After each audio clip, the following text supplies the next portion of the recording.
I declare open this hearing of the Senate Community Affairs Legislation Committee's inquiry into the National Disability Insurance Scheme Amendment, Getting the NDIS Back on Track No. 1 Bill 2024. I begin by acknowledging the traditional custodians of the land on which we meet and pay my respects to their elders past and present. I'm chairing this committee from Kaurna land here in South Australia. I extend that respect also to any Aboriginal and Torres Strait Islander people who may be joining us here today. The committee will be conducting today's hearing via video conference and in person.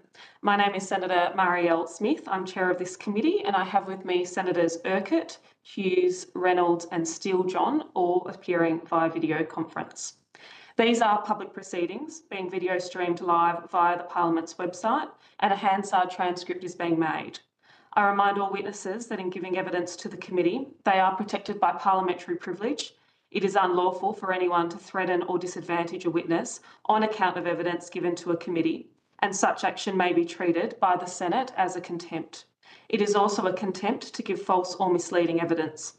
Witnesses also have a right to request to be heard in camera.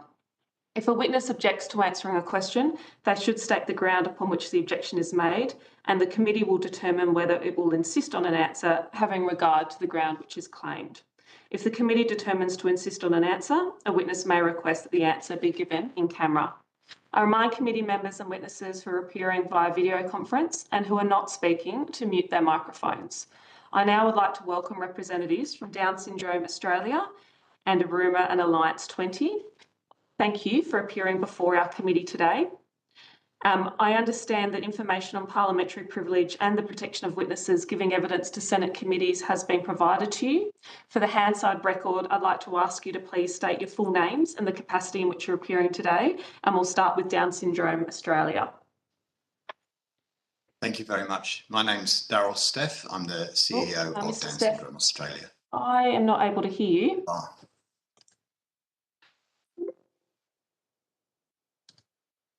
Let's try that again. Can you hear me now? If we can hear Mr. Laverty. Sorry, Dr. Laverty.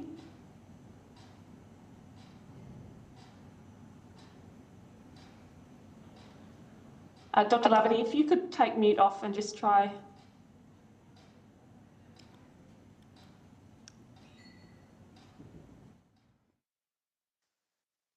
Okay, we'll just. Would you like me? Sorry, can for a moment, hear me try now? And get a hold of this audio.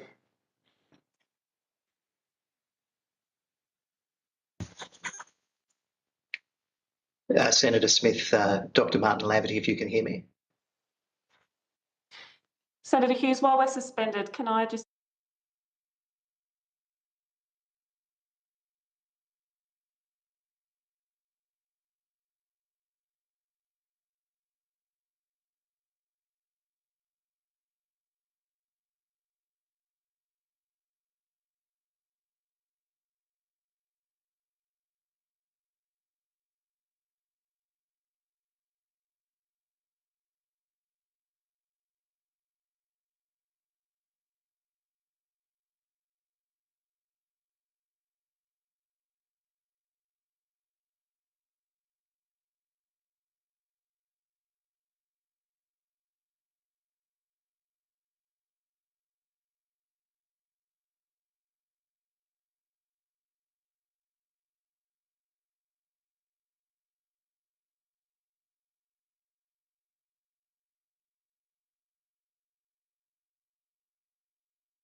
Apologies for that. But Mr. Steff, if you could please state your full name for the Hansard record and the capacity in which you're appearing.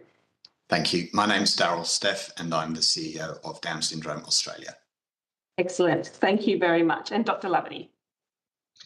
Good morning, Mr. Smith. Martin Laverty is my name. I'm the Chief Executive of Aruma, and today I also speak on behalf of Alliance 20. Excellent. Thank you both for appearing before our committee.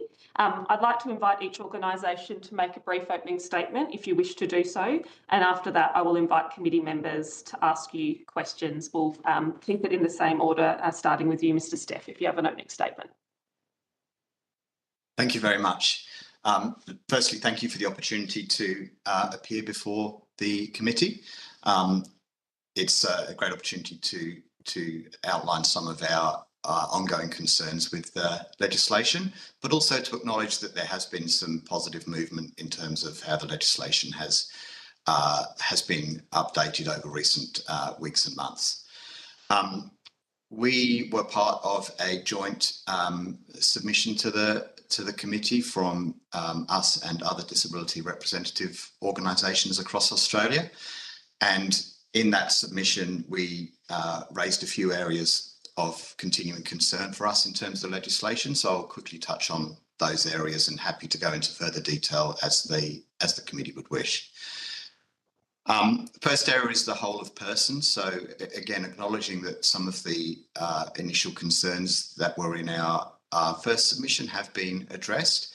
However, we still consider that there's need for further clarity around the status of impairments that participants get access to the scheme through, and that needs to be clearly articulated in our participants' plan and in the planning process going forward, such that they are able to understand the participants and that the planning and needs assessment process is able to consider the impairments that have got access to the scheme through. We have some continuing concerns around the CEO powers that are contained within the legislation, particularly around when participants do not comply with requests for information from the agency. And we consider that there should be further amendments to sections 43 and 46 in particular to identify what constitutes things like physical, mental or financial harm, and that some of those powers should be limited to only being implemented in certain circumstances, such as if there's repeat non-compliance, etc., with requests for information. So we think that there's some further, clarification of how the CEO powers should be implemented in those areas. The third area is reassessments. So we consider that there is still some further progress that needs to be made in terms of obtaining a replacement needs assessment and the ability to challenge a needs assessment as a separate item to the full plan and budget for a participant. We would also like to see, and this is something that the sector has been calling on for a number of years, we would also like to see that as part of that process, draft copies of the needs assessment report and plans are provided to participants before they're finalised. And we feel that with some of these clarifications, that would actually assist the agency and reduce the number of change of circumstance requests. Co-design is an area where, again, we acknowledge that there's been some progress in this space, with the Minister now being required to detail their consultations when lodging legislative instruments, etc.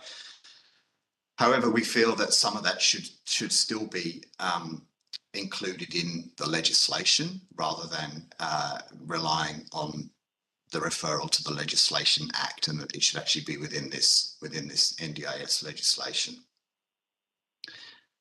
The further area that I'd like to touch on is where the legislation anticipates rules, and particularly around section 10, where there are transitional rules that will be put in place around NDIS supports, acknowledging the removal of the original requirement around APTOS, and the proposal to have lists of what is or is not an NDIS support. We are concerned of the time frame that is in place to enable those lists to be developed.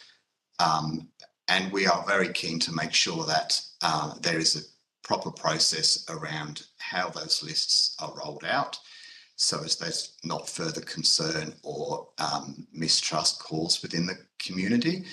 And really importantly, that there is a process to identify where there are legitimate exceptions to items that might be on that list. The final place, just in relation to some of the rules that will be developed as part of this legislation, obviously some of that relates to co-design, and we're really keen to, as I've stated, see improved information around how the co-design process will work. In particular, there's a few areas for our community where we feel that the legislation could be strengthened around the need to develop rules. And one is around the access to early intervention, where the legislation allows that rules may be developed to identify whether a person is likely to benefit from early intervention. We would like to see that rules are developed in that area in particular. It's a challenge for our cohort, people with Down syndrome who are often diagnosed pre-birth or very soon after birth, and they will benefit from early intervention as soon as they're able to receive it, not waiting until there is a functional impact. So we want to make sure that the process for granting access to early intervention considers that, and that's why we'd like to see some rules particularly developed around that. So thank you for your time. That's a summary of our position. I'm happy to go into more detail, as I said, for the committee. Thank you very much. Dr. Laverty, do you have an opening statement you wish to make? Thank you, Chair and Senators. Thanks for inviting both Aruma and the Alliance 20 to once again address this inquiry. When I appeared before you in May, I urged passage of the bill subject to some refinements. I commend the work of the inquiry for pursuing those refinements, and specifically the refinements proposed in section 10. I once again urge the passage of this bill because of something that has occurred in the period since I last appeared before this earlier inquiry. The NDIA's price determination for the current financial year cuts funding to service providers. This is on top of evidence that I provided to the inquiry in May that the cost of service delivery for registered providers is at benchmark average 10.9% higher than the current price determination. We've seen a fragile registered provider sector struggling with price determinations that I've provided evidence previously of there being errors in the calculation. Now, why am I raising these issues of price when they're not actually directly within the mandate of this inquiry? The intent of the bill is to restore some of the original intent of the NDIS, to ensure that there are foundational supports outside the NDIS to prevent pressure within the NDIS itself. The inability to reform the NDIS with some sense of urgency means these issues of price also wait in the queue to be addressed. The passage of the bill will necessarily be addressing the long-term sustainability of the scheme, which is essential for the NDIA to be in a position to be able to deal with some of the immediate price issues that organisations like Aruma and members of the Alliance 20 are currently facing. I support the refinements proposed before this inquiry. I particularly support the refinements proposed by my colleague this morning, and am very happy to lend both Aruma and Alliance 20 strong support for passage of the bill. Thank you very much, Dr. Laverty. We'll now be moving to questions from senators. I'm going to commence the call with Senator Urquhart, noting we have about 40 minutes for questions. We'll do a rotation of about 10 minutes each. So Senator Urquhart, if you would like to take the call. Thank you. I'm hoping that you can hear and see me. We hear you but not see you. Okay, I'm not sure what's happening to my video, but anyway, that's fine. As long as you can hear me, I'm happy. So can I, first of all, I think I just caught, sorry, I've been having trouble with WebEx and I'm not sure, I didn't catch the whole lot of the opening statement. So I do apologise if I ask you a question you've covered in that to the witnesses. But can I ask you, all witnesses, is it your view that the amendments that have been tabled have improved and strengthened the bill since you last appeared before the committee?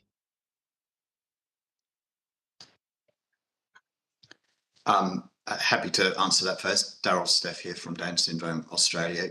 Yes, we are of the view that the amendments made to date have strengthened the legislation, and we do welcome the government's keenness to do that. Great. Okay, thank you. And I'm not sure that I can see other witnesses. I'm having some difficulties here, so I'm just going to wait for other witnesses to come in and answer. Morning, Senator Urquhart. Martin Laverty from Aruma, and on behalf of the Alliance 20. We not only support the improvements that have been made to the bill, but now urge passage and not to delay for too much longer. The impact of delay is cueing other reform necessities for both the agency and the service sector to deal with. The reforms in this legislation, and specifically the co-design commitment that has been given, means it will take some years for each of the opportunities of this bill to come into effect. A further delay to that co-design that won't commence until after the bill is passed increases the queue of reform. And at this time, the urgency to reform the NDIS cannot be understated.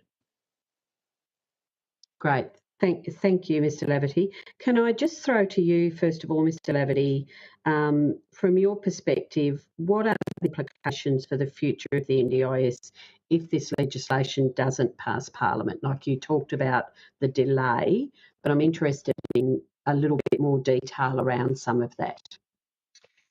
Senator Urquhart, I was privileged to sit on the board of the NDIA at the time of its inception. I served for 8 years. I was involved in the advocacy for the NDIS before it was commenced, and now I'm working to see, through my role at Aruma, the NDIS optimised for those who need it the most. The consequence of delay, the consequence of not passing the legislation is that the scheme cost will continue to grow larger than it was ever intended. The NDIS was intended originally for those with significant and permanent disability. And we've learnt through the experience of the NDIS implementation over the last decade that the legislation did not fulfil the original intent of the opportunity of the NDIS. I'm unashamed in saying we want to protect this scheme for those who need it the most, while simultaneously ensuring that we restore the service sector that sat outside the NDIS before it commenced. Section 26(2)(bi) of this bill creates the opportunity for the agency to effectively create the framework for foundational supports outside the NDIS. I acknowledge that state and territory governments are struggling with what this will require of them. But I also recall, because I was in the room, that state and territories, when they endorsed the NDIS more than a decade ago, after the Productivity Commission provided the design, that states would provide those supports outside the formal NDIS system to ensure the sustainability of the scheme for those who needed it. If the bill isn't passed, we lose that opportunity to achieve the original design intent, whereas some receive supports they need outside the NDIS, whilst we protect the scheme for those who need it the most. Great. Thanks very much. And Mr. Steff, do you have anything to add in relation to that, in relation to, from your organisation's perspective, about what the implications for the future of the NDIS might be? One, around the delay that's been had, but also if it doesn't pass the Parliament. Yeah, thank you, Senator Urquhart. Look, I think from our perspective, yes, there are some important reforms that are contained in this legislation, and I think, as we've touched on, the reforms are badly needed in order to achieve the original intent of the NDIS, as Dr. Laverty has outlined. I guess the caveat I would bring in on that is that we need to make sure that it's done in a way that does not damage or harm participants as part of that process. There is and has been in recent years a significant mistrust of the NDIA, and the NDIA are doing their best to rebuild the trust that participants have in that scheme. But if some of these reforms are not done in an appropriate way and not, co-designed and implemented in a sensible sequence, then there is a significant risk of further harm to participants, and which will damage the scheme overall. As we said in our original submission on the legislation, I think there are some important reforms contained within this legislation, and it is really important that these reforms happen in the future. However, it's disappointing that the legislation has come in advance of a full response to the NDIS review, so that there is not a complete picture of the implementation roadmap and how everything will or could sequence through the changes that need to come in order to manage the sustainability of the scheme. Okay. Thank you. Thank you both for your questions. Chair, I'm happy to leave it there. Thank you. Thanks, Senator Urquhart. Senator Hughes. Thank you, and good morning, everyone. I'm very interested at both Mr. Steff and Dr. Laverty, your opening statements, and both of you have referred to foundational supports. Dr. Laverty, you made a reference to the states and territories. I'd just like to make it clear that all states and territories were invited to appear today and have declined. I think it is absolutely disgraceful that not one of them has bothered to send anyone from across their governments. And the issue here, Dr. Laverty, is that you're talking about rebuilding trust, you're talking about co-design, you're talking about supports outside the NDIS. Now, all of that is fine, but we don't know what they look like. We don't know what states have been committed to, what they've agreed to, what they've been asked to provide, what their timeframes for delivery are, what dollars they've provided for that, any obstacles that they have. This all is continuing to undermine the trust in both the agency, the department and the government in their ability to roll out these reforms. I note, Dr. Laverty, that you were part of one of the groups that signed an NDA as part of the consultation process. Perhaps just yes or no, since most of us have been excluded from that process, whether or not you were given, I appreciate NDA, you can't tell us what they are, whether or not you were, as part of that consultation process, privy to what foundational supports are? In the first instance, I am perhaps just as, if and not more concerned than you on the 24th of July.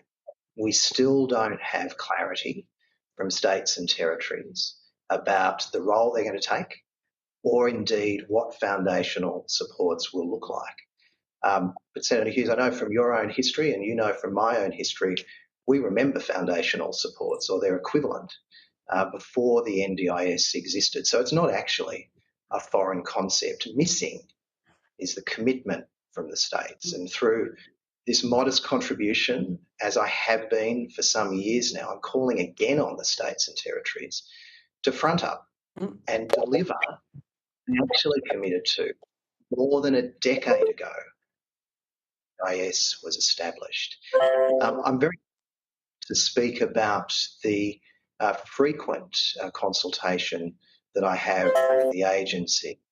And I'm not aware at this point that there is any detailed understanding of how the Federation is going to work through the establishment or the re-establishment of foundational supports. But what I do know is that this legislation, the enabling of that process to commence, is really quite fundamental.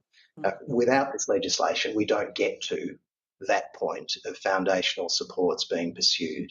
And I also acknowledge that the state and territory commitment is going to be part of a bigger federation agreement about things unrelated to the NDIS. And that's the way our federation works.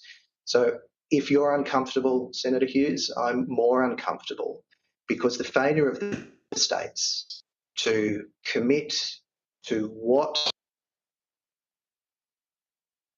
foundational supports look like and when continues the pressure on the sustainability of the NDIS.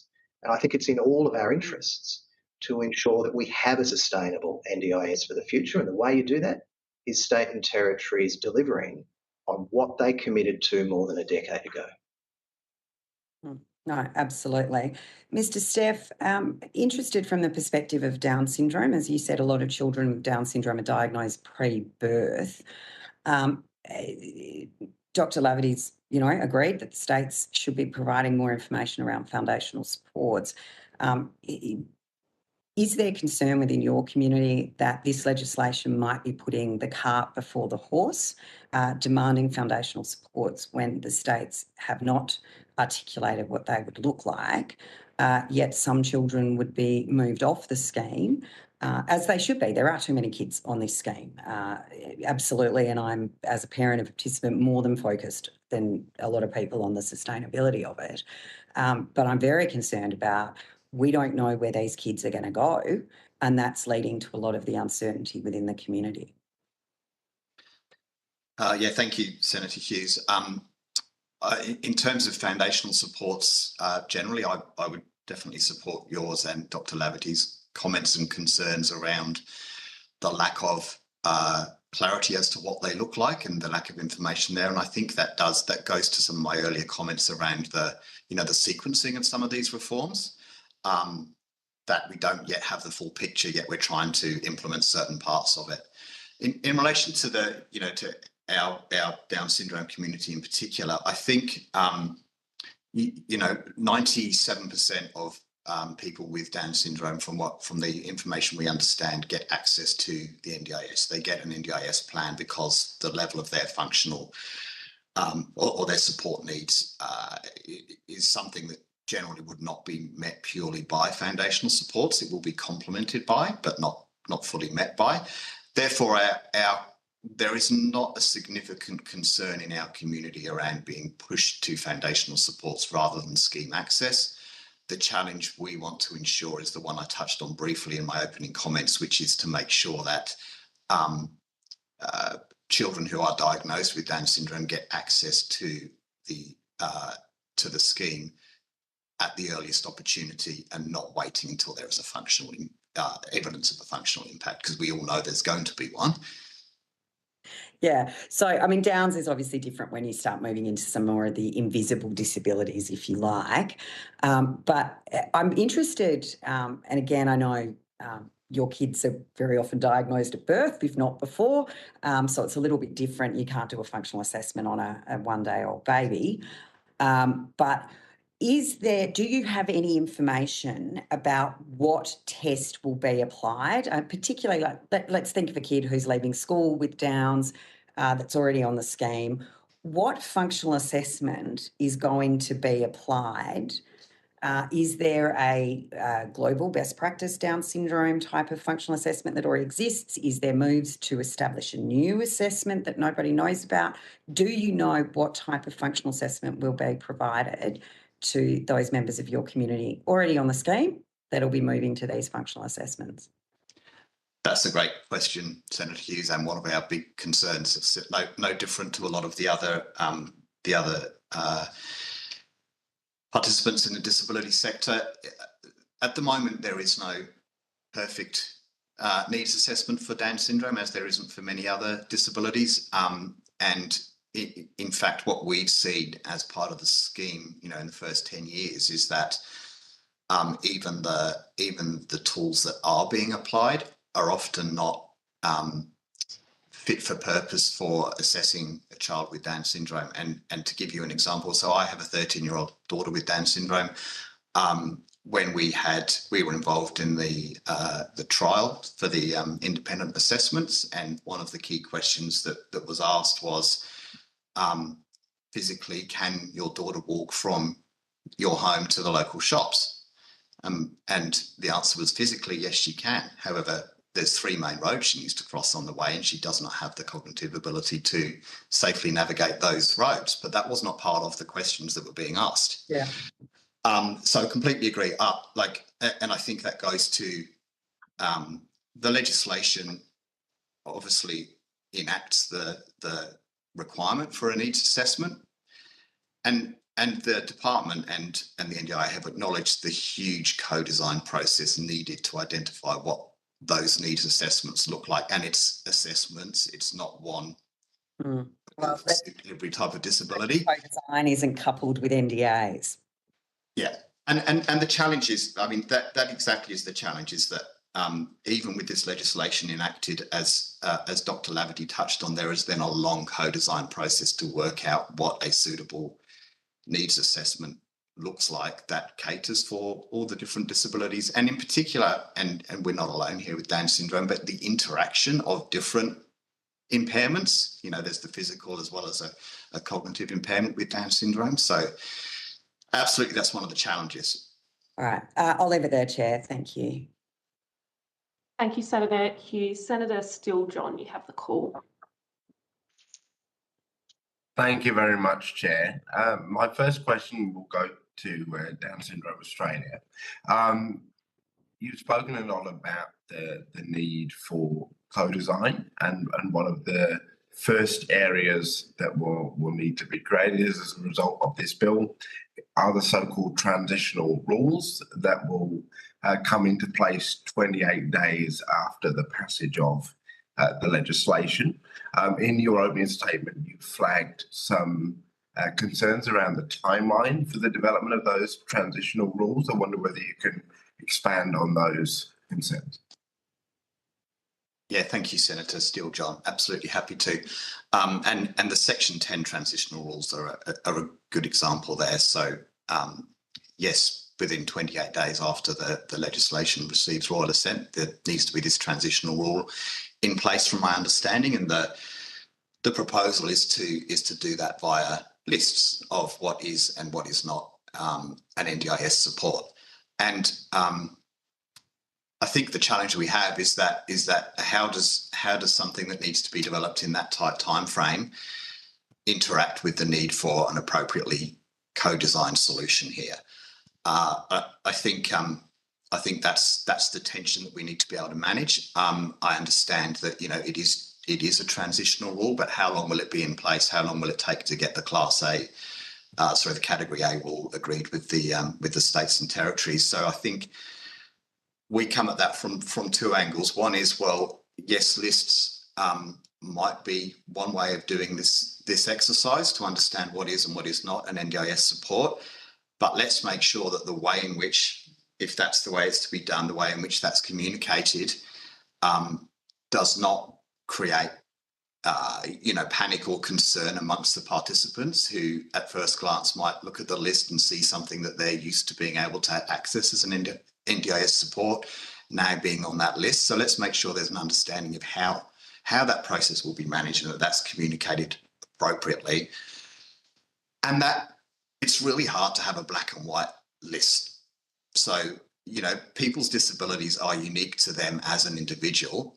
And I think a list might get you a situation that 80, 90% of participants will have no change to what they claim and how they use their plan. But let's make sure that for the 10 or 20% who do have a need for something that's a legitimate support for their needs because of their unique disability or disabilities, let's make sure that there is a way that they can still access that if that's the appropriate support for them to access and the best value for money and best use of their NDIS funds. And I think that's the piece that we just want to make sure that as this transitional rules develop, that's also considered as well. Yes, and I guess I would like to ask you a follow-up if that's okay, in terms of the logistical challenge of that. We've got 660,000 participants, all with unique needs, and at the moment the legislation enables in principle an individualised decision-making process based on a specific set of circumstances. The legislation as written moves that process to one where you have a kind of approved list and an unapproved list. And the transitional rules will kind of be what is described as an interim process between the passage of the legislation and the design of more detailed rules. Is that that's what we've come to understand as a committee? Is that what you've come to understand as an organisation? That's broadly the process. As far as I'm aware, Senator, yes, that's how we understand the process will work. And it seems to be the intent to have come up with that interim list, which could last for quite a long time potentially if the negotiations are protracted. That'll need to be in place 28 days after the bill passes. That's my understanding, yes. Okay. It's quite a short period of time to come up with such a impactful list.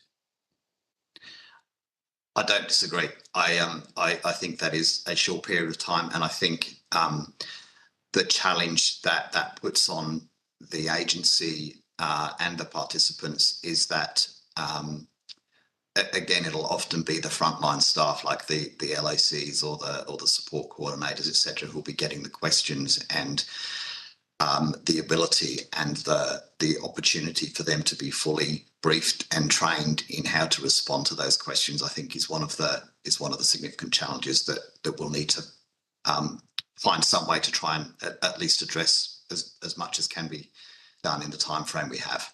And from your expertise and DSA's expertise, your deep knowledge of the experience of folks with Down syndrome and their families, and the complex way in which different disabilities interact with somebody who has Down syndrome, do you see potential risks or potential for harm if the development of those rules are rushed and certain supports are left out?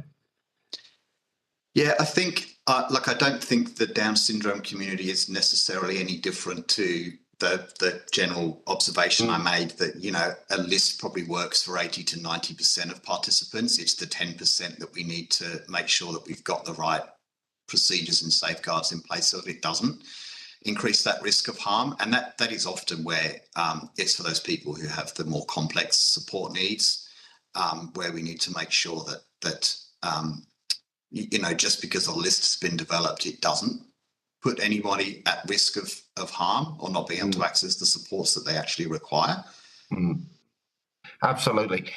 Can I take you to your previous submission. So in your previous submission to the inquiry, you expressed concern in the submission around the proposed needs assessment process, including that assessors may be unknown to the person, given that they are supplied by the agency, and then conduct an assessment process which was potentially not whole of person in its approach.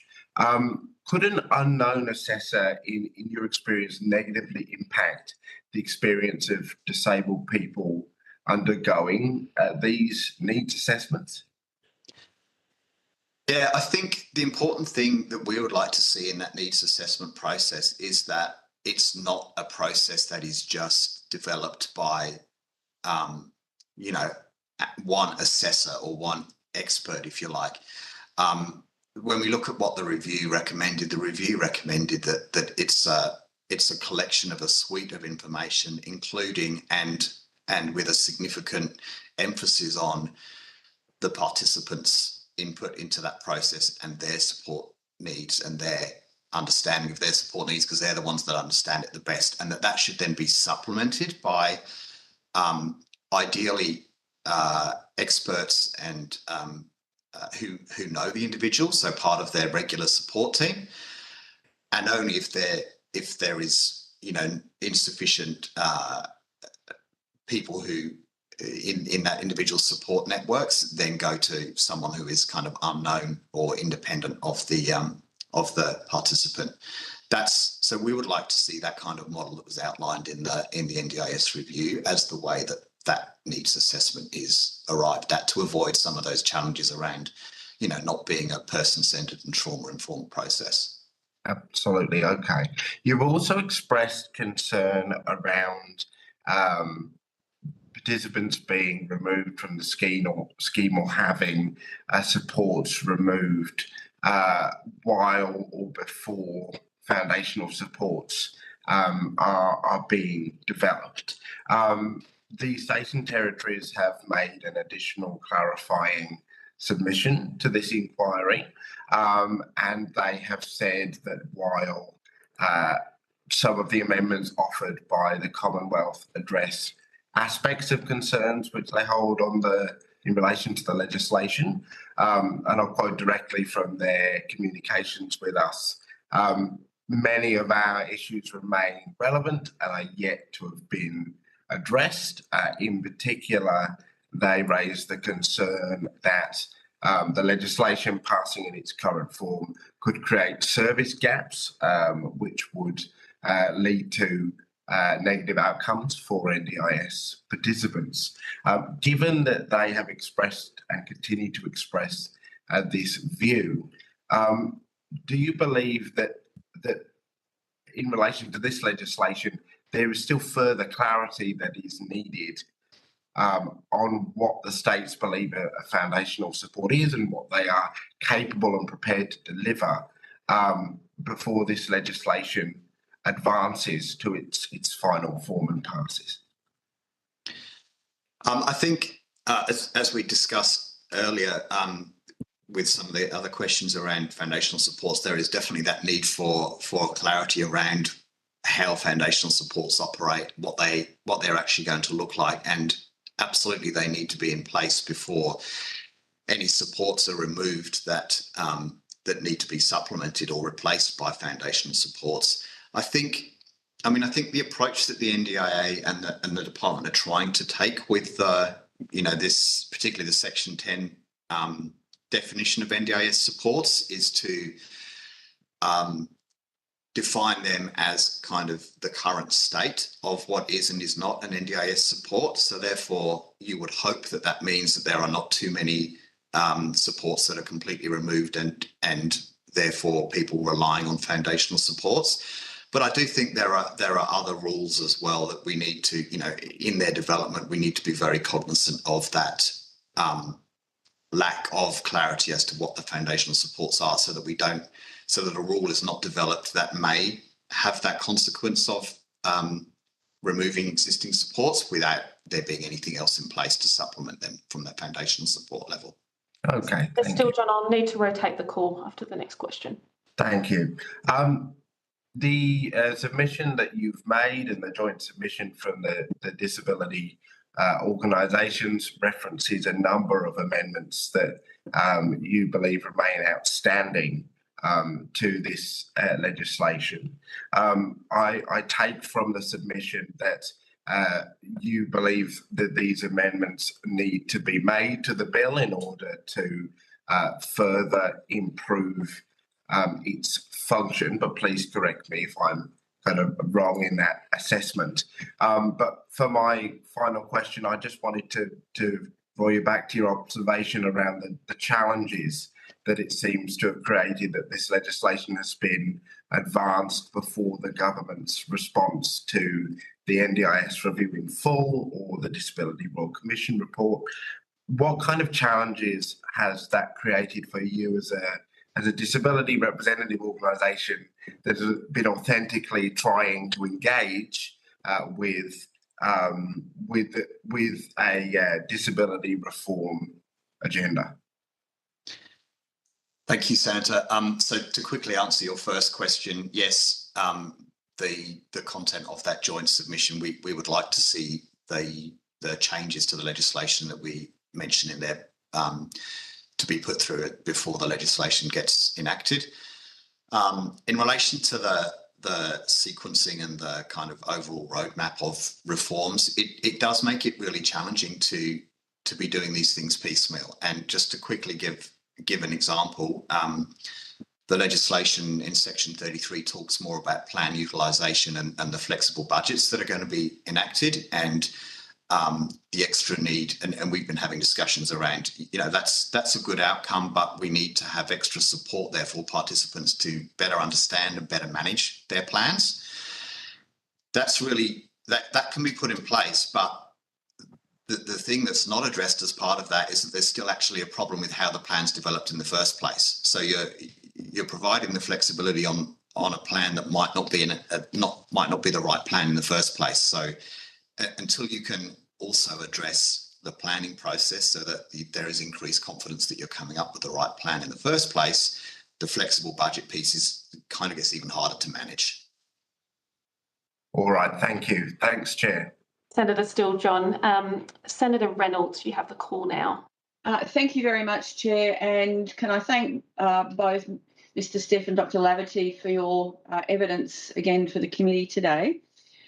I've got a number of questions, I think, that flow from observations you've both made. And Mr. Steff, you were just talking about then you would hope that this includes, lack of clarity, future planning. And one thing I've learned in public policy is that hope is not a method. And the lack of detail and clarity in this, in the absence of the government response to the review, I think both of you I thank you for your honesty and your observations, because I know you're both incredibly passionate and knowledgeable on the scheme. So first of all, just thank you for your honesty.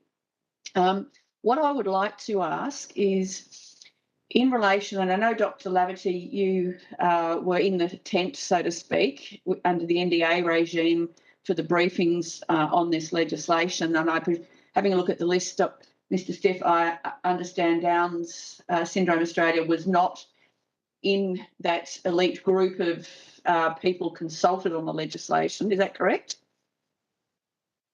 Yeah. Yes, that's correct, Senator Reynolds. So, first, Dr. Laverty, I'd like to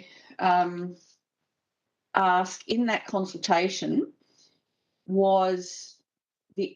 given that this legislation has been done in the absence of the government response to the review, any analysis I've done of the legislation demonstrates that, to be charitable, 3 of the recommendations in the review have been partially addressed in this legislation. The other 23 major recommendations have not yet been touched in this legislation. And clearly, it is designed, the budget says that this legislation is designed to make $60 billion worth of savings over the next 10 years from the budget, and I think that's the truth about this legislation. It is all about cuts and how to achieve those cuts. Was that, not with the detail, but was the savings, was that discussed, Dr. Laverty, perhaps for you first, in that briefing on the legislation? Senator, I'll disappoint you by not being able to address that directly. However, let me answer the question a slightly different way. I am not aware of a costing that confidently captures the savings through either this legislation or the NDIS review or the Royal Commission implementation for that matter. So you'll appreciate why I'm being specific about my lack of knowledge on any costing related to either the impact of this legislation, the NDIS review, and ancillary, the Royal Commission recommendations. What I will take, and thank you for the opportunity, is to say, of course we need the full response to the NDIS review and the Royal Commission. The sector has been in reform for as long as 15 years. Now, I've been a participant working in this sector for 31 years, and this is the toughest that I have ever experienced, with uncertainty for participants, uncertainty for staff, and extraordinary uncertainty as to how organisations registered not-for-profits achieve their purpose of delivering quality in an environment where the price is set 10.9% below the cost of service delivery, and we have a lack of clarity about reform. I don't step away from the need for us as a nation to sustain the total cost of the NDIS. That is an absolute fundamental. We have to protect it for those who need it the most by ensuring we keep growth of the scheme in check. And let me be really specific about why the NDIS today costs more than it was envisaged. It's because more people have come to it than were ever calculated. And that's because the legislation passed in 2012 wasn't specific enough about the pathways into the scheme and the provision of foundational supports outside of the scheme. That's what this legislation is enabling, and it's why, as someone long involved in the disability sector, we need this increment of reform alongside the implementation plan for the full NDIS review. So, Dr. Laverty, thank you again for that refreshingly honest assessment. And this has been one of certainly my and the opposition's criticism to date, is not the need for reform, because I think blind Freddie can see that this scheme is in deep trouble. But this legislation doesn't implement in any substantive way the inquiry. The government's had this report for 8 months, but the budget papers at least 18 times said that this legislation is about realising the savings the government has already made in the legislation. So my point, so thank you for what you've said, because my key point is that the government needs to be honest about this. And if they didn't brief that select group under NDA that this was actually the purpose of it, which is not actually unreasonable, but you have just been more honest. We can't even get than the NDIA have been and the government have been, because, the actuary is not appearing before these additional hearings, and who's the most important person, because nobody still knows how the government is this legislation and what you've just described is going to realise the $60 billion worth of savings, because they are very blunt, godlike tools. So in the briefing, did you get a chance, did they brief you on the sustainability framework? So once again, thank you for the opportunity, but I'm going to sidestep it and indicate that I'm not aware of either costings or path that would achieve the types of efficiencies that you're alluding to. well, I'm not a leader to do them, Dr. Laverty. They're in the budget papers. The government has ripped out $60 billion out of this scheme. This legislation is designed to realise those savings, and the details and the actuarial data is more elusive, I think, than the Scarlet Pimpernel at the moment. And that is the main issue that I have with this inquiry is we need honesty, we need the figures. The sector needs that certainty, and I thank both you and Mr. Steph again for your honesty in the uncertainty that this has and continues to cause in the sector. So, Dr. Steph, can I ask? This will just need to be the last question because we're due to break at 11. Thank you. I'm only just getting started. Dr. Steph, perhaps if you... 10 minutes each. Thanks. Okay, Dr. Steph, can I just ask then, so you've raised, just confirm, so you say that the raft of amendments that the government has now released for this legislation is an improvement. But if I could just confirm the issues that you still have. So you said that the needs assessment to assess the whole of person requirements is still needs work. You still have concerns with the CEO God powers, and that needed changes. I think you said section 43 and 46 still need further amendment. So those two things are correct. I heard you correctly. Senator Reynolds, that's correct. In relation to the whole of person discussion, it's like we are supportive of a lot of the changes that have been put through. The further refinement we would like to see is further clarity about which impairments have enabled the participant to access the scheme, and for that to be communicated and identified to the participant, which is not the case at the moment. So thank you. That's very helpful, and that will be very helpful for the committee in terms of what we now recommend for the legislation. So reassessments, you said, were still an issue. The ability to have a reassessment and the time frame and the lack of, is that the lack of clarity? Yeah, so we would still like to see the reassessment itself can be reviewed rather than only be reviewed as part of like the overall participant plan, including the budget, etc. And we also, as part of that, and one good way we think of doing that would be to provide draft copies of the assessment reports and the plans as the sector's been asking for ages as part of that process. That is entirely reasonable, and so thank you for that input, because I think actually having the opportunity to comment on and to see what is proposed before it actually becomes unchangeable and potentially quite inappropriate for the person. So I think that's quite reasonable.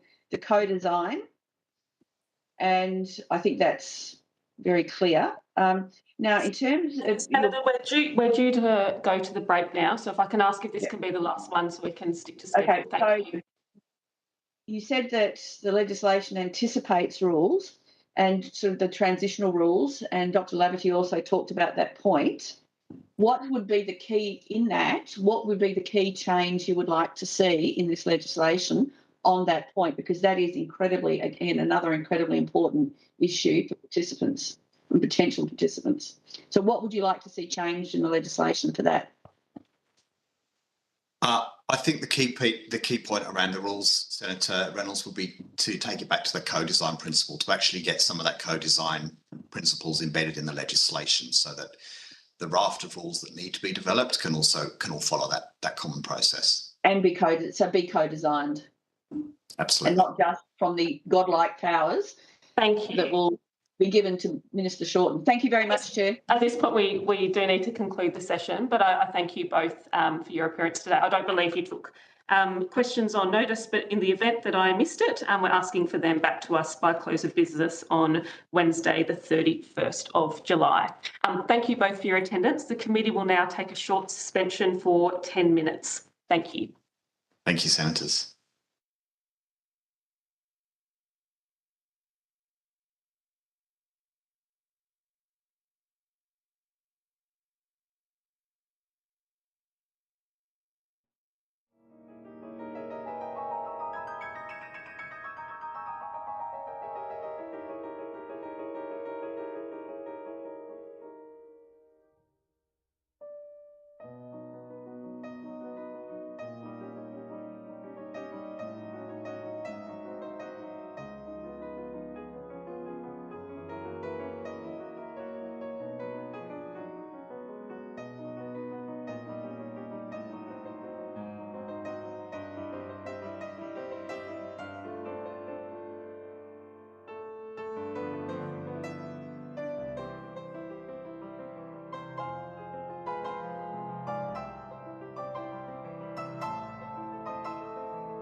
committee will now resume, and I welcome representatives from Every Australian Counts.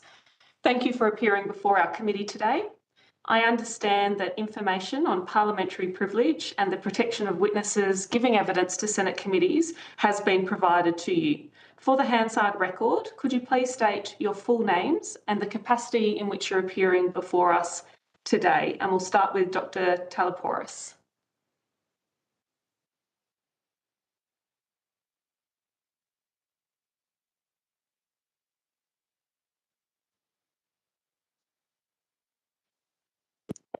Can you hear me? Yes? Yes, we can hear you. Dr. Talapouros, if you could just state your full name and the capacity in which you're joining us today with Every Australian Counts. Certainly, I'm Dr. George Talapouros, and I'm appearing in my capacity as the independent chair of Every Australian Counts. Thank you very much. Ms. Avery. Thanks, Chair. My name is Nick Avery and I'm appearing as the Deputy Chair of Every Australian Counts. Thank you. And Mr. Harry. Yep, my name's Scott Harry. I'm here with Every Australian Counts just to give my opinion on how this legislation might affect my life. Thank you very much. I'd now like to invite you to make a brief opening statement if you wish to do so. You're all welcome to do so unless one of you is intending to take the lead, but I'm in your hands if one of you would like to make an opening statement. Thank you, Chair. I'll start off and then we'll tag team. Thank you. Thank you so much for the opportunity to meet with you to discuss the proposed changes to our NDIS. I'm here, as I said, in my capacity as the independent chair of Every Australian Counts.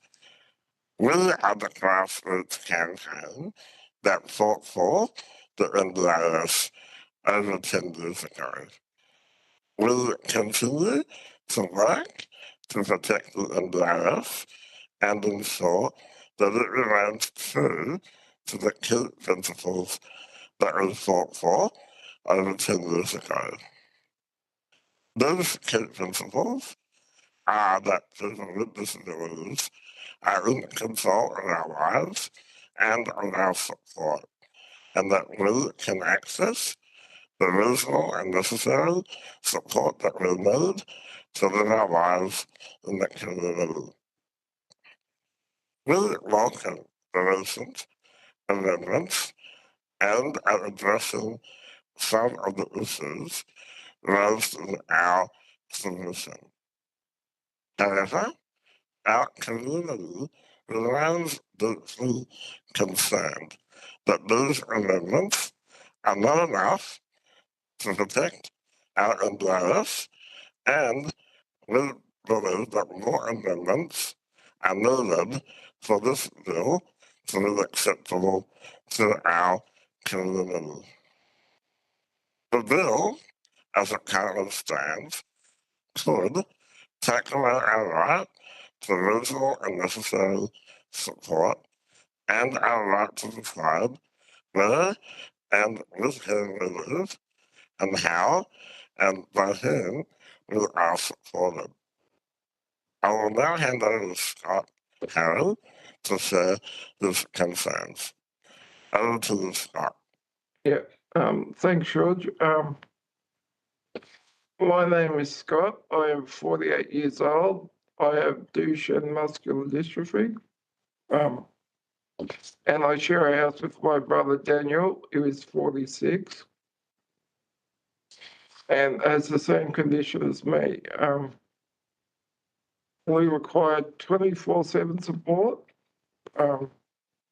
We are on assisted ventilation full time and can only move our fingers to operate a mouse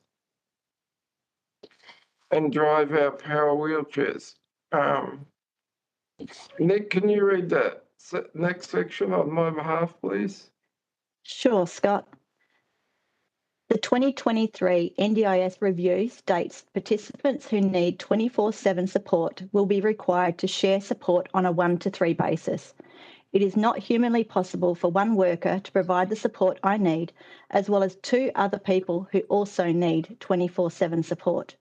Whoever came up with this model has absolutely no understanding of the complexities of living with a severe disability. I lived in a house for 5 years where I had to share supports with 3 other people and had no choice of housemates, no choice of workers. I was abused and probably would be dead by now if I had continued to live there. Where I lived, there were 4 participants and 2 workers, 1-to-2 shared support. And the only time we went out was for shopping and medical appointments. If the ratio is 1-to-3, any resemblance of a normal life for me is over. And I'll pass back to Scott. Yeah. And so to get out of the house I was living and get the funding I needed, and to be permitted to self-manage, it was a 3-month battle of extremely stressful meetings and negotiations with the then state funding body. This time was a living hell for my whole family. I was able to escape that group home that had become my prison. And yet here I am 10 years later, battling to hold on to this life that I have built for myself. You have no idea of the anger, betrayal, and anxiety I feel now, once again, having to justify my existence to people who think they're doing the right thing. For the last 11 years, thanks to being given the opportunity to self-manage and disability support, Daniel and I have lived a happy and full life. I've changed from a depressed person with no self-esteem or hope for the future to a useful, life-loving, capable individual with passions and goals. Daniel and I are great examples of the lives people with disabilities can live if given the right amount of support, autonomy, and freedom. I can tell you now, I'd rather be dead than live in another group home. The 1-to-3 shared support model would destroy any possibilities of opportunities for social and economic participation for people with severe disabilities. You can give me all the assurance in the world that I won't be forced into shared support, but the proposed legislation, as it now reads, provide Daniel and myself with no absolute guarantees now and into the future that the 1-to-3 recommendation won't be applied to our situation, and that scares me. It's actually about the legislation, about assessments and personal budgets. The way they're written in an open-ended way could allow for this. This must be amended. And to finish off, I can tell you there's no way I'm moving from the house where I live now. And the only way I will is in a body bag. Unless I choose to, I refuse to move house or live with anyone else. And if the NDIS will not continue to fund the support I need,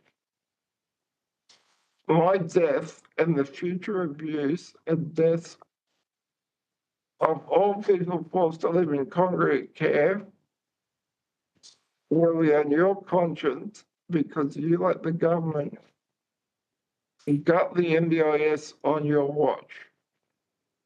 So that's my feelings of what that part of the proposed legislation will do to my life.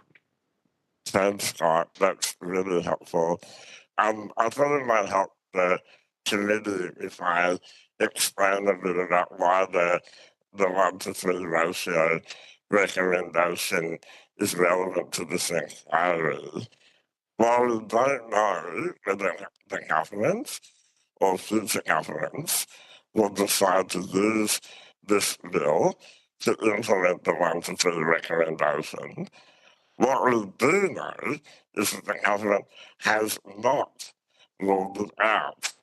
It has not ruled it out, and that with this bill, this government or future governments will have the power through the needs assessments or through Section 32H to cut the funding of people like Scott, people with the highest support needs, to a level where he and others could be faced with the situation that they are forced into a group home and that they won't have the support that they need to survive.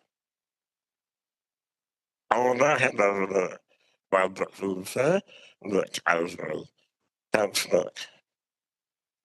Thanks, George.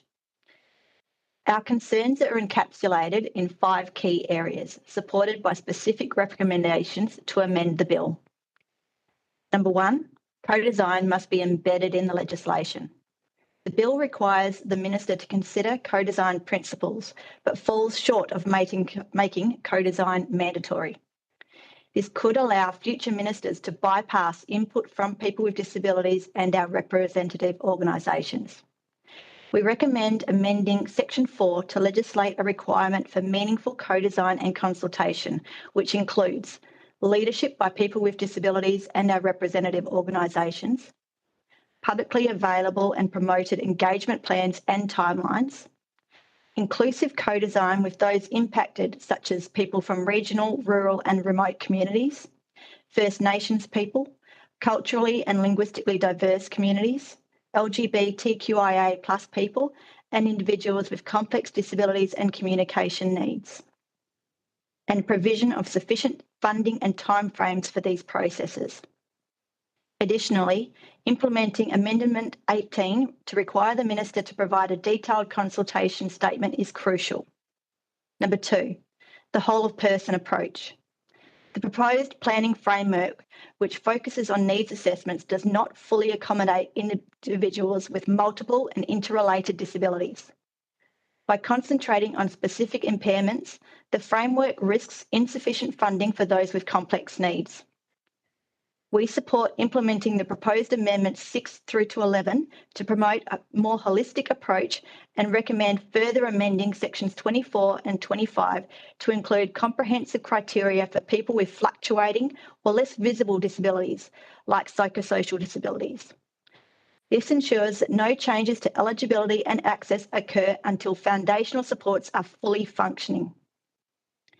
Furthermore, Subclause 32L should be amended to require that needs assessors are qualified allied health professionals or social workers experienced in the participant's disability type or types. Subclause 32L, number 5, should also be amended to ensure that the needs assessor provides a draft report to the participant for review before submission to the NDIA, taking a whole-of-person approach. 3, review and appeal rights. The bill lacks a clear mechanism for participants to appeal or replace needs assessments. Provisions for replacement assessments remain vague, with no clear pathway for participants to request a replacement needs assessment.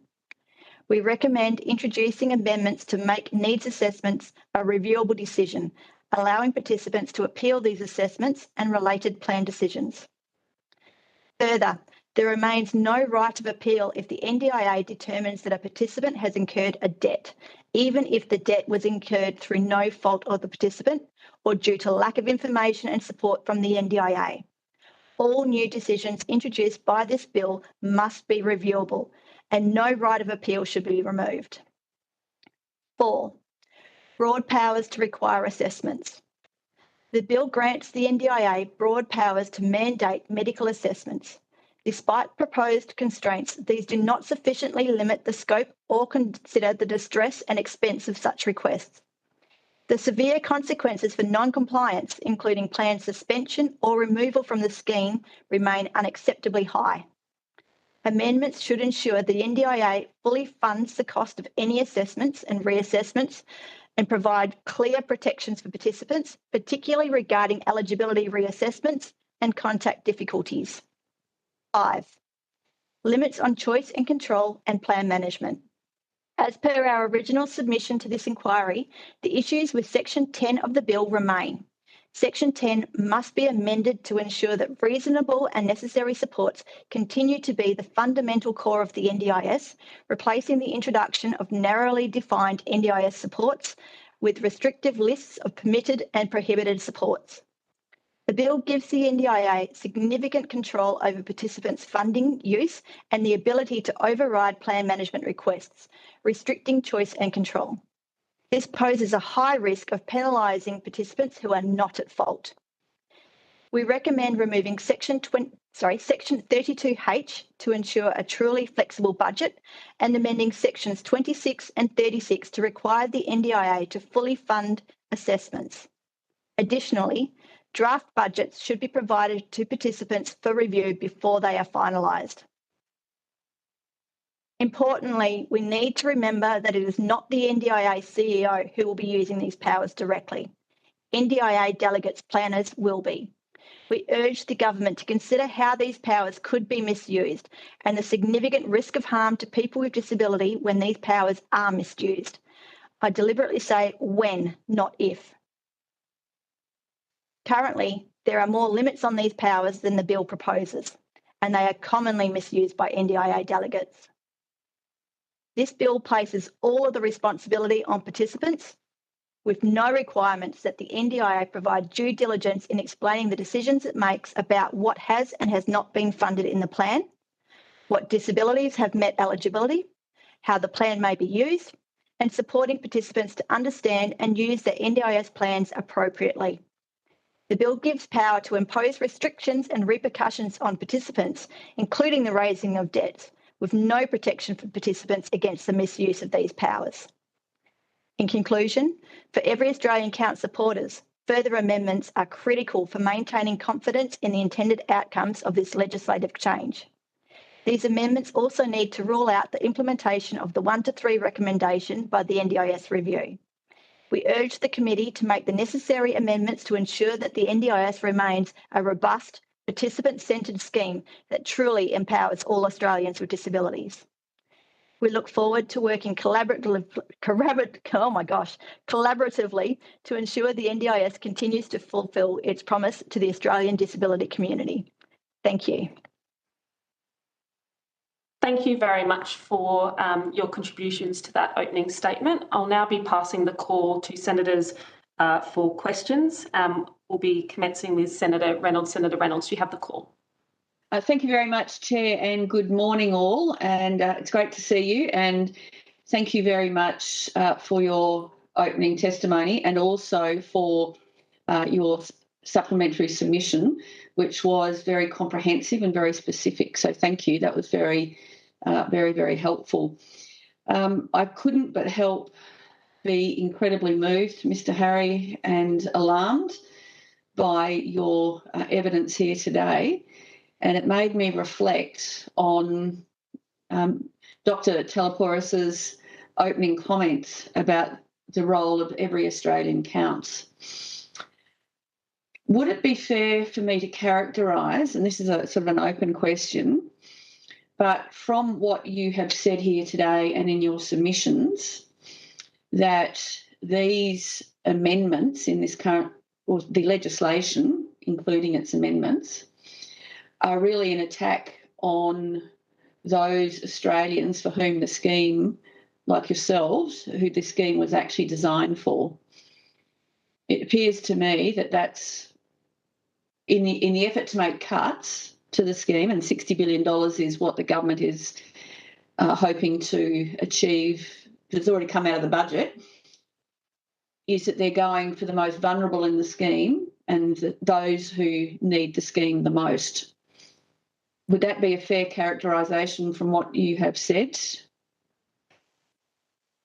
Thank you, Senator. I'll go first, Nick, and Scott jump in whenever you feel.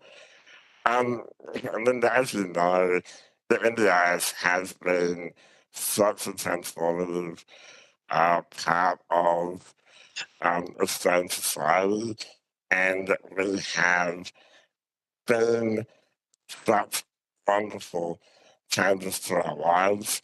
I think that Scott is his story that he, before the NDIS, had to live in an abusive situation, and that he didn't get the support that he needed as a result of the NDIS, as a result of self-management, and being able to choose his own workers.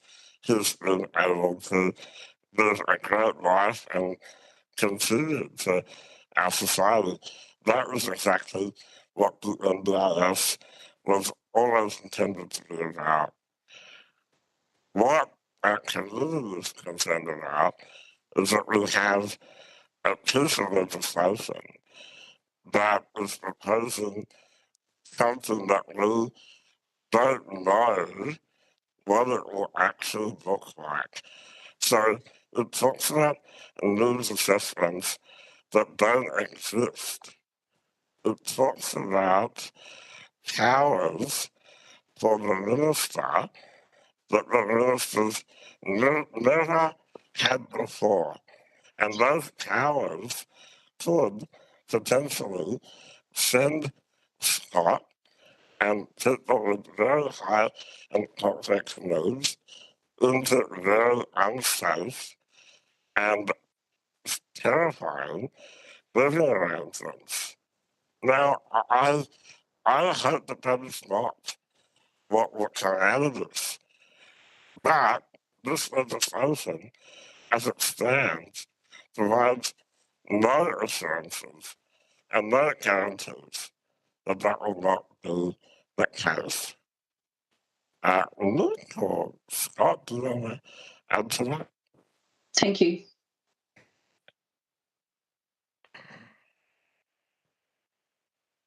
Can someone else go for a sec? I'll just think for a sec. Sure, Scott. I'm very concerned about the lack of protections for participants in this bill. This bill puts heavy requirements on participants to spend in line with our plans. All of the responsibility and the repercussions fall on participants, and there aren't protections in place to ensure that these powers are not misused in any way. We need to think about the lowest common denominator. NDIA delegates are generalists, often with little or no expertise in disability.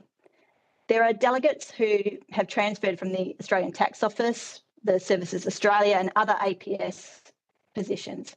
And this bill gives delegates with minimal or no knowledge of our disabilities the power to decide that participants have not spent funding appropriate to our disabilities.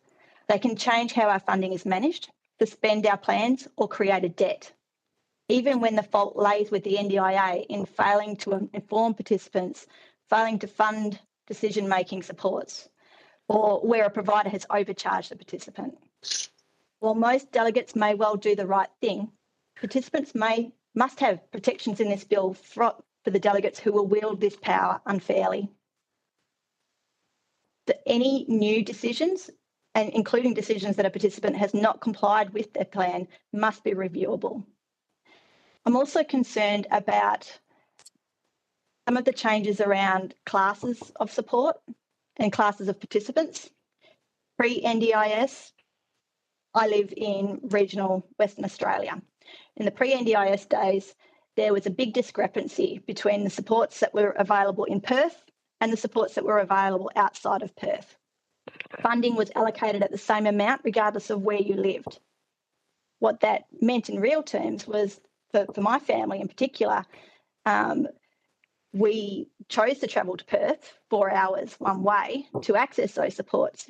But if we had not, my kids would have had one psychologist visit per year, as opposed to the kids in Perth who could access 4 hours of early intervention therapy per week.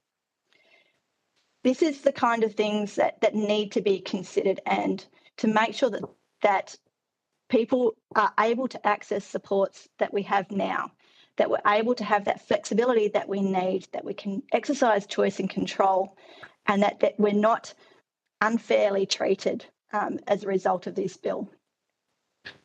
Thank you. I just wanted to say,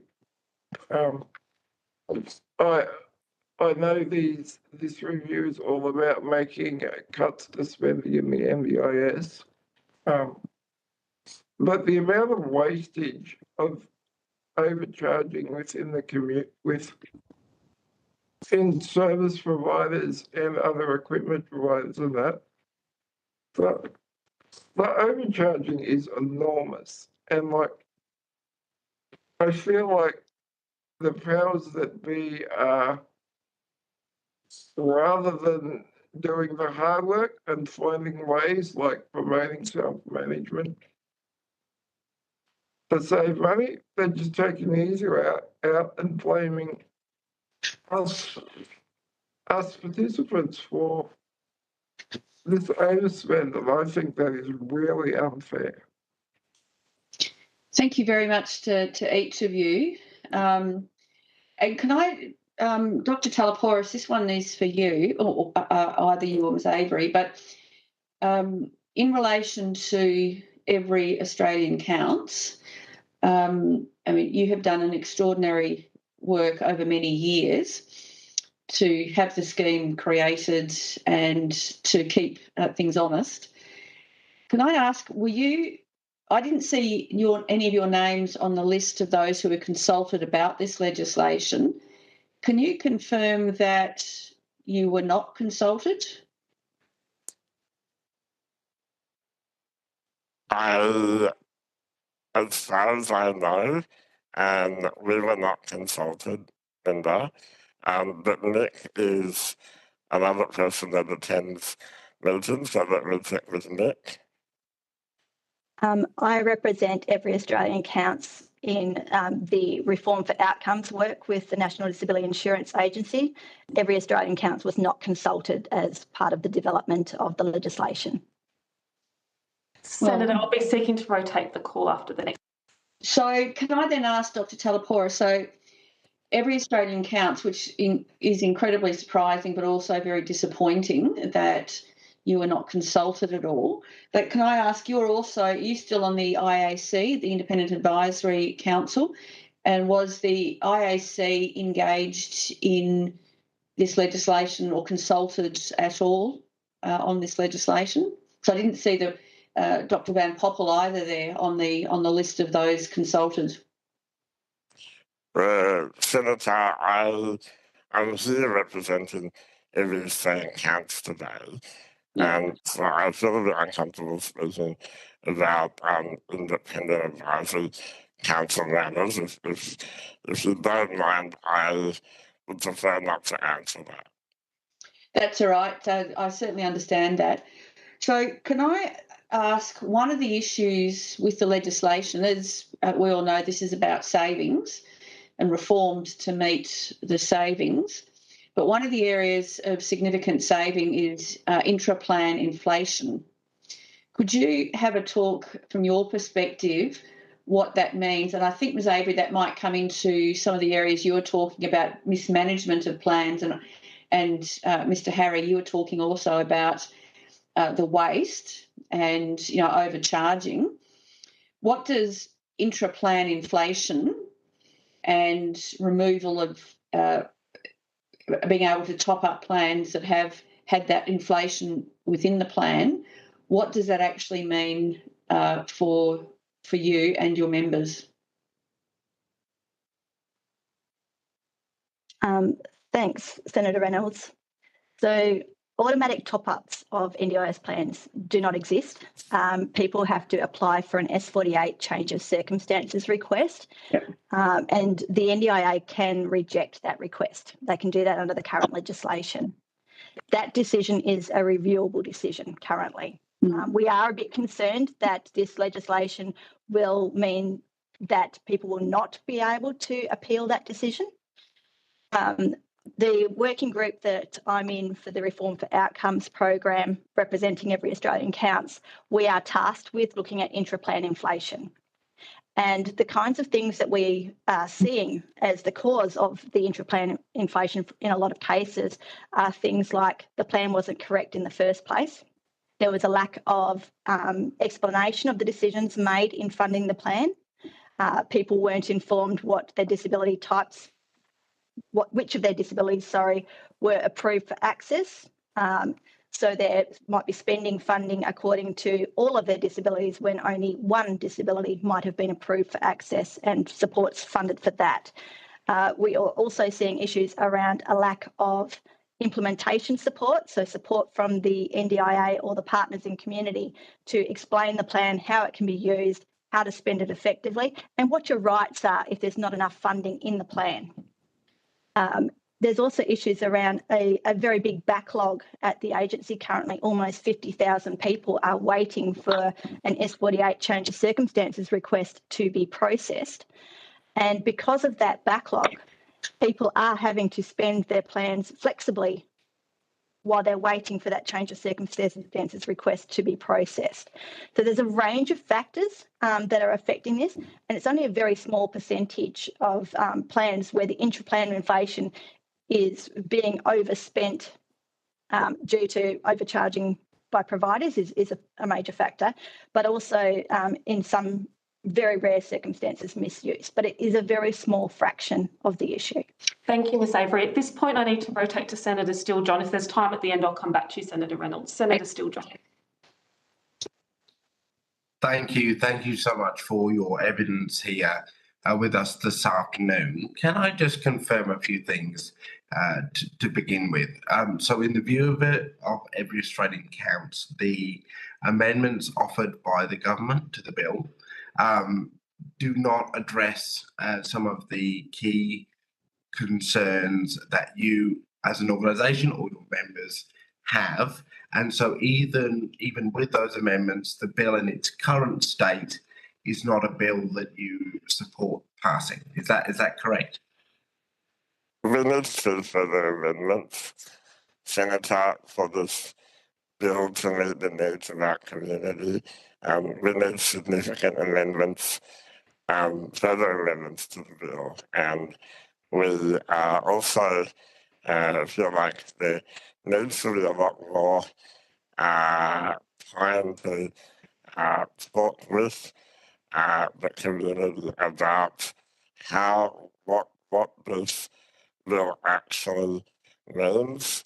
And I've been concerned that before this all started, we were promised something very different to what this has ended up looking like. And that was a very, very considered and open process where things will be discussed and that we could develop things. That hasn't happened with Every Australian Counts. We have not been included in any of those discussions. And can I ask you, Dr. Talapouros, you've worked in disability policy for decades now.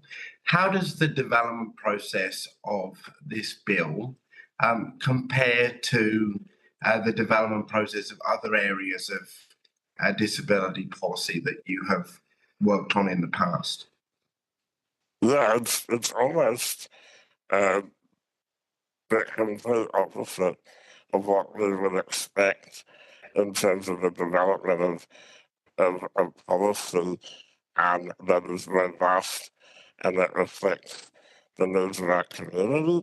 So normally there'd be a explanatory Yes, so there'll be an opportunity and to test out the assessment tool, to do a pilot test that we can assess whether or not that test was better than what we have now. I'm thinking about Scott Harry and his situation. You know, Scott could have been in a pilot and said, "Look, that makes sense. That works for me." And then, you know, people like Scott could say, "Yeah, I support this." But what's happened in this situation is that we've been given legislation that says we're going to take away what we've got now and we're going to put in place something different.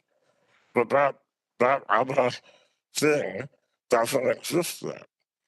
And so it's impossible for us to feel confident that that solution will work for us. And so the legislation raises many concerns that we have not seen the answers to, but we need to see the answers. This is about our lives. This is about our survival. This is so important to us, and we need to be treated in a way that respects how serious this is for our lives. And I don't feel that has happened in this case.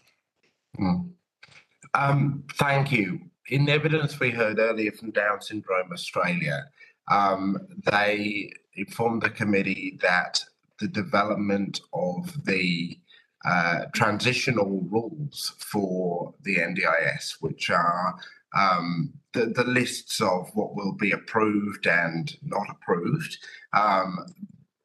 which will replace the current process for deciding what is and isn't something that is supported under the NDIS, that these rules will come into effect 28 days after the passage of the legislation. And that is creating a lot of concern and pressure upon disability advocates to contribute to this kind of proposal of creating these lists, which has never really been it's never been done before. Do you share the concern that in creating lists of yes and no supports, that critical supports may be excluded, and that could place disabled people at risk of harm? Next, I'll let the governors come in. Thanks, Senator Steele-John. Yeah, we are concerned. The current bill replaces our right to reasonable and necessary supports with what is being called a reasonable and necessary budget. We don't know how this budget will be calculated and how it will impact on our ability to access the supports we need. And this then goes to the NDIS list supports, what the lists of permitted and prohibited supports will be. It's a lack of flexibility. We might be unable to keep up with new technologies, it prevents innovation, and it could result in the supports being more expensive for participants because of this.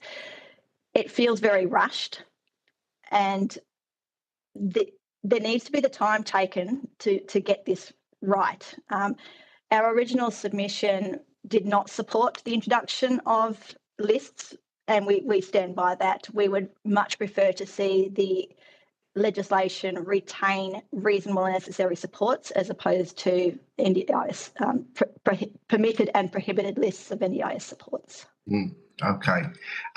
And Scott, you spoke of your concerns about changes to the way that support work is funded for disabled people, and the way in which those changes may force you to enter a group home setting.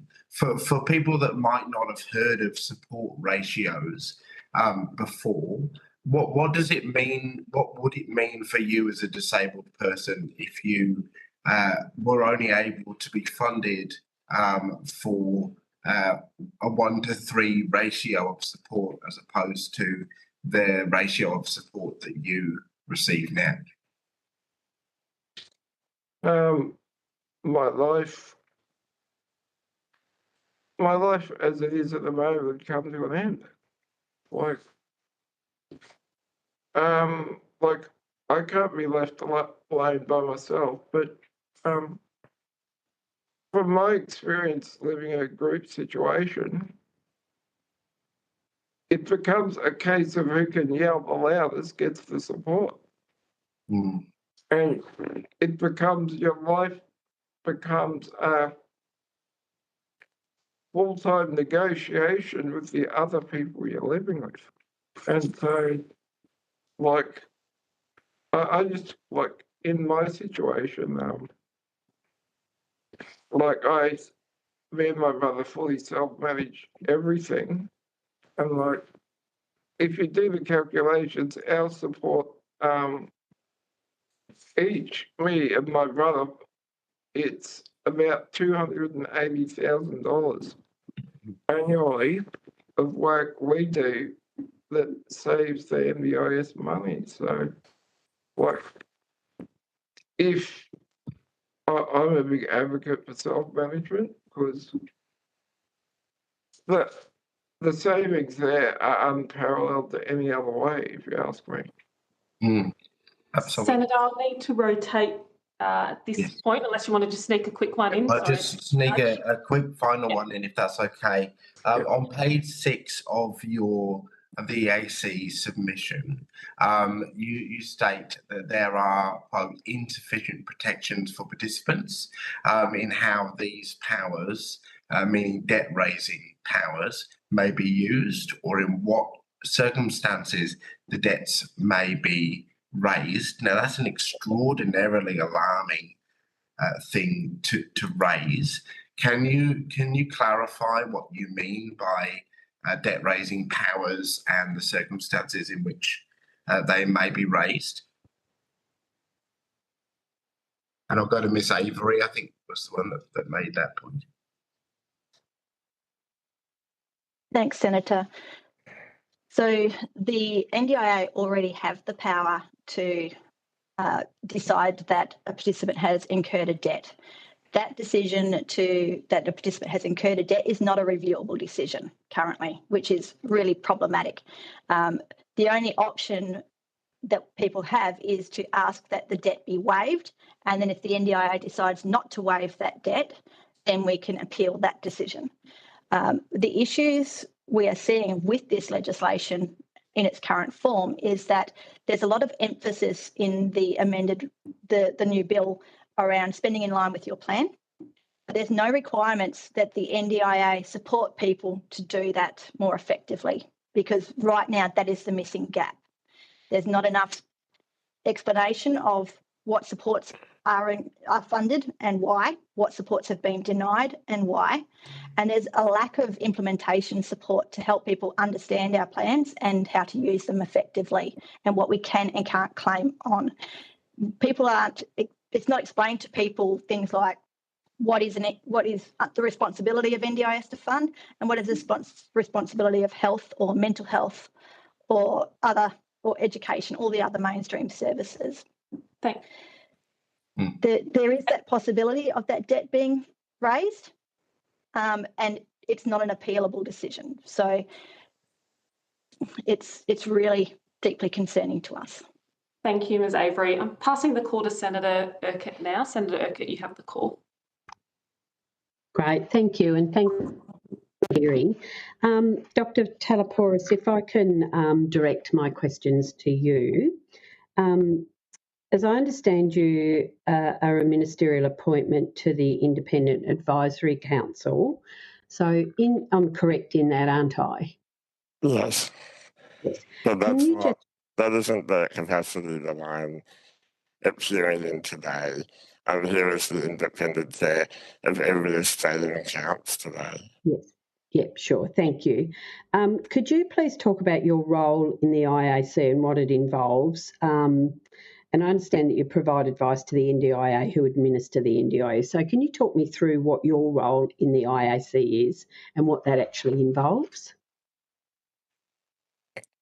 I can explain to you that the Independent Advisory Council is an independent group of people with disabilities and family members who advise the board about matters related to the NDIS. So it's critical in informing the board about the concerns and all the issues in the community that need to be addressed. Okay, great. Thank you. Is it your view that the amendments, I know there's been a bit of discussion around the proposed or the amendments that have been proposed. Is it your view that those amendments that have been tabled have improved and strengthened the bill since you last appeared before the committee? Because there's been quite a few amendments since you last appeared. In your view, have they improved and strengthened the bill? Yes, Senator, they have improved and strengthened the bill. There's still a long way to go, though, to make this bill acceptable to our community. Okay, great. Thank you.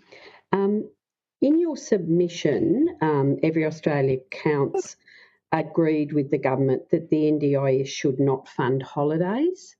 That was outlined in your submission. What is your proposal to ensure that taxpayer funding is not actually used to fund cruises and holidays? Because your submission indicated that that should not be funded through the NDIS. So can you talk to me about what sort of proposal would you put forward to ensure that that is not used to fund those types of activities? No, well, that's a really good question. So, here's the I think one of the really important things to remember is that when we, with our NDIS, the way it's currently set up, is that people are either agency managed or plan managed or self managed. Now, if you are agency managed, then the NDIA approves all of the funding and all the payments that are made. If you are plan managed, then the plan manager approves and pays. If you're self managed, then you are the person that does that. Now, in response to your question, it really comes down to an issue of respect and trust. And when it comes down to self-management, we've learned from Scott Harry that a lot of money can be saved when people are respected and trusted to spend their funds in accordance with their plan. And that's what Scott does, and he gets fantastic outcomes. When people who are self-managed start doing that, they need to be supported to understand what you can and what you can't spend your funding on. Mhm. And that needs to be that currently there's virtually no effort made to support people to self-manage. If there was more funding and more investment into building the capacity of people to self-manage, then people would understand what is and what is not appropriate when it comes to Indian funds. And that is what I recommend.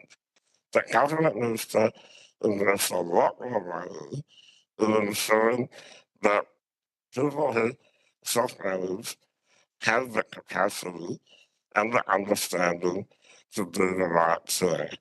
And if they're not doing the right thing, then it is entirely appropriate for that person to be supported to learn what is the right thing. And that's what I recommend. Okay, great. Thank you for that.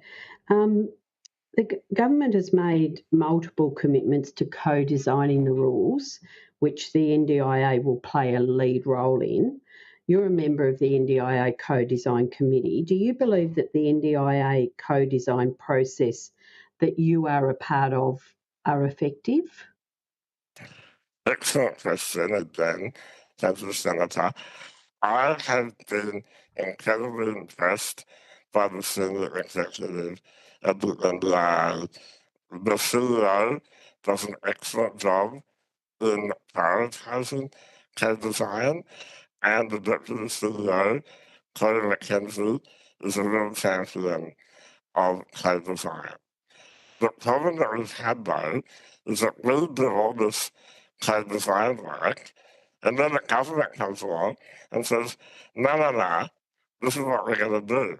So as valuable and as wonderful as the work is that the NDIA executives and staff are doing, and as wonderful as the commitment is, and I want to be on record to say that I'm fully committed to co-design, it amounts to nothing when the government says, oh, none of that, this is what we're going to do. So that is the problem that we have at the moment. And I hope that moving forward, the government is true to the commitment of co-design, and the government moves the agency autonomy to implement the decisions that we develop in the co-design work. Lovely. Thank you. Thanks, Dr. Talaporis, and thank you, Chair. I'll leave my questions there. Thank you, Senator Urquhart. I'll pass the call to Senator Hughes. Thank you, Chair. Ms Avery, I just wanted to pick up on a comment that you made with regards to expenditure of plans. One of the things that is hopefully coming through is a removal of those buckets of money, for lack of a better term, that there'll be more flexibility with the plan allocations themselves. Is that something in the bill you're at least comfortable with? You're just on mute there.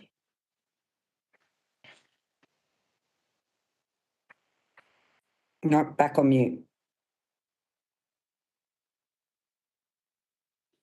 Wow, I do apologise. Thanks, Senator. Yes, we are supportive of flexible budgets. It's not clear what that will look like.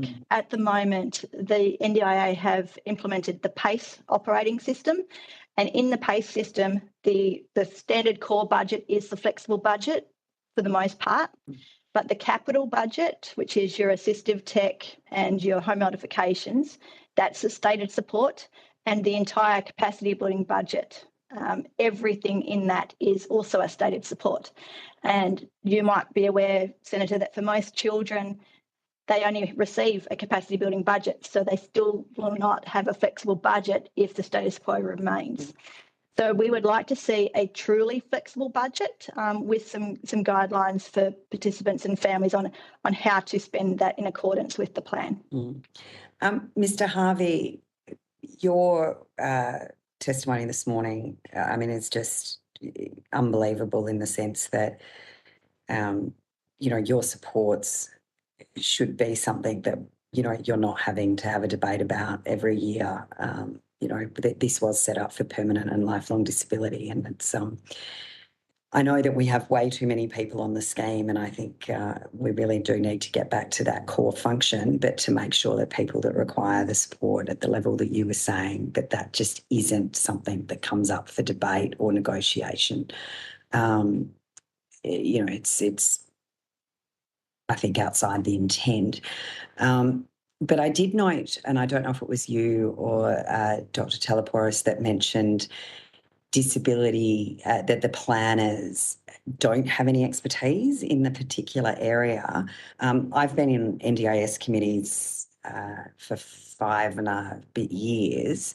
One of the recommendations we've made in many of our reviews and inquiries has been disability-specific planners, people that are at least trained and or have some understanding of disability and perhaps the complexities that can go around co-disabilities. Is that something that you would like to see come in so that we are getting not only the right functional assessments but the right plans by people that understand the disability itself and any comorbidities?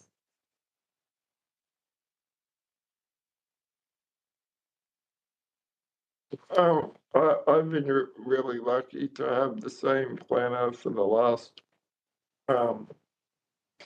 pretty much since I came onto the NDIS.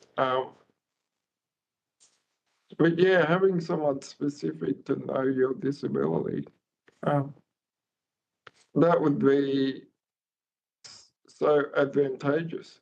Mm. Yeah. And I'm just going to follow on from one of Senator Urquhart's questions, Dr. Teleporis. She made a comment about holidays being funded, and I know there's an article in the paper today about registered and unregistered providers and some feedback that's come out of the task force. Not that we've seen that report. I guess, one of the things that I've always understood as the mother of a participant that, the NDIS doesn't pay for the holiday, but if there's a support worker required, that part may be covered under the plan. It's the same as if you need specific swimming lessons, the pool entry is not paid for. Is it perhaps sort of some recognition of what is part of the plan and what is part of the supports? Because I can tell you my Instagram feed is filled with registered providers offering things like holidays under the NDIS. It's not small unregistered ones. These are registered providers offering full service holidays paid for by the NDIS. Thank you, Senator. I think we've been really clear about what our submission said. So in response to the issue of holidays, our submission says that whilst NDIS shouldn't fund holidays, NDIS participants have the same rights as other Australians to take a holiday, and they might need support to take the holiday. Like, Scott and I don't think we've been out the front door without some support. So obviously it depends on the individual situation. Mm. And so it all, I think, comes back to the original intent of the NDIS, and that was that people with disabilities can live ordinary lives. So, it's Scott and I, with our wheelchairs and our ventilators, want to go to, I don't know, the Gold Coast. We should have the same right as everyone else. Of course, we pay for our own flights, but if we need a support worker, then that is our disability need. Mm. And so there is a lot of talk about holidays and sex workers. I know. And I was like, that isn't what the real issues are here. It's about Australians with disabilities having the same rights to a life as everyone else. Mm. No, it's an intellectually bereft and headline-seeking criticism Exactly. If you were to pay your own flights to the Gold Coast and accommodation, it's not fair to say, well, but, you're going to leave your ventilator at home. Yeah, exactly. Ridiculous. So look, I know we're out of time, but I'll put anything else on notice. But thank you so much for your testimony today. And I wish more people listen to people like you rather than some of the more louder advocates that are crowding this space. Chair, could I ask a follow-up question, please? Just briefly, Senator Reynolds, we were due to go to break, but yes, Senator Reynolds. Thank you very much, because we've got an hour's break. So thank you for that. Could I just come back to Ms Avery's comments? We were talking about intraplan inflation and the impact that will get, well, not allowing intraplan inflation and not allowing, well, I might put this another way. The government in the budget papers, which the actuary has confirmed, so for the next 4 years, there is $14.5 billion worth of savings to be made out of this legislation, of the $6 billion over 10 years. And 60% of that, $8.5 billion, is actually coming from intraplan inflation cuts. So you said that there was 50,000 people who are waiting for Section 48 reviews.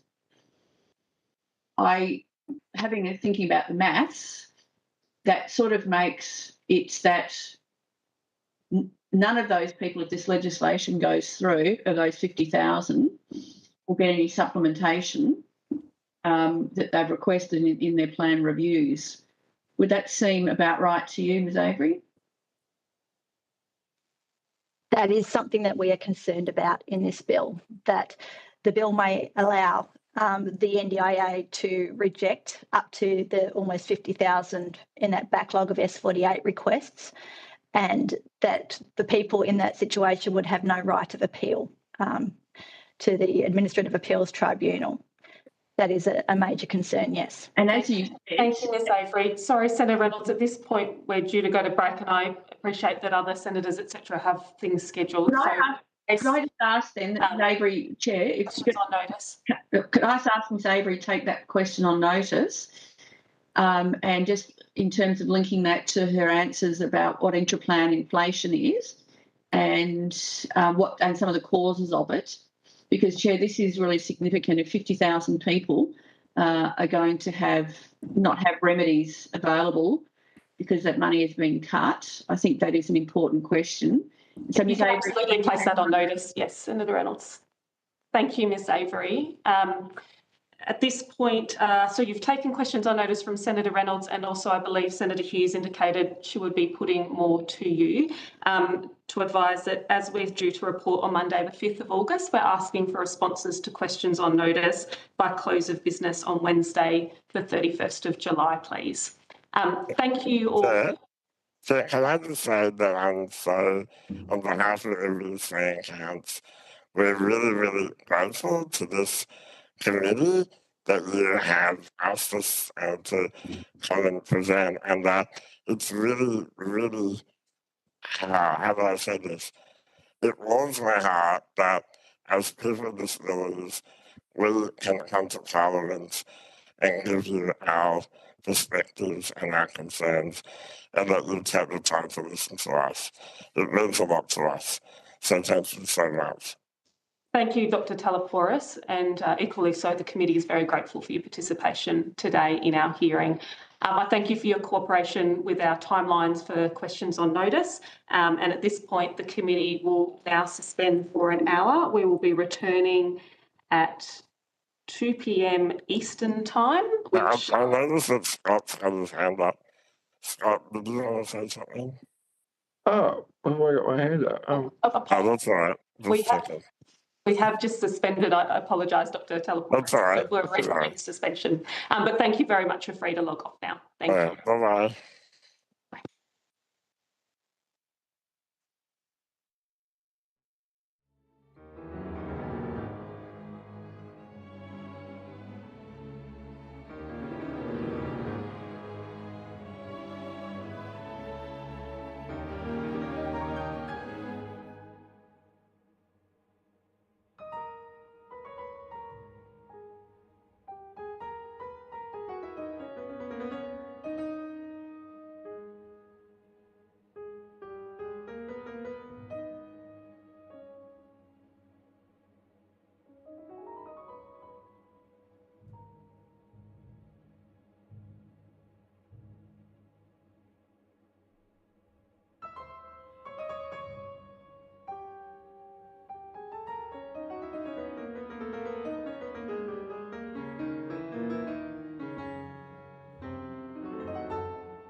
We'll now resume. And I welcome Professor Bruce Bonyhady. Professor, thank you for appearing before our committee today. I understand that information on parliamentary privilege and the protection of witnesses giving evidence to Senate committees has been provided to you. For the Hansard record, could I please ask you to state your full name and the capacity in which you're appearing today? Professor Bruce Bonyhady, and I'm appearing in my capacity as the former co-chair of the NDIS review. Thank you very much, Professor Bonyhady. I'm just going to clarify that we are actually resumed, just because on my screen it looks like we haven't, before we take your evidence. Yes, okay, I think we're okay. Thank you, Professor. Now, I understand that information on parliamentary privilege and the protection of witnesses giving evidence to Senate committees has been provided. Oh, apologies, we've done that to you. Sorry, in my checking that we're online, I've repeated myself. Professor, if you'd like to make an opening statement, you're free to do so now, and then we'll move to questions from senators. Chair, thank you very much for the opportunity to appear before your very important inquiry for a second time. As I said, I'm appearing primarily in my role as the former co-chair of the NDIS review, but I've held many positions in relation to the NDIS, and I've been involved in its development from its very inception, and those roles include being at one stage the chair of the National Disability Insurance Agency, and all that accumulated experience informs the evidence that I'm going to give to you today. When I previously appeared before this committee, my key messages were, first, this legislation is consistent with the recommendations from the NDIS review and also includes essential integrity measures. Second, this is enabling legislation and so is an essential step to allow the recommendations from the NDIS review to be implemented. And third, I said I was anticipating that the government would amend the initial draft legislation because the minister made a clear commitment in his second reading speech that he wants to get it right. Since then, the government has engaged, in my view, in good faith with the disability community, and the legislation has been refined and improved to even better align with the recommendations from the NDIS review. I therefore support the amendments that have been tabled by the government, and I believe that they get the balance right. However, it is now even more urgent for this legislation to be passed because the legislation is essential for the NDIS to be sustainable, equitable, and for scheme integrity. In my view, in all of the discussions about this legislation since it was published in draft form, there's been insufficient attention paid to the fact that sustainability, equity, and scheme integrity are all essential preconditions for the scheme serving the needs of people with disability and their families in the way that was intended. As set out in the terms of reference for the NDIS review, 3 reforms are essential at this time. People with disability and their families must be put back at the centre of the NDIS. We must restore trust and confidence in the scheme, and the NDIS must be sustainable. These 3 goals are inseparable. You cannot have one or two without the third.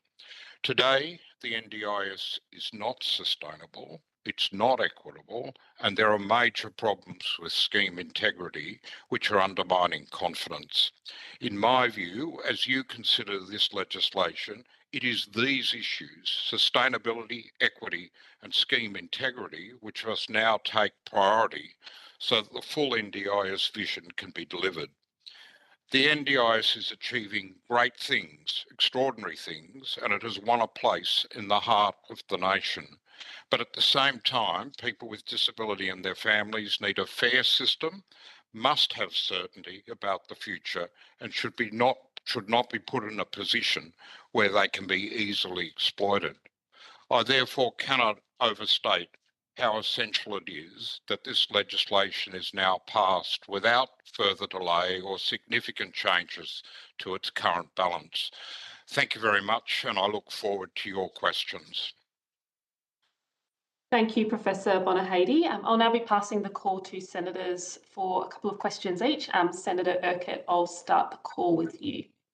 Oh, great. Thank you. And thanks, Professor Bonyhady.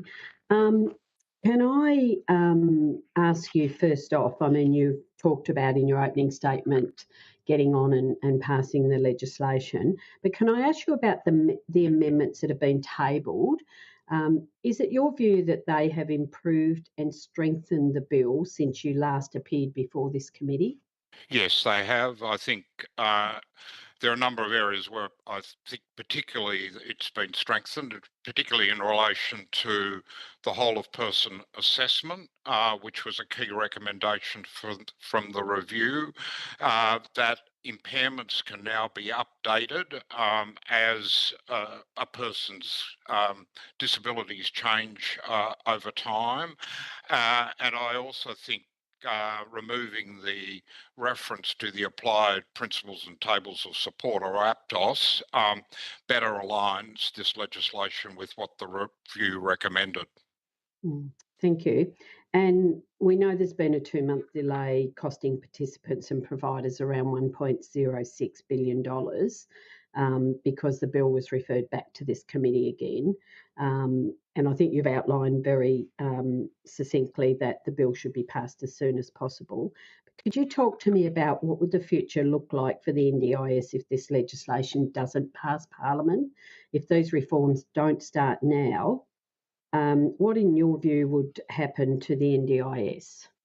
Well, I think what would happen is that it would continue to be inequitable. We know today that people with very similar needs receive very different levels of support.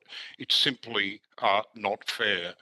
We also know that the line-by-line approach to planning is highly stressful for people with disability and their families, and at the same time is leading to an escalation of costs. We also know that the access criteria are also unfair. Some people can get access to medical reports and other things that enable them to enter the scheme. They have a diagnosis that appears on one of the diagnostic lists, while other people do not. So for fairness and equity, this legislation needs to pass. We also know that there is significant fraud and other activities going on in relation to this scheme, which is contributing to an undermining of public confidence, and the scheme is currently on a financial trajectory that is simply unsustainable. Without sustainability, without equity, and without scheme integrity, all the things that people with disability and their families want, which is a fair system that meets their needs, will not be achieved. And so I can't overemphasize, I can't overstate how important it is that this legislation now passes, and then we move to the next phase, of course, where the rules will be subject to a very detailed co-design, where the minister will need to explain how he's consulted in relation to those rules. So there is a level of transparency now around all of that. And so this process needs to happen as a matter of urgency. I would also remind the committee that in our recommendations on implementation, we said that the reform, the legislative reform, the reform to the participant pathway need to go on side by side with the development of foundational supports. And so I think all of this is entirely consistent with the review and, as I say, urgent. Can you tell me what are your views on the calls for further changes to the NDIO CEO powers that are proposed in the bill?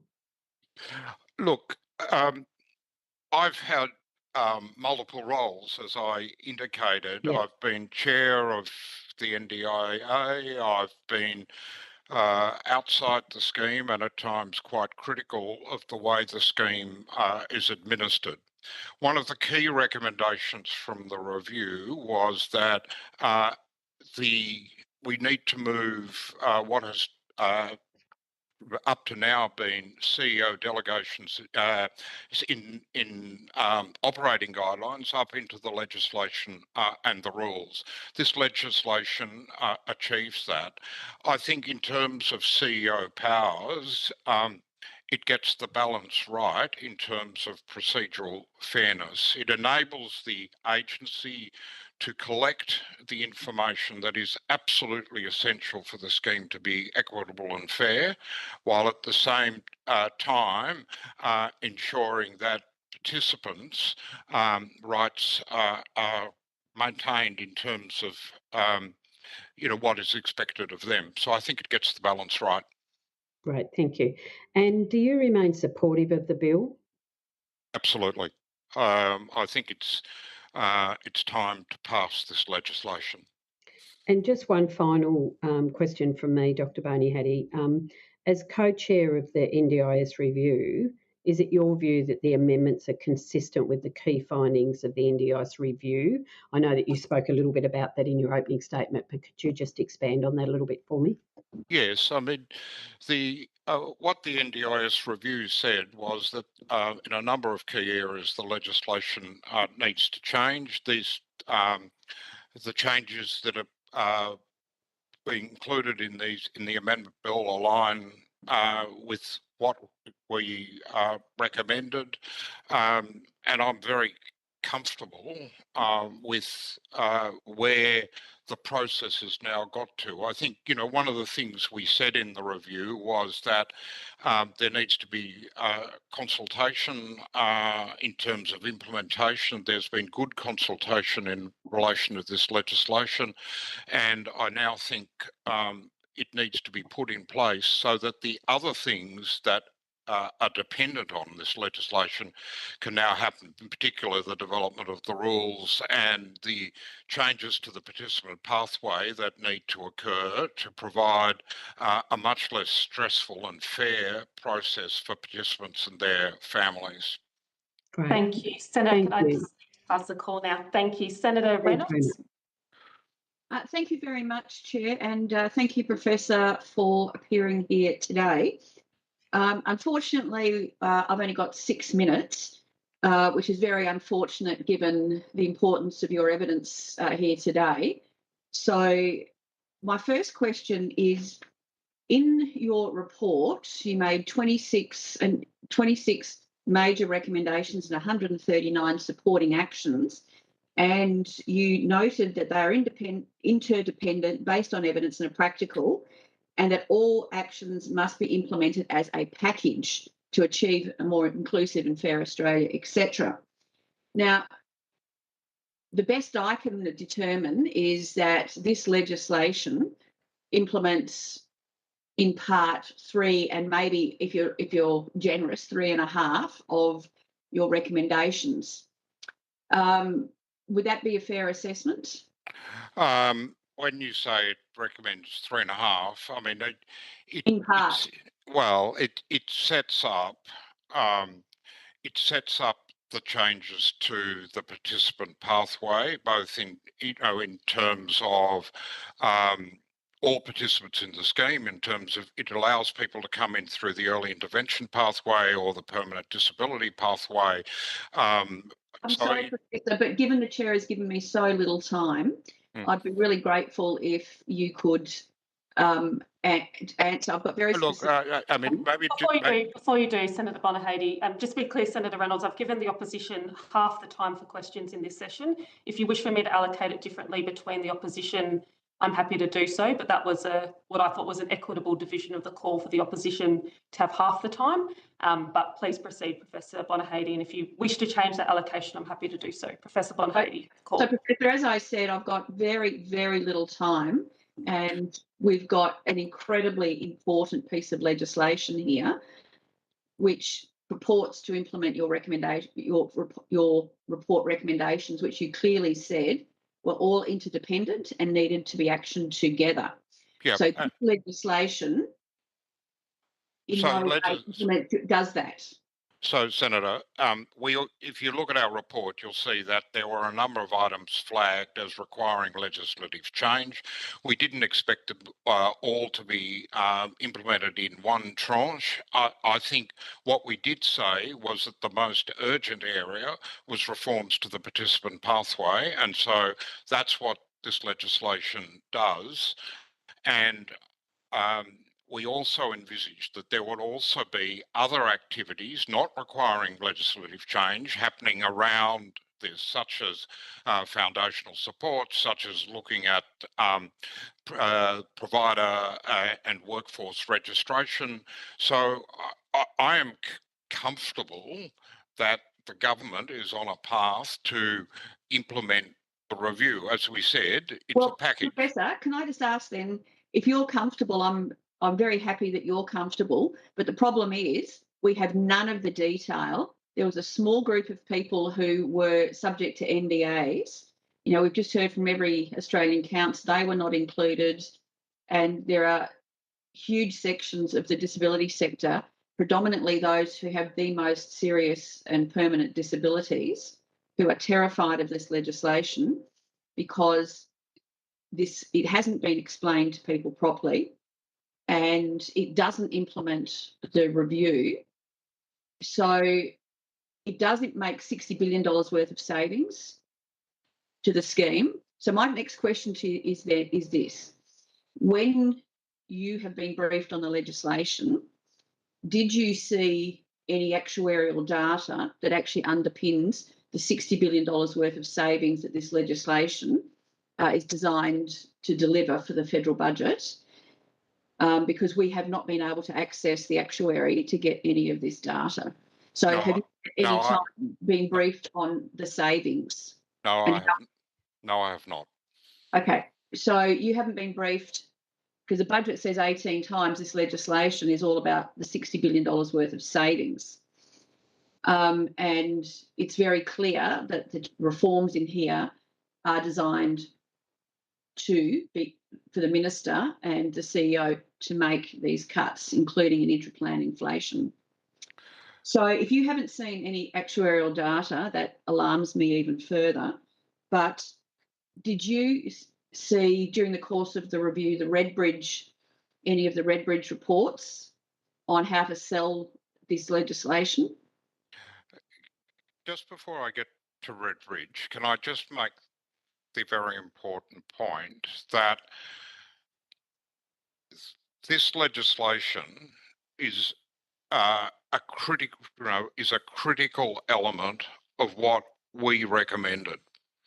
We never expected that governments would implement all of our recommendations at exactly the same time. If you look at recommendation action 26, let me finish, please. Before, Professor. Sorry, Senator Reynolds, you do need to let the witness finish his. You have given me. Then I'll return to you. You have given me 6 minutes. We're now hearing the same thing from Professor Bonyhady, which I think is the third time he's made this point. Senator Reynolds. No, Senator Reynolds and Professor Bonyhady, please, as Chair, I am making a ruling. I think it's appropriate that Professor Bonyhady has an opportunity to finish his answer, and then I'll return to you for a clarifying question. Professor Bonyhady. Thank you. What I was saying was that this legislation is absolutely essential in terms of both the sustainability of the scheme and a better participant experience. I have not seen the numbers that the government put into the budget, but what I can assure you of is that without these the changes that will be able to be implemented as a result of this legislation, the scheme will not be sustainable. And so I think this is absolutely critical. And what we said in our review was that if the package of reforms are implemented, then we believe that the scheme would come within the target set by National Cabinet. In relation to your... Just in relation to that point, So, Professor Bonyhady, you haven't seen any of the financial modelling then that goes into what's in this legislation to make the savings. Have you seen the sustainability framework, which the Senator's been asking for the last 8 months? No, I have not. So, Professor, how Reynolds, can you at this say? point, I need to rotate the call to Senator Steele-John. Of course you do, Chair. Thank you very much. One question. So, well done, Professor Bonyhady. I didn't really get to ask the questions or have answered the questions. So, thank you, Chair.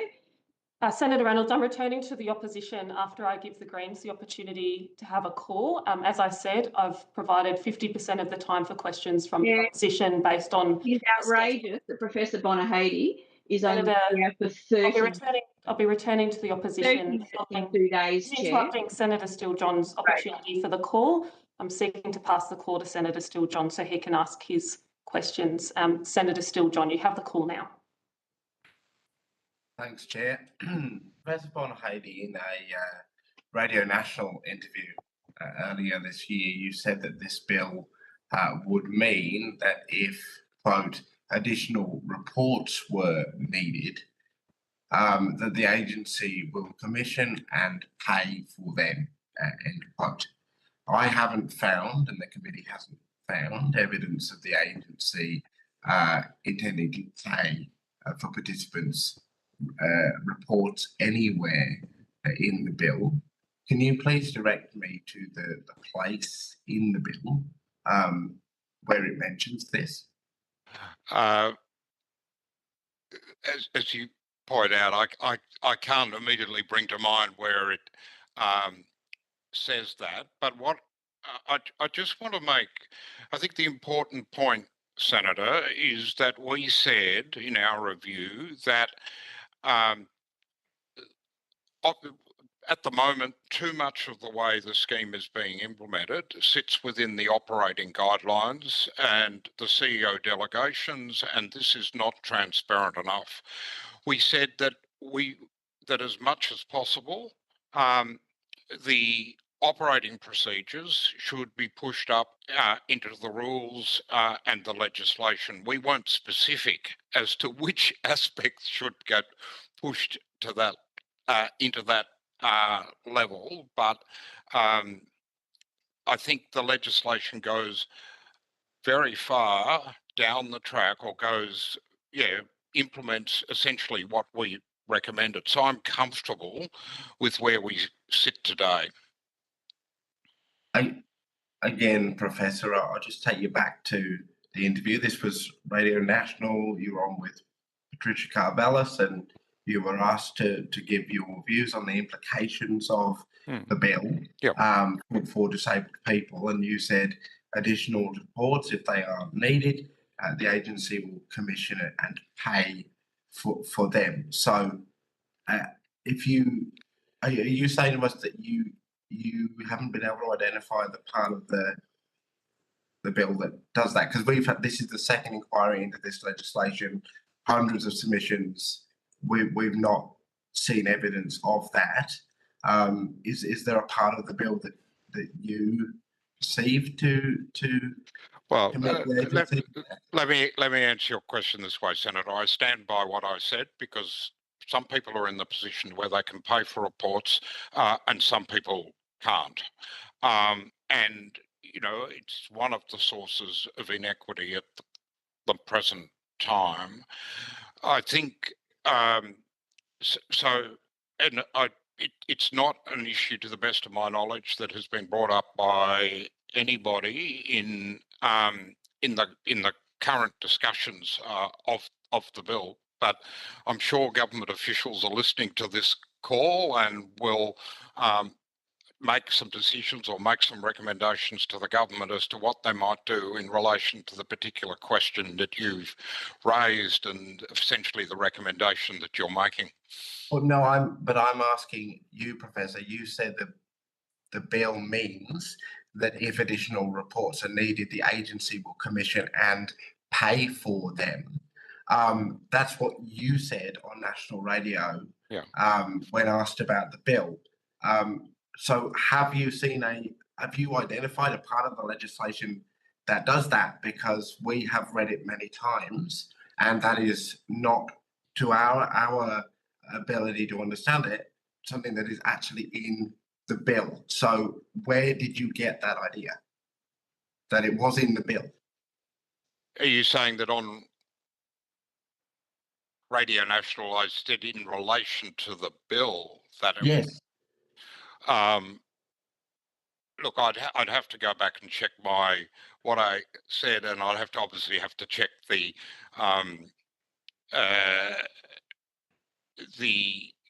bill at the moment, because I think, let me just take that on notice.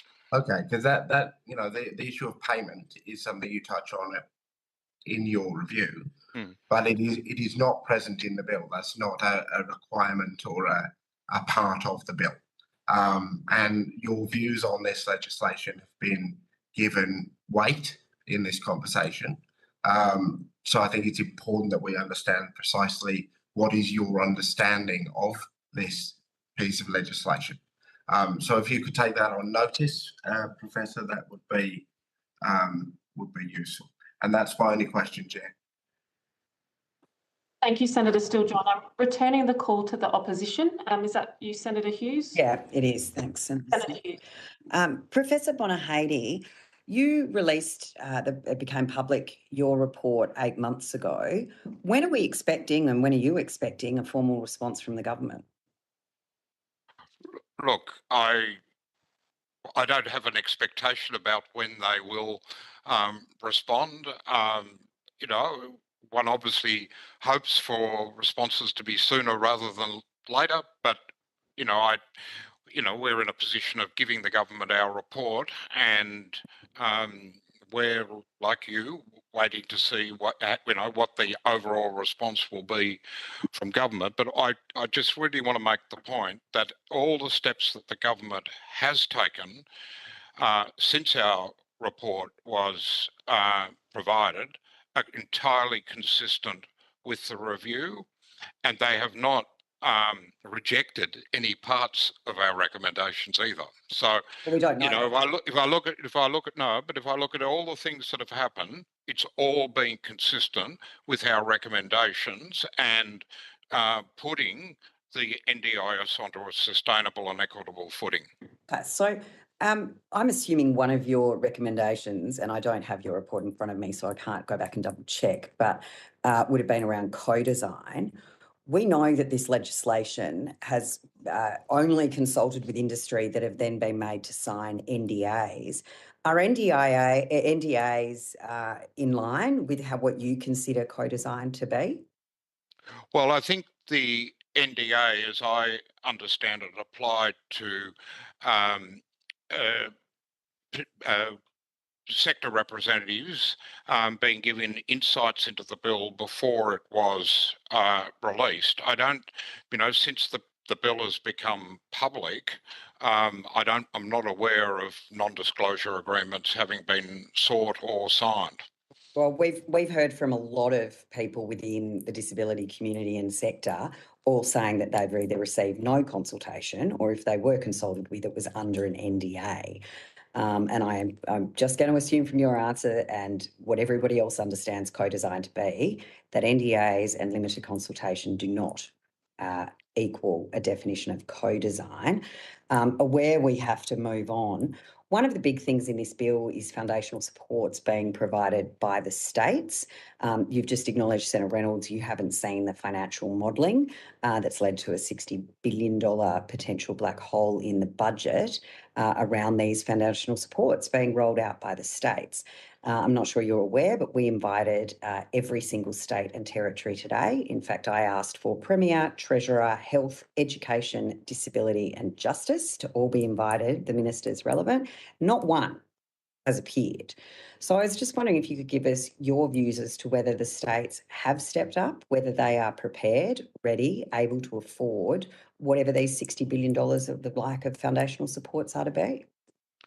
Well, I think the states and the Commonwealth have been working on foundational supports from before our report was submitted. The National Cabinet agreed in December on a system of foundational supports. And since then, my understanding is there have been extensive discussions between Commonwealth and state in relation to the design and implementation and payment for foundational supports. I would also point out that foundational supports should not just be designed by government. There is a lot of work going on in the disability community in relation to the design of foundational supports. I participated in a online workshop with representatives from early childhood last week, where the Children and Families Support Alliance in New South Wales had come together with a blueprint around foundational supports for children. And this was a national conversation about what foundational supports for children should look like. So I remain very optimistic about how the discussions on foundational supports will evolve over time. And I just particularly want to point you to Action 26.1 in our report, where we talked about early reforms, including timely passage of enabling legislation and rules, improved availability, quality and effectiveness of foundational supports, and reforms to the participant pathway to improve the participant experience and ensure the long-term sustainability of the NDIS. Reforms to the pathway must be phased in to deliver benefits as soon as possible, end of quote. What is happening now is absolutely consistent with Action 26.1. Okay, Professor Bonyhady, we're going to run out of time. I appreciate your response, but so with all this apparent conversation, agreement and work being done, I don't know why the government won't release what foundational supports are or what a definition of them is, because the community certainly doesn't know. I'm just going to finish with one question, and this is something that's been raised with me directly, some concerns around functional and needs assessment, particularly impacting the autism community. And if this is incorrect, I would love for you to correct the record, but there's been information put through to me that you personally have been involved working with the Autism CRC, that they will develop some new functional or needs assessment for the agency to use when it comes to functional assessments for people with autism. Is that correct? It's not correct. The autism. Very relieved to know that. Yeah, the autism, as I understand it, the Autism CRC has been commissioned to develop a new functional assessment tool, but I'm not involved in it. Right. Well, I think we need to get to the bottom of who is involved in it, because there's plenty of globally best practice recognised assessments that actually people already know how to administer. So if we want to talk about sustainability of the scheme, talking about some of the waste of resources in this sort of activity has to stop. Anyway, I'll leave it there, Chair. I know we're over time. Thank you, Senator Hughes. Yes, Senator Reynolds, are you seeking to place a question on notice? I am, or unless Professor Bonyhady can quickly answer it, I'd asked him the question about the Redbridge research on messaging and whether he or anybody else he's aware of in the review had been briefed on it or seen it. We did get a briefing on it during the course of the review, yes. But let me just say that it did not influence what we recommended. Okay, it was an independent review. We put forward a package of recommendations designed to do the three things that were key to our terms of reference. Thank you. Put people with disability back at the centre, restore trust and confidence, and ensure a sustainable scheme. Professor, thank you for that government editorial, but can I just ask, take notice that if you could provide... Senator Reynolds, if you could just let me speak before you talk over me. Are you seeking to place a question on notice? It's very difficult on video when you're talking over me to understand what's going on. I've got a bit of a delay there. So, Professor, can I take on notice? Can you provide me with the detail of when you received the briefing? Was it on, or separate briefings on the separate 4 reports? When you received the briefing, who else received it, and who briefed you on that research, please?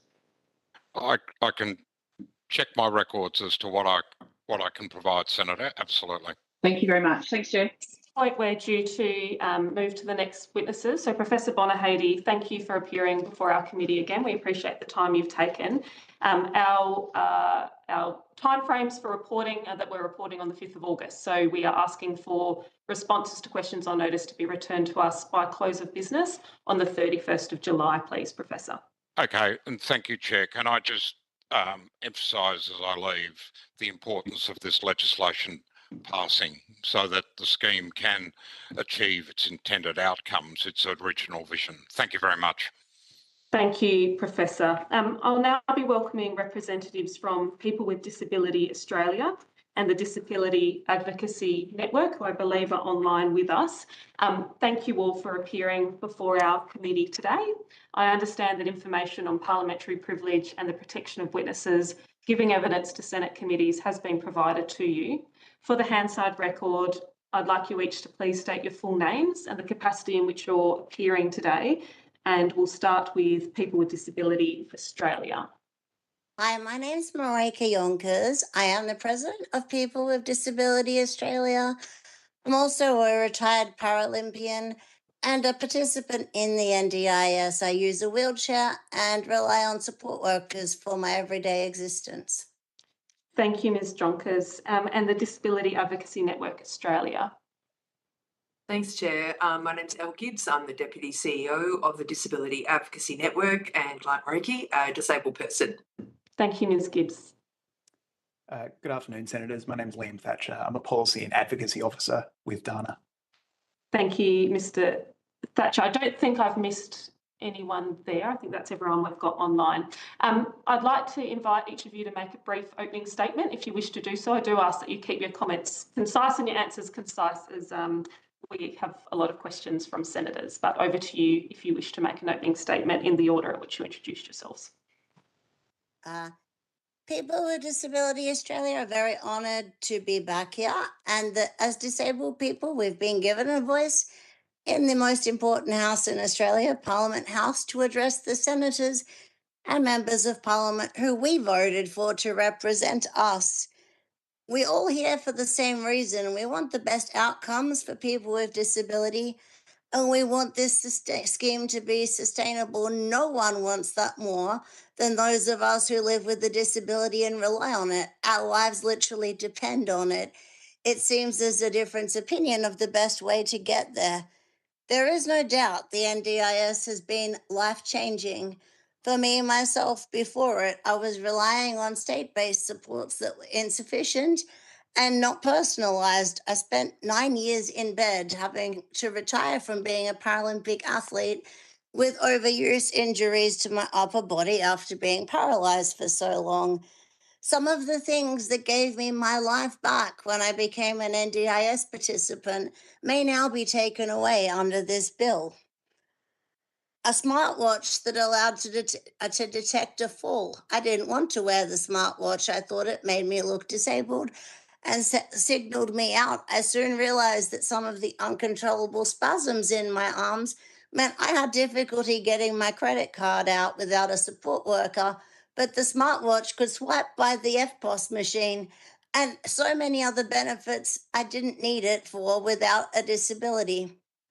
Should this item find itself on the list of things that are no longer allowed under Section 10, that would drastically decrease the independence I've had. Other things that really assisted in boosting my confidence are something like going on a first date, or a child who might, in fact, be at school, were being able to use period underwear for incontinence instead of the self-consciousness of needing to wear continence aids such as a pad. It's difficult to need to speak about these things, but the consequences of not having them are what we are talking about today. Our members have been consulted extensively at a grassroots level about this bill since the last hearings, and still together the board, the organisation and the members have grave concerns about the safety of people with disabilities and rights and choice and control going forward. We're all here because of a bill called Getting the NDIS Back on Track. But we haven't really worked with disabled people before the bill dropped to discuss how we got off track. And a lot of those answers lie outside what's contained in the bill. I've listened to members of Parliament and even members of this Senate discuss passionately issues for constituents, such as not having a wheelchair approved or slow access to the system. We just heard Professor Bonyhady speak about the importance of the participant pathway. What's really important to look at right now is this bill doesn't fix these problems or really address sustainability. What it's doing is deciding how disabled people can access supports, by which supports we can access, how we're eligible for the system, but the information is not there to make the decisions on. And like everybody else, we like to make informed decisions. To continue the story of how the NDIS gave me my life back and took me from bedbound for 9 years to a tax-paying citizen and president, a bureaucrat somewhere decided that a wheelchair was not reasonable and necessary. As soon as I rolled onto the NDIS from a state-based scheme, I informed them mine had been written off and it would take about 1.5 years to customize one for me. You may see I'm now giving testimony from bed. We are still trying to customize that wheelchair for me today. It's cost me most of my employment and my quality of life. That is the type of thing this bill won't fix. The type of thing that would save the money that's mentioned in the budget documents, which Senator Reynolds has referred to, are things to do with the policies, procedures, and bureaucracy in which the NDIS is implemented. And a lot of that is going to come to light as we co-design the response to the NDIS review. As an organisation, of course, we're willing to work on co-design with any government of the day and all political parties to build the best NDIS as we can. We recognise this is very bipartisan and appreciate the system. Has our position changed? We're still missing the data necessary to assess this bill. We don't have the assessment tools that will make people eligible or determine their budget, or how that is going to, in fact, become a budget mechanism. And there is, in fact, no tool in the world that can do that for every disability. So the length of time it may take to do that, it might, in fact, be faster to look at the review and the Royal Commission prior to attempting to retrospectively implement into this bill. Has our position changed? Another reason, no, is the states and territories have not been able to meaningfully respond with a definition and an explanation of what these new supports would look like. And we all understand that really good policy design and implementation looks like coming up with a concept, testing that concept. And this was done with the initial rollout of the NDIS. There were trial sites to tweak what worked and what didn't. And it was on that basis that then it rolled out around the nation today. And we now know the things that do and don't work well and could respond to those. Of particular concern to members in our survey, and I would request as an accessibility feature, and to save us time today, perhaps I could send this survey to you rather than reading out a large volume of numbers. Chair, is that all right? Yes, please, Ms. Jonkers. Thank you. I'm unable to scroll between screens at the same time. Some of the things that were really highlighted was concerns that people wouldn't have the same rights.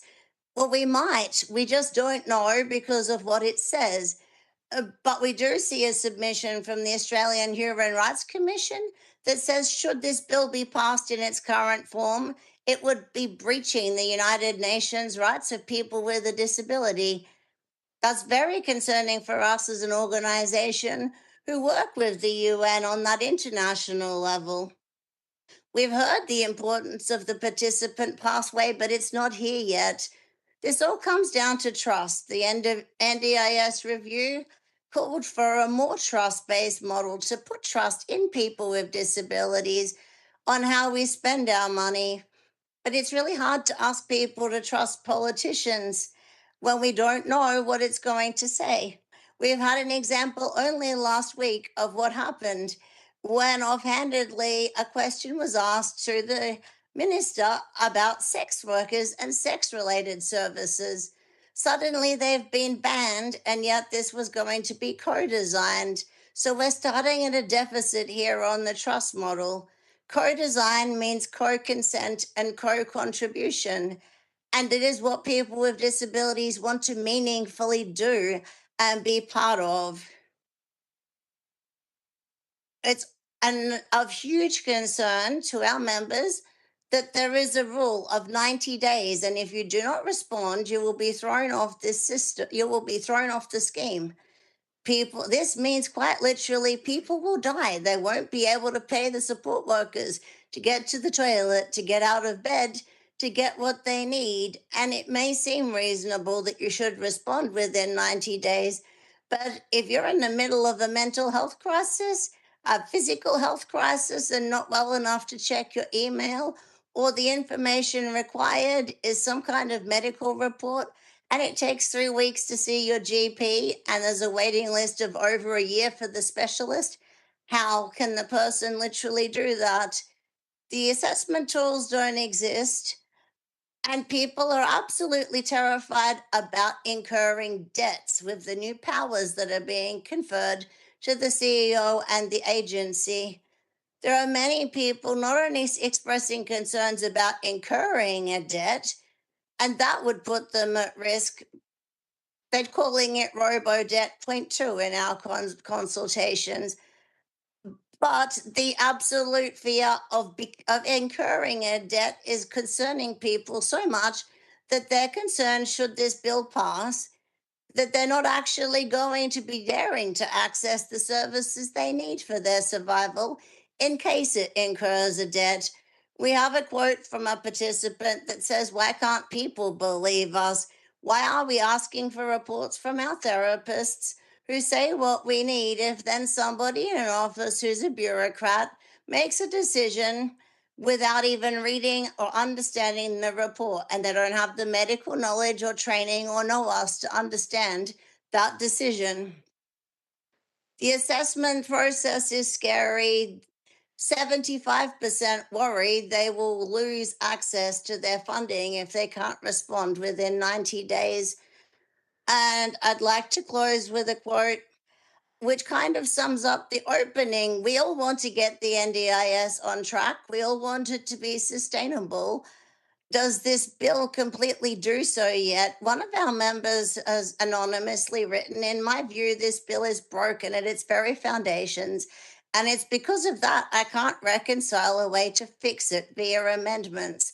What is required is for the bill to be withdrawn and deep co-design that is authentic, transparent, meaningful, and accountable to take place, to design the path forward, and only once the path forward is clear should the need for any legislative amendments be considered, even if it is deemed necessary.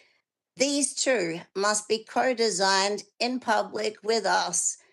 In closing, we would like to say nothing about us without us, but we do want to work with the government and with everybody in the Senate to make the best NDIS possible. Thank you for the opportunity to represent our members today. Thank you very much. I'll pass to Disability Advocacy Network Australia, noting we don't have much time left for this session, so if I could ask you to keep your statement concise, please. Thank you, Chair, and yes, I absolutely will. So DANA is the peak body for independent disability advocacy services, but we also have a program where we play the secretariat role for all disability representative organisations and for the NDIA for their Disability Representative and Carers Organisations Forum. So we were the authors of the joint submission from most of the national disability representative organisations. The submission heard that where we came last time, where I came to talk to you last time, we were talking particularly around the whole of person section of the bill and the need for amendments. The government has come a significant way around that. There is still some left to do that we believe that is in our submission that will ensure a person's full set of disabilities can be listed, considered and challenged. So that challenge is very important, and reviewable decision, I think, is the technical term for the lawyers that constantly tell me I use the wrong terminology. The other part is to have some constraints and transparencies around the CEO power and the ministerial power. We also think that something new, that there may be a role that the senators may want to consider for the Independent Advisory Council in providing that kind of transparency, given that they have a legislative role in the governance of the NDIS. We have advocated strongly that the DROs, as the national representative organisations of people with disability, should also have a legislative role, and I will just say that again from last time as well. One thing I do want to just put on the record that is new from the last time we gave evidence. We have recently surveyed most of our 80 member organisations across the country, and 93% of them are finding that they are either having to let go staff or not be able to support people with disability anymore. The demand out there at the moment from people with disability for support, particularly around the NDIS, is absolutely enormous. Both the delays within the agency, but also the very, very significant distress among people with disability and families about the changes that are being proposed. The lack of clear timelines, the lack of information is just causing a great deal of distress. So we're very keen to see more information out there in accessible and available formats as soon as possible about all aspects of this reform. But I'll give time for the senators to ask questions. Thank you. Thank you. So Senator Steele-John and Senator Urquhart are seeking the call. So I'll come to you, Senator Steele-John, for a couple of questions, and then Senator Urquhart. Senator Steele-John, you have the call. Thank you, Chair. To President Jonkers, one of the aspects of the bill which remains fundamentally concerning to so many of the submitters to this inquiry, and it sounds from your opening statement to your organisation's members, is the ability of the Minister under this legislation to define what is and is not an NDIS bill, removing the principle of reasonable and necessary decision making and the individualisation of supports that is possible under the current legislation. From your lived experience and from the stories and experiences shared with you by your members, what are some of the risks and potential harms that you fear might be the product of this new process of decision making? Thank you, Senator. We heard time and time again from our members that a prescribed list of what is and isn't considered an NDIS support would actually cost more money and get less high quality outcomes, because people with disabilities were very creative at figuring out what was acceptable. They may buy a ramp from Bunnings because then they didn't have to buy a $1,000 one that took 3 months to arrive from a registered provider. Fix their wheelchair with a part from Bunnings. Compare the price of a Bluey to clean up a consonant incident with a puppy pad from the $2 shop. And so the risk is not only to choice and control and the budget, but to people's ability to have dignity in their lives. We've heard many people speak about not wanting to have visible support workers and support workers in their life where they can do something themselves, and an object that might be considered an everyday item is not for someone with a disability. So these are the types of things that are huge risks. But the bigger one is the utter depression and mental health impact of, after a decade, finally being freed to live a life. I am not the only one who didn't have a life with the previous system. to have been given a taste of quality life and have it taken away is a huge risk that we will have to deal with as a society down the track. And people will die. This is the biggest concern of our members. People will die by not having access to the services they need, or because they chose to, because they had an existence, not a life. And that makes me it's very difficult for me to read and present as a president that our members are considering that maybe their life might not be thought worth living because of what it costs.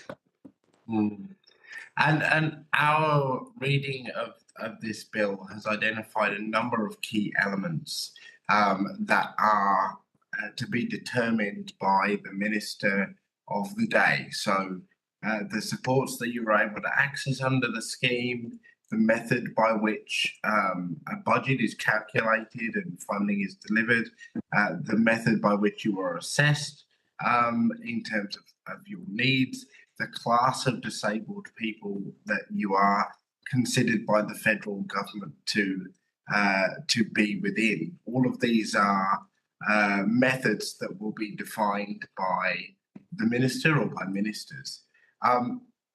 Is it concerning to your members that not only are they being asked to trust this government and their intentions in relation to the NDIS, but that actually this legislation grants those powers to make and remake those methods to all future governments that may be elected or formed?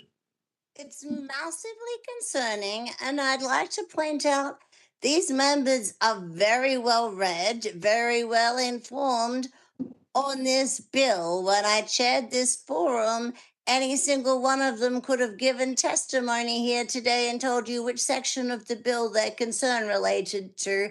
So we aren't talking about disabled people being afraid of change. We're talking about specifics within this bill that people are concerned about, such as that you can't break a person into multiple people. A person meets the access criteria, not a series of disabilities. And with legal advice also contained within these submissions, it is becoming somewhat obvious that although an amendment is there which is attempting to address the whole of person thing, and we highly appreciate recognition of this great concern, it doesn't ultimately, within its wording, change the fact there is still a primary and other disabilities. Now, under the current legislation, that person has a right of appeal to the Administrative Appeals Tribunal to say, it might be that I have autism, but right now I'm having a flare-up of a physical disability. I'm no longer able to walk. I need a mobility scooter. Under the proposed bill, you don't necessarily know which has been deemed your primary disability, and these appeal rights are not there and not clear. So you may well find that you suddenly are out of pocket for purchasing something you felt was essential to do with one of your disabilities. But if it was the wrong disability, imagine this is where we start to get the people who are too scared to even buy a support that they're certain following the rules will be okay. They're going to incur a debt that they could never repay, because we're talking predominantly about people who are socioeconomically not the most well off in the country, although that is a broad generalization. A lot of us also work and are participating in society, but this NDIS was designed to give us a normal life, and nobody else in society gets divided into boxes. Thank you, Ms. Jonkers. I'm going to allow Senator Urquhart to place her questions, and then if you want to place them on notice, Jordan, I'll come back to you. Senator Urquhart. Thanks very much. Look, I'm conscious of time, so I just got a couple of questions for Dana. Can you talk to me? I understand the Minister worked closely with disability representative organisations in addressing the concerns. Can you let me know if you are comfortable with the revised amendments linking funding to impairments? And is it your view that the amendments that have been tabled have improved and strengthened the bill since you last appeared before this committee? And did you and other national DROs support the 2-month delay that has now occurred? Sorry, that's sort of 3 wrapped into one, but I'm just trying to make time more efficient. Totally fine, Senator, and thank you. Thank you. Look, we did do quite a lot of work before the Senate committee considered whether to extend the hearing dates. So with both the Department of Social Services, the National Disability Insurance Agency, the then Public Interest Advocacy Centre, now the Justice and Equity Centre, and with a number of the disability representative organisations to see if we could do some significant work to address many of the concerns around the whole of person part of the amendments. The amendments, as I said, do go a significant way towards where we wanted, but there are a couple of elements that were in our joint submission that we would like to ask the senators to further consider. And as Ms. Jock has also said, for it to be reviewable is extremely important. People make mistakes, bureaucracies make mistakes, we know that. We can't afford to have a system that changes people's lives, be subject to no review at all. Our members also run the AAT appeals network across the country, and the advocates who do these appeals are extremely concerned that this important part of any future NDIS may not be reviewable. So that's a consideration we would strongly urge the committee to do. And look, there were a number of us, including Dana. We are very eager to see the NDIS reformed. Our members are hearing every day that there are very, very significant problems particularly for the people with disability that we represent, who are some of the most marginalised people with disability, who often don't have families and don't have anyone else other than advocates who represent them. I have just in the last week been working with the ABC about a really terrible case where a person with disability has been absolutely exploited by a service provider, and advocates have been able to help and intervene. So this happens all the time. We know that this legislation is part of a range of reforms, including foundational supports, including navigators, including changes to the Quality and Safeguards Commission, including changes to regulatory systems and registration. We are very keen to see us continue to progress those changes and for those to be done with us, not to us. Lovely. Thank you very much. Thanks, Chair. Okay. Senator Steele-John, did you wish to place any questions on notice before we move to the next session? I do, but it's very short. Maybe they could just answer it if that's okay. I just want to clarify, PWDA is still a registered DRO. That's still your status as a national organisation, isn't it, President Jonkers? National peak, the cross disability peak. And your organisation was supportive of the additional Senate inquiry. Get the additional information, and unlike a lot of other organisations, due to the incredible time constraints that were tight, we did consult members to bring information back. I haven't seen a lot of other testimonies so far from places who were able to do that with the turnaround time. Okay, thank you. Thanks, Chair. Thanks, Senator Steele-John. I'd like to thank you all for participating again in our inquiry for the second time. We do appreciate the time you take to be part of our processes. If you have taken questions on notice, we're asking for them back by close of business on the 31st of July to enable us to report by the 5th of August to the Senate. But you're free to log off now. Thank you very much. And we will now move to our next session. And I welcome representatives from USID Centre for Disability Research and Policy and Inclusion Australia. Thank you all for appearing before our committee today. I understand that information on parliamentary privilege and the protection of witnesses giving evidence to Senate committees has been provided to you. For the Hansard record, could you please state your full names and the capacity in which you're appearing today? And we'll start with USID. Hi, I'm Professor Jennifer Smith-Mary, and I'm the Director of the Centre for Disability Research and Policy. I'm also an Australian Laureate Fellow, and I'm representing both the Centre for Disability Research and Policy and my own work on the NDIS and psychosocial disability. Thank you very much. And Inclusion Australia. Thank you, Senator. I'm Catherine McAlpine and I'm the CEO of Inclusion Australia. And Inclusion Australia is the national disability representative organisation for all people with an intellectual disability and their families. Thank you very much. I'd like to invite each of you to make a brief opening statement if you wish to do so, and then I'll be inviting questions from senators, and we'll go in the order in which you introduced yourself.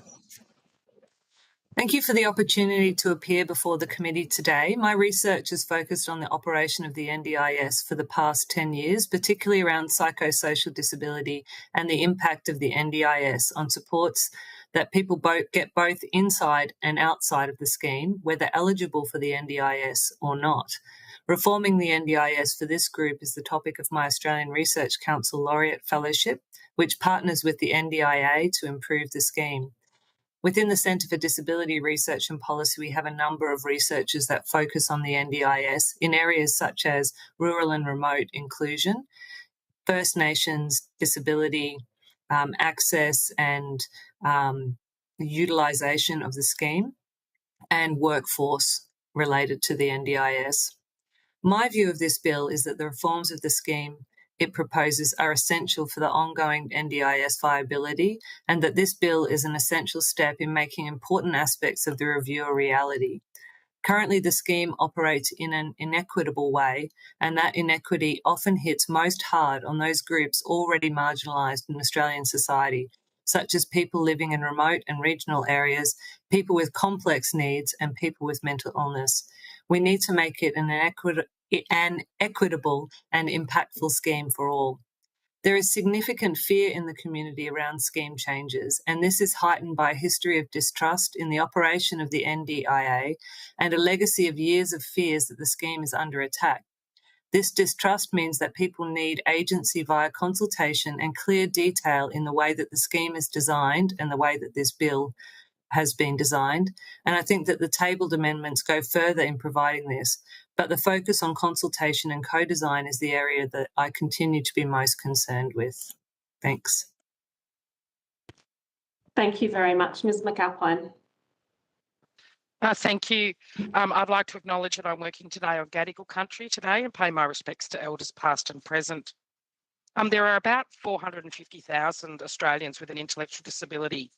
As of the 31st of March this year, including people with Down syndrome, there were 102,596, or about 15.8% of NDIS participants with a primary disability of intellectual disability. For the 23% of people with an intellectual disability who are NDIS participants, the June 2023 dashboards tell us that $8.5 billion of paid supports were paid to the then 15% of NDIS participants with an intellectual disability, with an average plan of $98,100. Adults with an intellectual disability not in SIL had an average plan of about $68,300, and adults with an intellectual disability in SIL, so likely to be living in a group home or an other unstable accommodation, have an average plan of just over $350,000. The Disability Royal Commission has unequivocally explained that people with a disability most likely to experience violence, abuse, neglect and exploitation are people with disability living in closed and segregated settings. And the people most likely to be living in those settings are people with an intellectual disability. The Disability Royal Commission evidence showed people with an intellectual disability have a life expectancy 27 years less than the average Australian, are more likely to be on the DSP and or be poor, are overrepresented in jail, especially First Nations people with disability with an intellectual disability. They're more likely to be subject to restrictive practices and more likely to be separated from their peers at age 5 when they are streamed off to special schools. So it should really come as no surprise that people with an intellectual disability are the most expensive in the scheme. Those two numbers, the overall 8.3 billion and the average plan size of 350,000 for people in SIL, are the are the most expensive in the scheme. And that is because they are some of the Australians with the highest support needs, the very people the NDIS was created to support. And I say all this because in this age of scheme sustainability, we're seeing sustainability is such a concern. This means that these people with disability have a target on their backs. People look at the NDIS participants with the largest plans through the lens of low-hanging fruit and make changes such as the recent deleting of line items for intensive behaviour supports. The NDIS review took a more considered view. The panel acknowledged that the NDIS had become the only place for all people with any disability to receive paid supports. They produced a vision of a connected system of supports for all people with a disability that ensures inclusive and accessible services grounded in human rights and hold governments to account for action. They recommended the creation of foundational supports, including general foundational supports programs and activities like information and advice, individual and family capacity building, peer support, self-advocacy, and disability employment supports. While these are obviously helpful supports for all people with disability, they are of particular value to the 77% of people with an intellectual disability who are not scheme participants and who, I would note, are not people who come to consultations well informed, being able to explain every part of the bill. Which brings me to the legislation that we are discussing today. Legislation that is critically important as authorisation to bring the NDIS review recommendations to life, legislation that we want to see passed. However, it's also proven to be difficult legislation because of all the additional items that the NDIA/government want to change. And so I'd like to make just a couple of final comments about these. Firstly, Inclusion Australia supports the submission to this committee made by Disability Advocacy Network Australia in their role as the national coordination function for the DRO program, as Ms. Gibbs just said. We would note that definitive in and out lists cause problems for people with very complex support needs, where particular discretion is needed to respond to highly individualised circumstances. We recommend an approach based on principles, or at the very least clauses that offer the NDIS discretion in unusual and complex circumstances. It is critical that a needs assessment consider the whole of person. For example, the experience of being hard of hearing is very different and very impactful if you already have an intellectual disability. And it can be very hard to diagnose/distinguish the respective impacts of having both an intellectual disability and autism. And finally, Inclusion Australia proposes that the transitional arrangements for the Section 10 be amended to require that the Minister consult with the NDIS Independent Advisory Council on transitional arrangements. We believe that this is consistent with the IAC statutory role in providing advice to the NDIS Board. Thanks for the opportunity to appear and make that statement. Thank you very much. I'll pass to senators for a couple of questions each. I'll start with Senator Hughes. Thank you, Chair. Professor Smith-Mary, you obviously have done a lot of work in the psychosocial space. Do you have any concerns that the foundational supports, whatever they might look like, would ultimately mean psychosocial is excluded from the NDIS? No, I don't. I'm not concerned about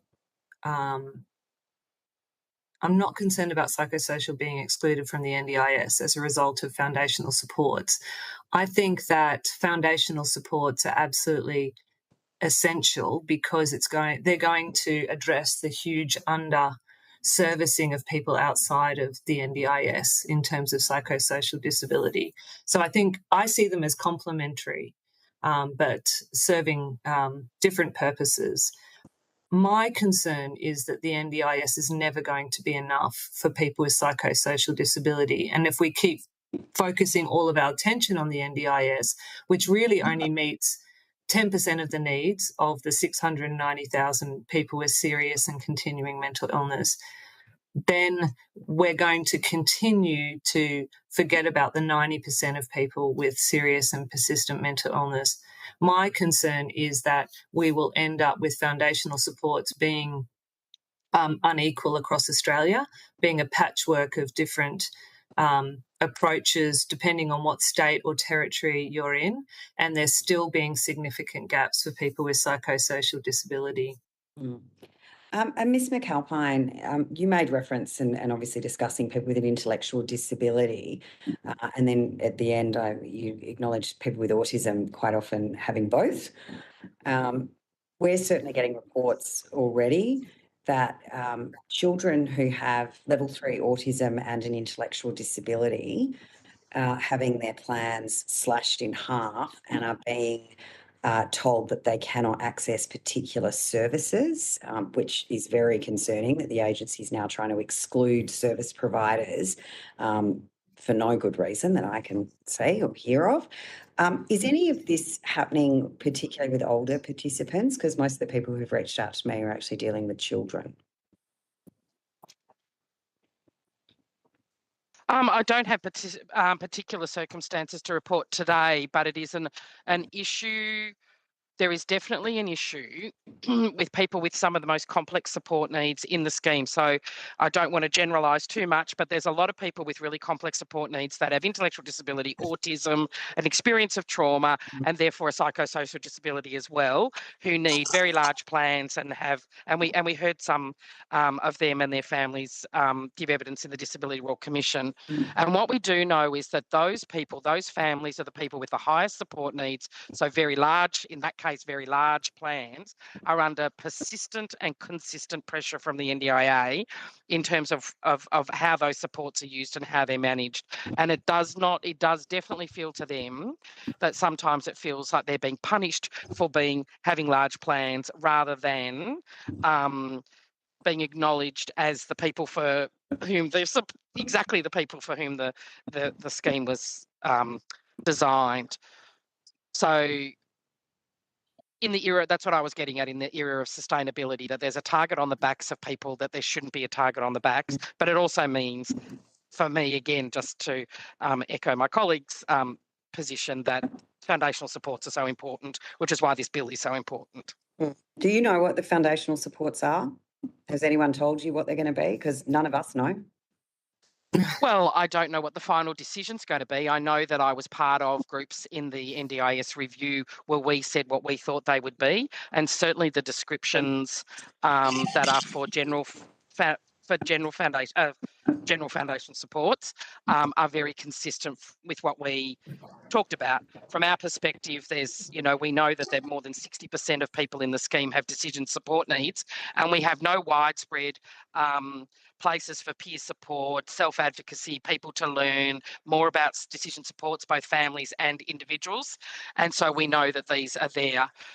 We do rely on the fact that the government has committed to co-design on these, and that we should have a say both for the states and territories and the Commonwealth about what they should look like. So I don't want anyone telling me exactly what they are. I want to be part of the conversation, and for our community to be part of the conversation to decide what they are. We tried to have the states here today to invite them to be part of the conversation, but they declined. I just want to touch on one last thing, because we do have to talk about sustainability, and we know that there's a lot of waste in the scheme. A lot of money has been spent on ILC grants, and a lot of that was designed to provide what would be some of these foundational supports outside of government, so that organisations were better prepared to work with people with a disability, so that they wouldn't require necessarily NDIS supports. Do you think there is some scope there to rein that in, change the process, look at some of the funding there to sort of better target it? Because when we're talking about sustainability, it does mean cuts. There's 60 billion come out of the budget. Is that somewhere that we could be looking at? Well, I think that the NDIS review looked at this area. I think that ILC, despite the good intentions, has been very ineffective. So, from Inclusion Australia's point of view, we actually have organisations that are members, and then they have people with intellectual disability as their members. And those organisations tend to be the leading organisation in each state and territory, capacity building and advocating for people with an intellectual disability. What we find with the ILC grants is it's so uneven that at any point in time, one or two of our members do really well in a grant round and a few do not do so well. So what we're not seeing is more even supports throughout the country. So we are hoping that, in terms of the proposal of foundational supports, and I echo the professor's concern about the unevenness, the risk of being uneven throughout states and territories. But to make sure that there are supports for everyone, no matter where they are. And the ILC has not produced that. And the ILC has funded organisations which we would regard as not the types of organisations that it was intended to fund. So whether that means it's a revamp of the ILC, but also foundational supports is a much bigger investment than the ILC program on its own. So therefore we would support that more generally. But I would agree with the basic premise that there is reform needed in that area to reduce duplication and to make sure we have the best impact for the most people. All right, I know we're short of time, so I'll leave it there, Chair. Thank you, Senator Hughes. Senator Steele-John, I'll come to you, and then I've got a couple of questions. Thank you. Thanks so much for appearing today. If I could first ask a question to Professor Smith-Merry. You published a paper, Professor, in 2018 on psychosocial disability in the NDIS, which identified many of the issues that people with psychosocial disabilities experience or face throughout the application, reassessment and navigation process within the NDIS. Now, I understand that some of these issues are less relevant today, but a large number of them are still present. One of the things that your paper called for was a better understanding of how to provide person-centred care for people with psychosocial disability. This bill would introduce a number of measures that would standardise the process for supports provided to participants, effectively moving further away from an individualised and person-centred approach. What effect do you see this potentially happening or having on prospective participants and participants with psychosocial disabilities who are currently in scheme? It really depends on the framework in which the decisions about support are happening. So decisions, whatever decision-making tools you're using, have to be enacted within a very strong relationship between the people that are deciding what supports you need and yourself. So the problem really is in being unable to have a strong partnership between the decision maker and the person who's getting the supports. So and the enactment of those supports. So that's the other aspect of it as well. So if we go to, and it's particularly problematic where the decision maker has absolutely no experience of mental health. So they really don't understand the context in which someone's living, they're not taking the time to really understand them as a person. So if we're just using technocratic tools in order to make decisions, that then that is absolutely not what we want. But I would just hesitate to say that the decision making around the area of supports is just one part of the support giving. The other bit is around support coordination, the relationship between an individual and the person who is supporting them to join up services. That relationship is the one where you can really put money into time, which creates a person-centred experience for the individual.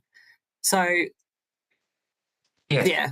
Absolutely, Professor, and everything you've said is very much in line with evidence that the Parliament has heard previously around these topics.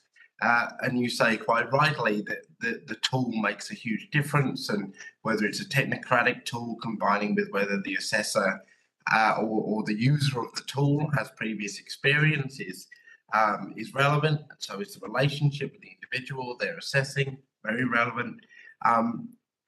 If we look at the piece of legislation we're being passed to ask, none of those clarifications or requirements are present within the legislation. If we take the needs assessment pieces, the method for that assessment will be the product of a ministerial instrument, as will the method to translate that assessment into a budget.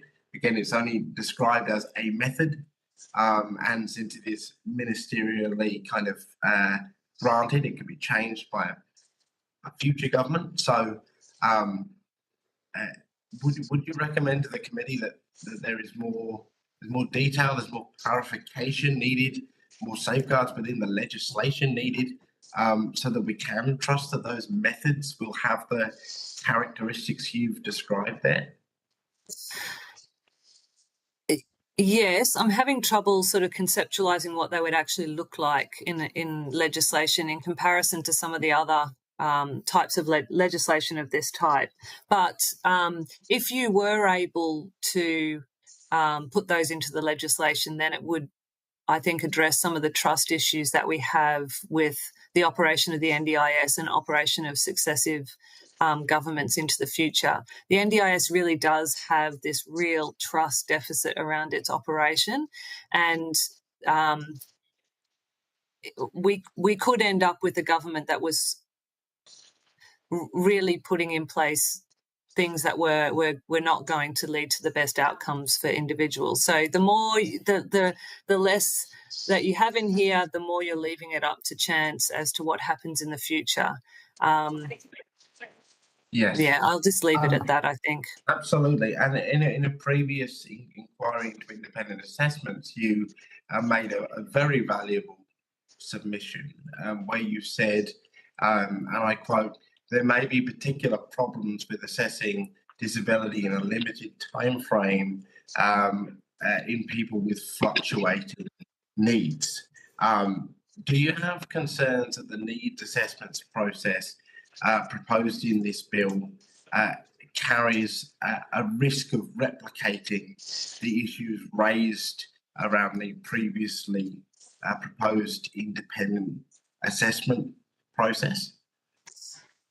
Absolutely. I think for anyone with psychosocial disability and experiencing the ups and downs of mental illness, then making an assessment at one point and not being able to review that is problematic. So a time point assessment is problematic.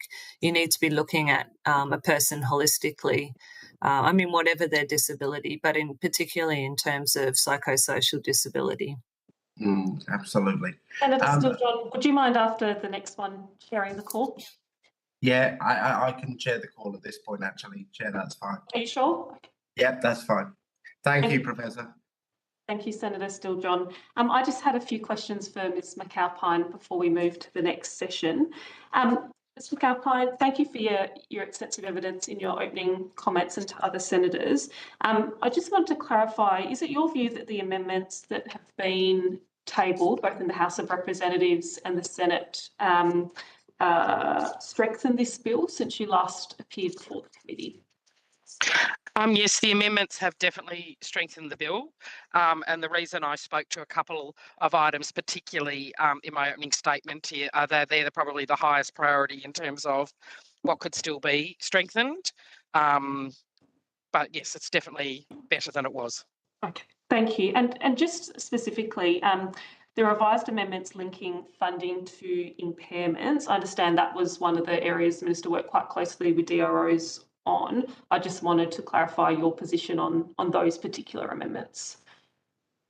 Well, we have some, if we're going to talk about whole of person, we do have some concerns. One of the things that we know about disability is that multiple disabilities are multiplying in effect. It's not this plus this, it's often this times this. And you only have to ask the deaf-blind community about that in terms of the multiplying effects of multiple disabilities. So we just want to be very careful that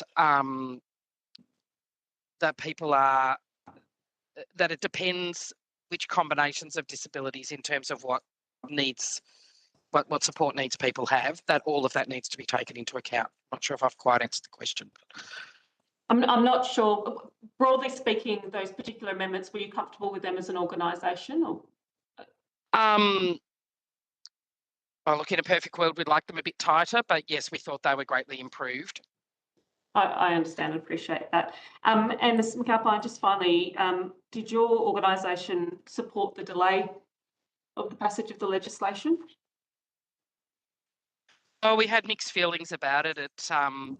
We think it's really important legislation that needs to be passed.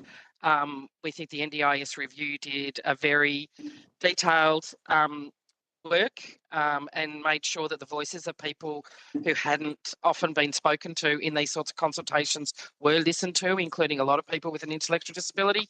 So we're keen to see that go through. Having said that, I think the trust deficit that Professor Smith-Mary just talked about is real.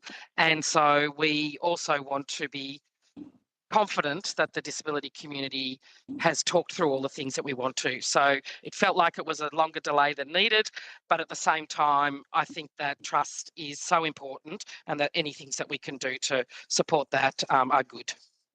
Thank you, Ms McAlpine, and we do appreciate you appearing before our committee again and taking the time to present your evidence. And thank you, Ms Mary, as well. Just as we're due to break, I won't put questions to you, but I appreciate that other senators have in this session. Thank you both. I don't think you took answers to questions I noticed, but if you did, we're asking for responses by close of business on the 31st of July, please, to enable us to report on the 5th of August. The committee will now suspend for a brief 10-minute break, and we'll be returning at 3:40 Eastern Time, which is 3:10 Central Time. And sorry, Jordan, I don't know what that is Western Time, but in 10 minutes' time. Thank you very much.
June, and I welcome Miss Ellie Desmarchelier, Mr. Tony Clark, and Miss Claire Louise McCracken.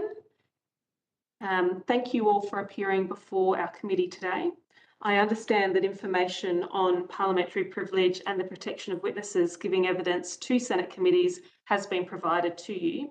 For the Hansard record, could you please state your full names and the capacity in which you're appearing today? And we'll go in the order in which I introduced you, so starting with Ms. Desmarchelier. I'm Ellie Desmarchelier and I'm a disability rights campaigner. Thank you very much. Do we have Mr. Clark with us? Doesn't look like it. Ms. McCracken.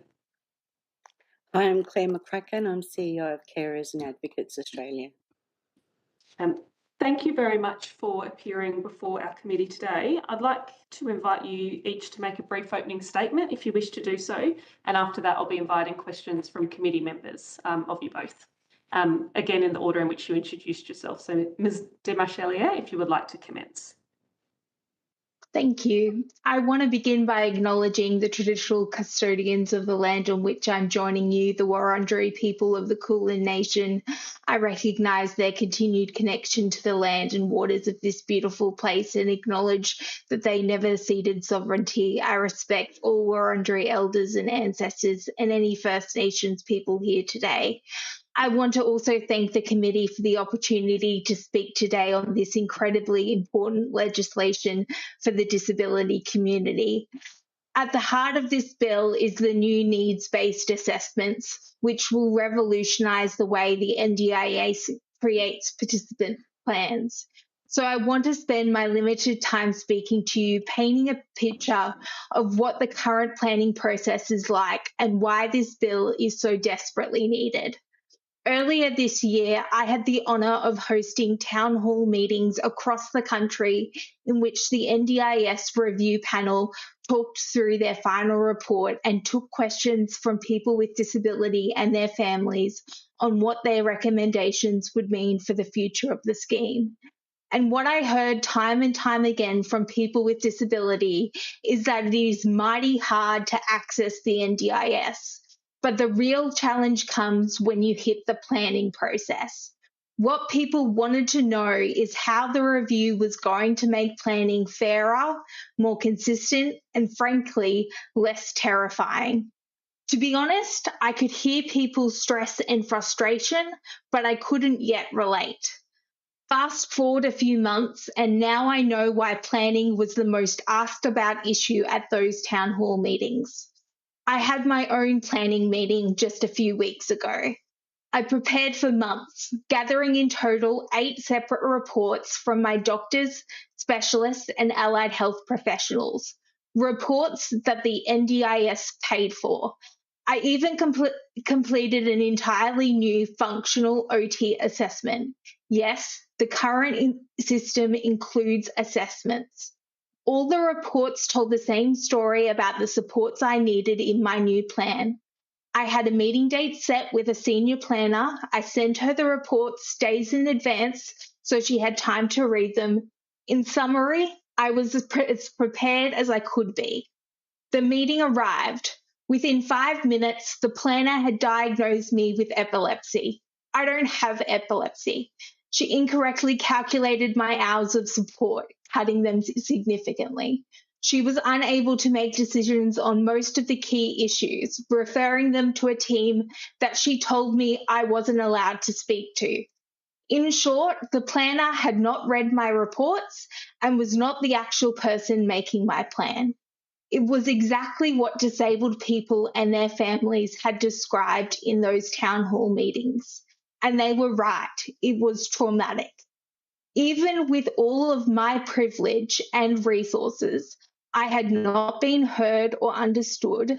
I cannot explain to you the level of fear that I would lose the support I rely on every day to eat, shower, change, get out of the house. I sat in the NDIA car park afterwards, unable to stop a panic attack, unable to take a breath. When I told other disabled people about my experience, all they could do was offer their own story of a planning meeting gone wrong. Let me be clear, these experiences don't happen because planners are bad people. They happen because it is a bad process. Planning meetings and the current inflexible budgets create artificial conflicts where participants are fighting for 26 sessions of exercise physiology and the agency will only give them 20. Why? Nobody knows. There's no rules behind it, nothing to explain the decisions. It feels like lucky dip with disabled people's lives. So what I want to be clear about is the status quo is hurting us. It is also costing the NDIS a lot of wasted money. This bill offers a new way forward based off the recommendations of a review that spoke to thousands of people with disability. Needs-based assessments are focused on what supports you need to just get on with your life, rather than filling in line items. To those who oppose it, I ask, if not this bill, then what? To those who say kill the bill, are you okay leaving us with what we have now? This bill and the amendments before us today deliver consistency, fairness, flexibility, and the opportunity to put people with disability back at the centre of planning. I urge the committee to support the amendments before it, and I urge the Senate to move quickly to pass this bill. Thank you. Thank you very much, Mr. Marchelier. Ms. McCracken, do you have an opening statement you wish to make? Yes, Chair. When the NDIS, thank you, pardon me. When the NDIS was rolled out, we didn't know to what extent what was done and who did what and what it cost, in part or whole, or indeed to whom and for how many, what needed to be done and just how much hadn't been done before. You see, nobody had known what everyone seemed to know, that someone had to know what they had to do. So many had not known, which meant nobody knew who did know to ask who knew. So they didn't know, and no one wanted to tell them. So many had no idea what they were doing amongst those for whom they were doing it, who did not know how to manage those who didn't know what they were managing in any case. Among many miscalculations was that not regulating services and access to said government money would attract scoundrels in such number. The lack of regulation and large amounts of money given to vulnerable people would attract scoundrels. I mean, who knew? The NDIS became so extremely complicated that people needed interpreters, more commonly known as advocates.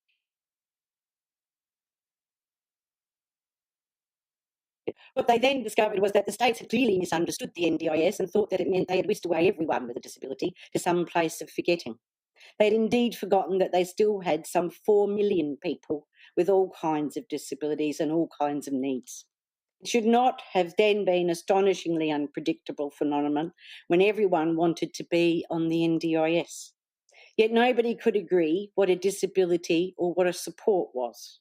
It is still a matter of debate if unqualified, unregistered, uninsured, with no security clearance perhaps, isn't the best idea at all after all. The people couldn't believe they hadn't all been registered in the first place and were astonished we hadn't known who they were or where they were. No one in society expects to use unqualified doctors or electricians or teachers, for example, and call that choice. The NDIS costs more than healthcare for the whole nation. It rivals defence and soon will be more than pensions for 2.7 million people at a time when the cost of living is frighteningly changing the quality of everyone's lives, at a time when we have housing shortages and families are living in parks, when people no longer have job security. The reality is the NDIS is not sustainable. While some have bought cars, paid their rent and bills and bought diamond rings, and very expensive cuddles, there are too many lacking in the basic needs. This is where the scrutiny should be.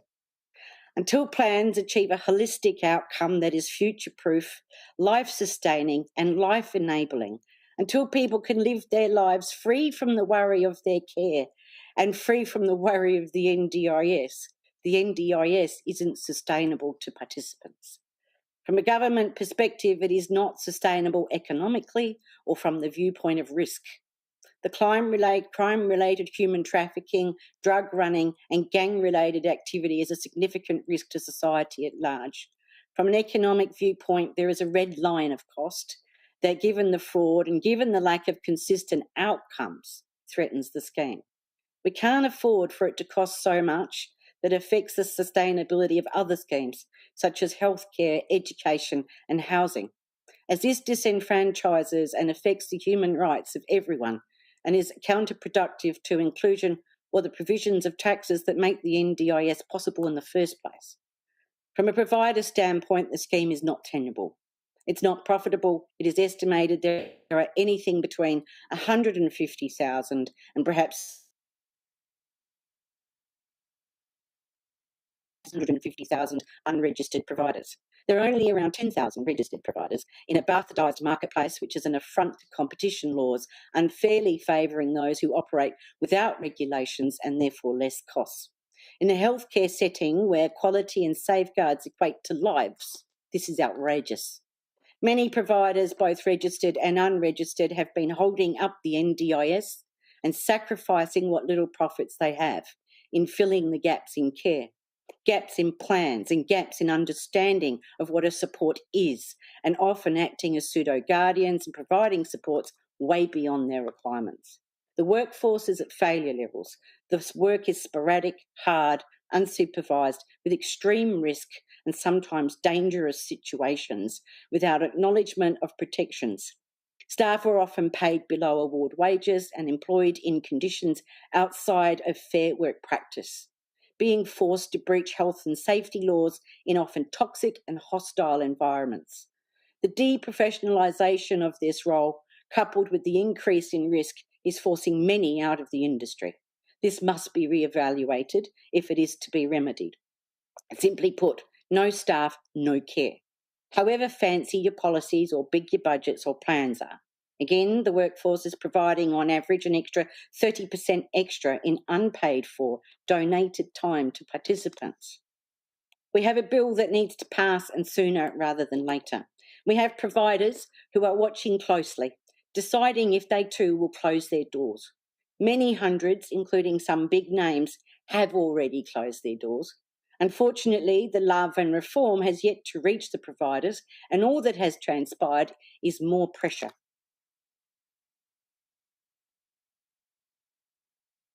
Disability advocates, only very few, have an overwhelmingly biased interest in self-management, shutting down many other voices. In a community where those are charged with representing others who otherwise would have no voice, I find this unpalatable. Something has gone wrong here, something has gone very wrong. The media don't care to research as long as they get their clickbait and look like journalists by disagreeing with government. They do not represent the disability community as a whole, and they only represent themselves. The lack of will to register everyone will be the last straw for many providers and staff. It will cause en masse people to request self-management, which will result in scrutiny of capacity, where supported decision-making would have sufficed previously. Choice is choosing between a half dozen equally competent providers, not facing the wilderness and trying to choose which one won't kill you. There are so many providers that do such good work who are leaving, irreplaceable people. I know we need registration, yet our task force must have gone to Brazil on the junket because they seem to have disappeared. They seem to have made their analysis in an echo chamber with the same people, same names and same ideals. Everyone's choices need to be respected, and there is no place for rigid idealism or political grandstanding.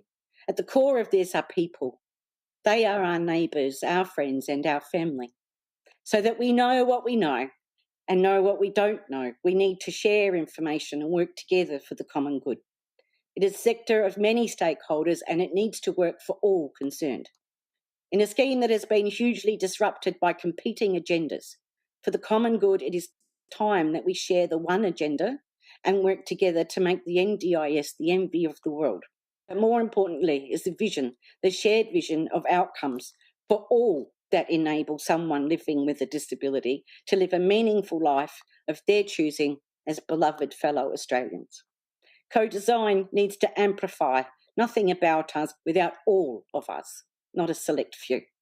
Living a meaningful life is the vision we have for all Australians, and so the scheme must be sustainable for all Australians. It must also be sustainable for the taxpayer and align with the rights and choices that everyone enjoys and not at the expense of anyone else. These words I've just spoken come from a recent podcast uploaded over a week ago, which has already 1 million views. Those people would like inclusion also. Thank you. Thank you, Ms McCracken. Welcome, Mr Clark. If before you make your opening statement, if you could just also state your full name and the capacity in which you're appearing today, and then proceed to make your statement if you have one. Thank you. Sure. Thank you, Chair, and apologies for being a little bit late. My full name is Tony Clark. I'm appearing today as a private citizen with a person who's blind, lived experience of disability. I'm also chair of International Association of Public Participation, Australasia, which is the peak body for community engagement. I'd like to begin by acknowledging the traditional owners of the lands from which I join you from today, the Dja-dja-wurrung. And I'd like to thank the committee for this opportunity to talk to you today. I'd specifically like to focus on a point already mentioned by some of my peers, which is the issue around co-design. The principles of co-design, I think, are fundamental to the ongoing success of the National Disability Insurance Scheme.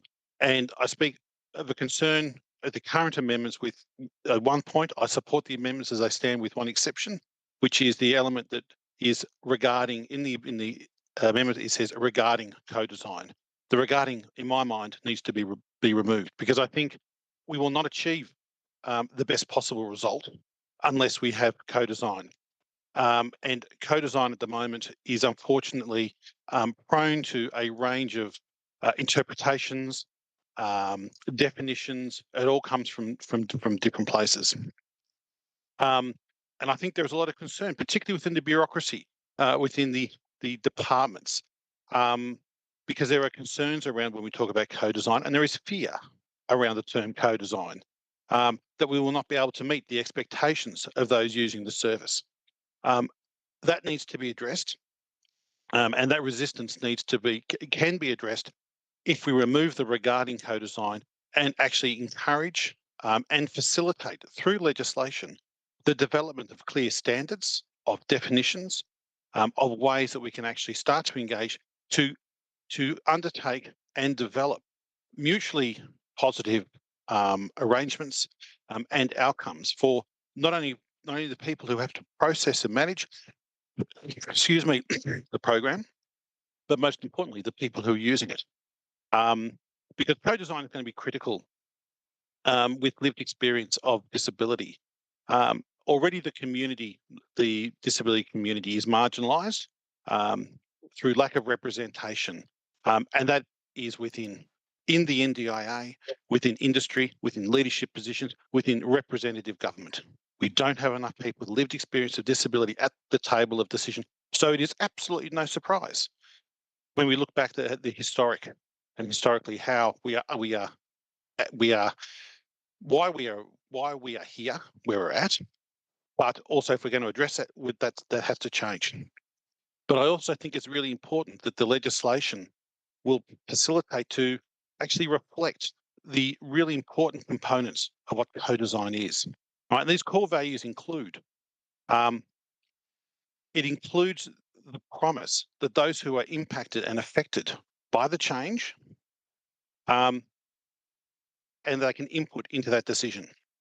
It promotes sustainable decisions by recognising and communicating the needs of interest of all participants and, of course, those managing it. And really, that's a very, very important part, because co-design needs to be a two-way street. It's not a one-way street, not we've decided we're going to go down and talk. Co-design is not coercive design, it's cooperative design. So we need to make sure that we understand those definitions. Engagement one another value is that it actually actively seeks out those that are affected. And and facilitates those that are affected by the potentials and interested by the decisions. Number 4, the engagement will actually seek input to how that engagement is designed. And that's particularly important because when we talk about communicators who are typically they're like a one-size-fits-all, unfortunately, everybody has different needs, particularly people with lived experience of disability don't necessarily communicate in exactly the same way or through the same means. So we need to make sure that that's actually embraced and embedded within principles. Engagement will provide information in a way that enables people to participate independently and in a meaningful way. And that is that's the 5th core value. Engagement communicates back to participants how their input has affected the decision and the outcome. These are the core values of IAP2, the International Association of Public Participation. They are in fact international standards of engagement. These are not ones that we have just developed by ourselves independently. They are drawn from a global community of engagement. And we also, IAP2 also has quality assurance standards, which have been developed on the basis of global standards that we can bring global standards to co-design. We can codify, we can actually, you can codify it, you can develop definitions and provide a framework to deliver positive outcomes. This is happening in the energy sector right now with DQ.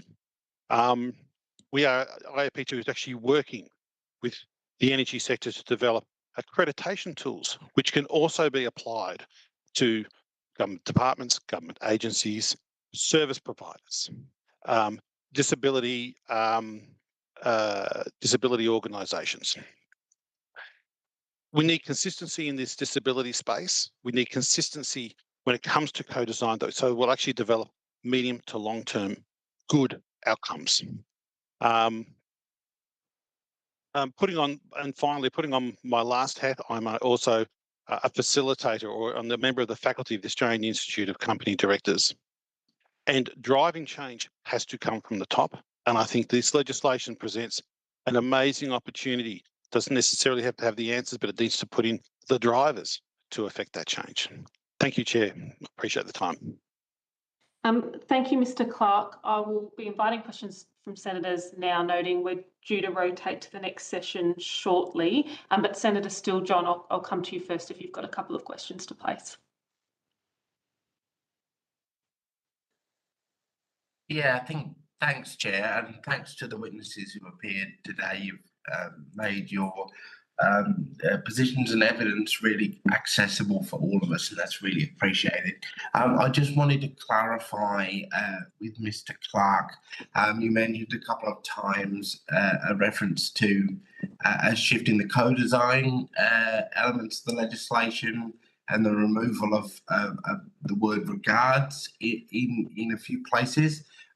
Would you be able to just further identify for which clause you're referring to and the effect of the slight shift that you are advocating for? What actually do you think would change? Yeah, so look, my understanding, I don't have it in front of me, but when we talk about regarding co-design, my understanding is that it then provides the minister has to with regard to co-design. So therefore, in theory, if another government comes along, another minister, that definition of what regarding or what co-design is a concern. In my mind, we need to undertake co-design practices. Those practices don't necessarily need to be part of the legislation, but they do need to be. There does need to be a driver to ensure that those co-design principles are actually developed. And in fact, there's an opportunity for a whole of government approach in this space to adopt core values when it comes to delivering government services. I understand. So it's shifting from having regard to undertaking, because having regard, you could just kind of, look at it, think about it, and then you've had regard to it rather than it provides a loophole. Yeah. so to speak. And I think it needs to be enshrined. And I also think having something in like that will then force or require, I think is the best word, the agency delivering. And it's not only just the government agency, I also think as providers, as well. It will actually require the clear development of codified and the codification of what co-design actually means, because at the moment we'll have communities will have a particular view of what co-design is, another community will have another view, an agency will have a different view, and I think it just becomes a recipe for complete disconnection, potentially. Okay, thank you. Thanks, Chair. Welcome. Thank you, Senator Still, John. I just have a couple of questions which I'll put to the whole panel. First of all, I mean, in the position of you all, what do you believe the consequences are of this bill not passing? And I'm happy for anyone to jump in here. I'm happy to jump in here. Thank you. As I outlined in my opening statement, I believe that this bill not passing leaves people with disability in a process that is not only unfair, inconsistent, and expensive and unsustainable for the NDIS, but is actually traumatic. And it was identified by the review that the planning process doesn't work. And what I heard time and time again on the ground, whether I was in Perth, Sydney, Melbourne, Brisbane, was that planning decisions didn't make sense. And when they asked questions about why planning decisions were made, they weren't being able to get answers. They weren't being able to speak to the planners who made the decisions. And they were stuck with plans that didn't meet their needs.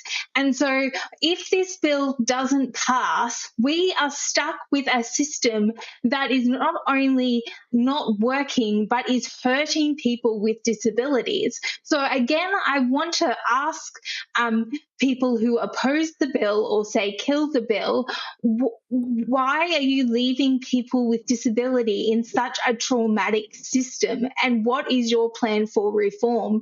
Because we need help now. Thank you. Did anyone else want to contribute on that? I'd just like to say that what Ellie said, she nailed it. I think that the trauma that you see participants go through and that uncertainty, well, for anybody in the industry, but particularly those least placed to deal with it, is quite frightening to watch for people. Thank you. I think we may have lost Mr. Clark, so I'll just place my next question. And just to be clear, is it your view that the amendments that have since been tabled before the Parliament improve and strengthen the bill since you last appeared before the committee? Effectively, do you support those amendments before us? It's Ellie Demarchelier here again. I absolutely support the amendments that are before the committee. In particular, I think they strengthen the whole of person part of the needs-based assessment. And I want to be clear with people with disability here, because there is a fear campaign going on that this needs-based assessment could not be further from what independent assessments were. Independent assessments were about functionality, were about putting people with disability in boxes, were about paternalistic, condescending questions, people coming in and saying, show me how you make a sandwich. Whereas these amendments, when they've now ensured that it's a holistic needs-based assessment, are about coming in and saying, in this part of your life, what supports do you need to just get on with it, to just do it? What supports can we get you so that you can get on with your life? It's less about line items and it's more about the flexibility of budgets again. It's putting people with disability in the decision-making role. And so I just want to be really clear here that they might have the word assessments connected to them, but they couldn't be further from each other in terms of how they put people with disability at the centre. Thank you. And did anyone else want to make a contribution on the amendments? No, then I think it's just. I think the facts are just the facts. I think that, and Ellie, you know, you've nailed it again, Ellie. I think that's just what it is. It's about having that certainty and having a framework like let's get it right and let's get it all written down. And hopefully that takes away that fear and trauma going forward. And I couldn't agree more. And I think not to move forward would actually be catastrophic to the National Disability Insurance Scheme as a whole, given that it will continue to erode public confidence. The way it's running at the moment, it'd be catastrophic. And may I say, Chair, also provider confidence. I think that we've got to the limitations of where we can bear it. And if we keep pushing it that way, we'll end up like some other countries where the only choices people have will be custard or custard. Thank you, Ms. McCracken. I don't believe there's questions from other senators. Just checking no one's jumping in.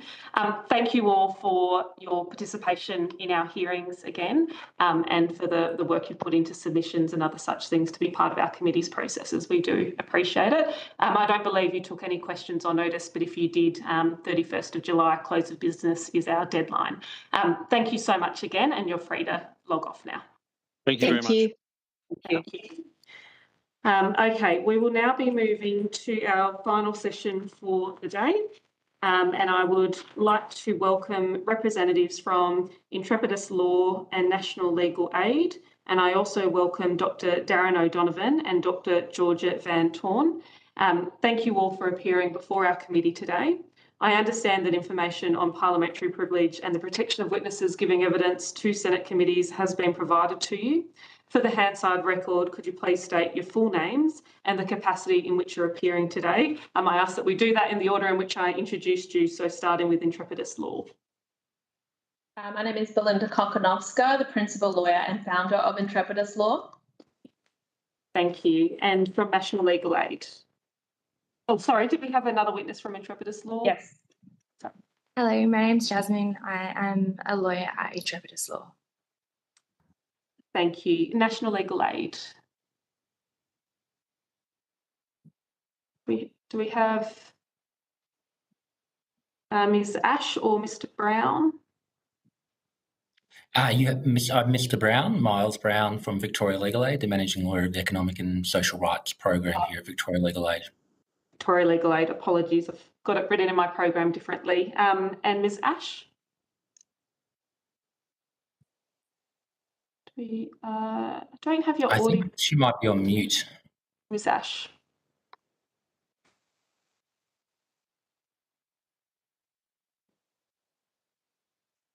I might come back to you, Ms. Ash, just because we don't have your audio.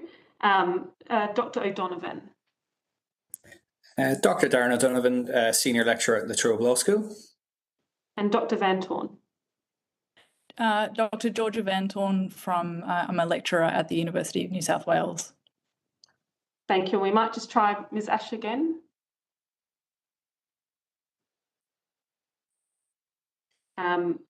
Okay, can I just clarify, Mr. Brown, is Ms. Ash representing National Legal Aid or Victorian Legal Aid? Are you aware? I can clarify that. So National Legal Aid is an umbrella organisation for the legal aid commissions across Australia. Ms. Ash is representing Legal Aid New South Wales and is a senior solicitor there. Thank you very much, and hopefully we can fix the issues with Ms. Ash's audio. I would now like to ask each of you to make brief opening statements if you wish to do so. At the conclusion. Can you hear me now? Yes, Ms. Ash. If you could state your full name and your capacity in which you're appearing today. Okay. Might be that now you can't hear me, Ms. Ash. I think we'll proceed with opening statements and we can come back to Ms. Ash if she's making a statement. So again, in that same order, if Intrepidus Law has an opening statement for us. Can you hear me now? Hello. Yes, Ms. Ash. But we'll continue with Intrepidus Law and we'll come to you when it's time to come back for opening statements. Please continue. Thank you. Thank you for the opportunity to provide evidence today. Intrepidus Law has a practice focus on appealing NDIA decisions at the Administrative Appeals Tribunal. Our clients are NDIS participants seeking external review of NDIA decisions after receiving an unacceptable internal review outcome. We also support people seeking access to the scheme and appealing decisions to deny access to the scheme. We do not support the bill as currently proposed. We cannot support a bill that fails to provide basic procedural fairness and natural justice protections to Australians with respect to government decision-making, powers which will have a significant effect on Australian lives. The deficiency in review rights is at the heart of our concerns with this bill because it will expose our most vulnerable citizens to decisions which may pose an unacceptable risk to their lives without the safety net of procedural fairness to review those government decisions fairly. It is a fundamental tenet of democracy and the rule of law that a citizen have procedural fairness to question a decision made by government that impacts them so intimately and to have the right to be heard or in particular provide further information and evidence about their disagreement with that government decision. It is also important that we are treated as innocent until proven guilty, and we hold significant concerns this bill provides powers to the agency to take away rights without proving the case it is alleging first. It is particularly concerning with respect to the debt-raising powers being proposed. Intrepidus Law is concerned that there are a number of new decisions included in the bill which lack review rights in circumstances which will significantly impact a person. It is essential these decisions are reviewable. We hold significant concerns about the bill and the impact it will have on women, in particular unpaid carers, who are mostly women, and who will be the ones forced to supplement deficient support funding with unpaid care work, forced to quit their employment and forgo financial independence to support their disabled loved ones because supports will be reduced with this bill. We are concerned about the impact on people with extreme functional impairment who will be funded 1:3 ratio support packages as a result of incorrect needs assessments, which will bring back the dark ages we fear of institutionalisation and group homes. The proposed needs assessment is still deeply problematic due to the lack of information provided about a key instrument which will determine a person's supports. It will form the foundation of determining a reasonable and necessary funding package. However, we still don't know the tools that will be used, how will they be performed, who will perform them, and can the participant choose, what rights a participant has while being assessed, if any, will the details and experience of the person making the assessment be provided, the cost of the reports and what the reports will actually contain. This basic information should be provided for consultation before changes are introduced. It is fair to say there is no one assessment tool that can measure the impact of disability on all people fairly and accurately. Disability is a multifactorial condition and it affects people differently. It can fluctuate and depend on one's environment at any given time. A needs assessment using a single tool, which we know little about, to decide needs is unlikely to be fair or correct. It is likely, however, to lead to bad decisions. To support better decisions, procedural fairness, needs assessments should involve, as a minimum, consultation with a person's treating practitioners and their current support team and the participant themselves. This would not only support a better understanding of support needs, but reduce future costs for the scheme in reassessments being reconducted down the review path again and again and producing the same deficiencies because of the same tool being used. It is essential that a participant have the opportunity to present their own information about what their needs are, and a decision maker is not constrained by a needs assessment report in making their decision.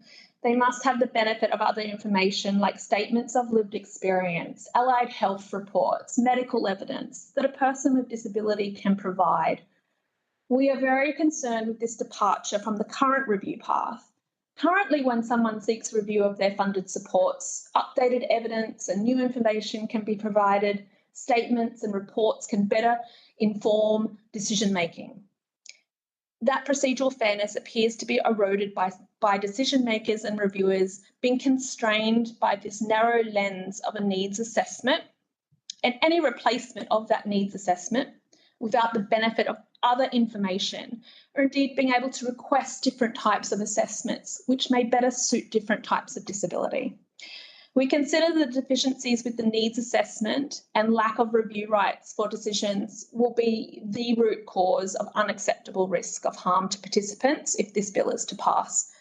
The risk could be mitigated by cementing basic procedural fairness and review principles into the bill as part of the decision-making process. Thank you.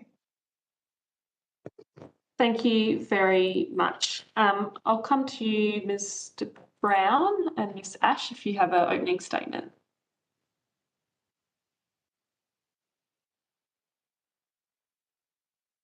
Oh, Mr. Brown?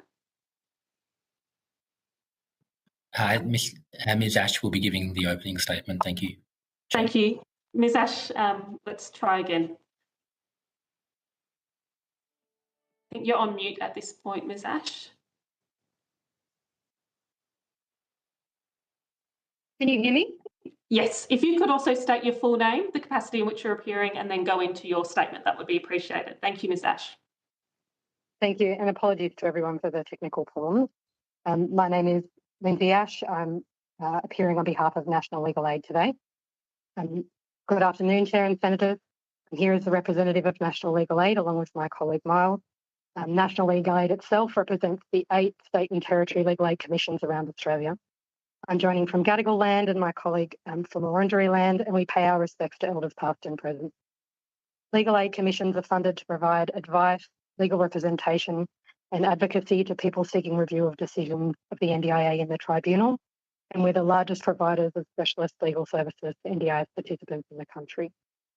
We thank you for the opportunity to appear today. There are 4 key things that we wish to raise with the committee today about the NDIS bill.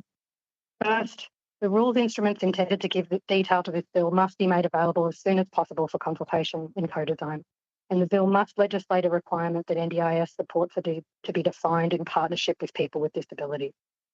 Second, that the bill as it stands will have a significant impact on participants' review rights. This is twofold, because the bill introduces new types of decisions that are not reviewable, including not allowing participants to challenge the basis on which they gain access to the scheme, and because the change to planning based on needs assessment reports will limit the scope of what a decision maker can do on review and make it harder for participants to obtain independent decisions about their support needs. Third, changes to allow the NDIA to revoke participation in the NDIS and to suspend plans for failure to provide information will disproportionately affect people with cognitive and intellectual disabilities and people in rural, regional and remote areas, and those provisions ought to be removed. Finally, that as a consequence of these changes, we are concerned that more debts will be raised against participants. There's a need to ensure review rights for a debt and also to amend the Act to allow a person's disability and financial hardship to be considered as part of a debt waiver. These changes are fundamental to debt provisions that operate fairly. Thank you.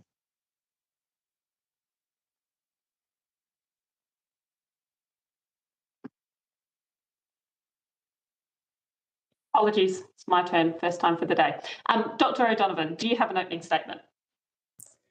Thanks. I think it's important to start by saying the legislation is at its strongest when it focuses on a core proposition, which is whether we can co-design a great scheme centred on a flexible global budget that meets clearly defined needs and outcomes. I think the problems enter when bits of the draft risk complexity, they lack clarity, and they slide into a kind of prescriptive elements that will cut across co-design.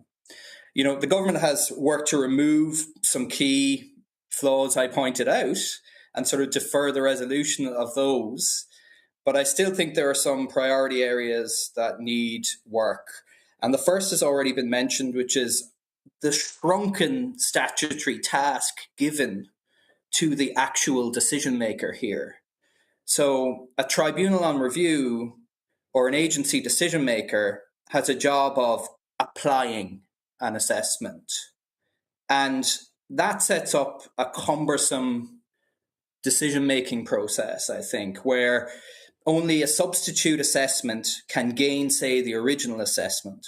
And then we add in the concern that we've all had that the access to a replacement assessment is sitting in a discretionary bucket marked should.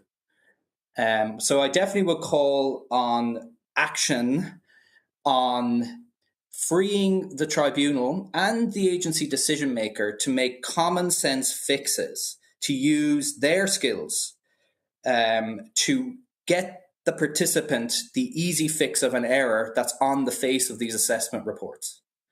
And I think, I'd love to see the commitment in the primary legislation that gives people a right in prescribed circumstances, something like, if there's a risk of inaccuracy, you get a replacement.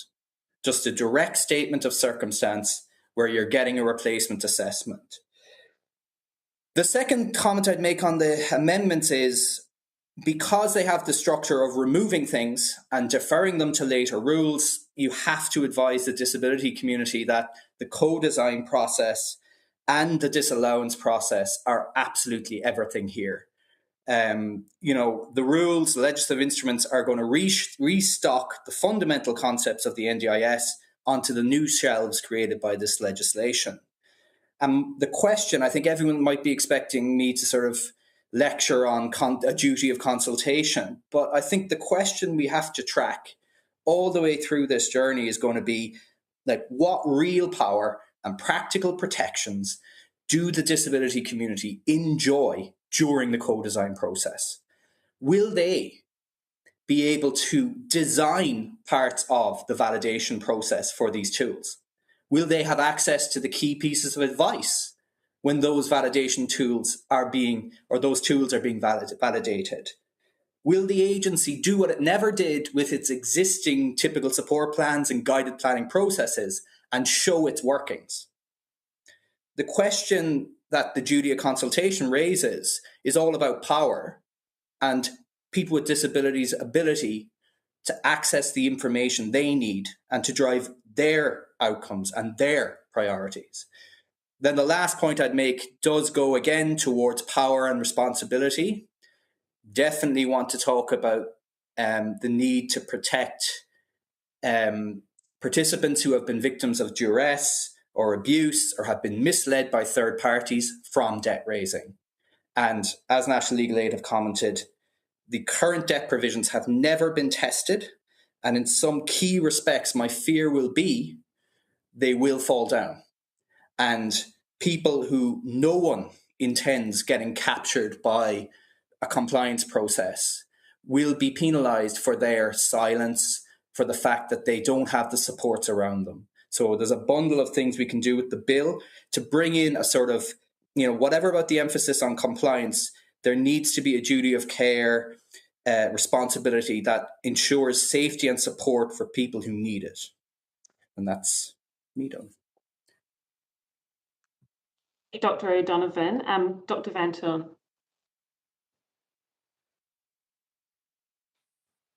Yes, hi, and thank you for the opportunity to provide some comments. My comments today will really be based on some research that I've done over the past few years, looking at the ways in which people with disability and NDIS participants in particular experience the assessment process in particular, and the ways in which algorithmic or sort of data-driven tools have been increasingly incorporated into the assessment process, and the ways in which people with disability experience and perceive that trend towards growing sort of integration of those sorts of scoring mechanisms. So I should note that what I've found through this research is that some people have had quite good experiences of this process of assessment and speak, very highly about the scheme and its outcomes for them personally. But others particularly people that I've worked with from culturally and linguistically diverse backgrounds and other sort of disadvantaged communities have really feel that they've come out often quite traumatised from these sorts of processes. I think the committee is probably well aware of these sorts of problems, and this is well traversed ground for many of you. I think my key sort of point about assessments that's most relevant to this bill is that I think we really need to rethink the role of simplistic, formulaic and sort of points-based assessment mechanisms and the ways in which they potentially take us back a few decades towards a medicalised understanding of disability that can be quite reductive in terms of really forcing people to tick boxes and define themselves in terms of their impairment and their diagnostic label instead of the sort of rich complexity of their life that we know impacts people's experiences of disability in really significant ways. So in regards to the bill, I think I'm broadly supportive of the amendments, but especially I'm commenting most directly on those related to the needs assessment process. So sections 32L of the bill relating to the assessment of participants' needs. I think it's really important that the assessment is aiming to capture a more holistic picture of support needs, taking into consideration the nature of the person's disability, but also those sorts of contextual factors that we know shape the way people experience disability and the impact that it has on their lives. I'm happy. I would really, I guess my key point I'd like to make is that I would hope to see a more explicit acknowledgement of that whole of person approach to assessment in the final legislation. I think one of the hallmarks of the NDIS is, as we know, the principle of personalisation, and I think that scheme, that the scheme's promise of personalisation rests a lot on that initial stage of assessment and how a person's disability is captured in that process. I think that goes a long way towards determining the nature and extent of their supports. And whether they're adequate for that person, and also that person's general sense of that they've been truly sort of seen and recognised by the scheme and its assessors, which as I have sort of seen in my research goes a long way towards also their trust in the scheme more broadly. So I think whether the assessment process will sort of live up to these promises, I think, as others have said, will depend on the sort of next steps in the development of the rules and the legislative instruments. And I do share the concerns of Belinda and others that we haven't yet seen the details to determine whether these tools will actually live up to that promise of a more person-centred and flexible approach. But I do welcome the move away from a sort of diagnostic assessment model. And I just would like to say, though, that my view, I don't think a focus on needs rather than diagnosis is necessarily going to get us the whole way there. I think we really need to think about, a whole range of features of that assessment process that, speak to things like the range of data that are used. So not just using sort of diagnostic and medical data, but also taking quite seriously self-reported information, statements of lived experience and that kind of thing. And also give weight to social and contextual factors. In my research, I've found that things like location, rural, living in regional and rural areas, cultural background, these are the sorts of things that really shape people's experiences of disability and have to be factored into their support planning. So I'll leave it there. Thank you all for your opening statements. I'm going to pass the call to Senator Steele-John.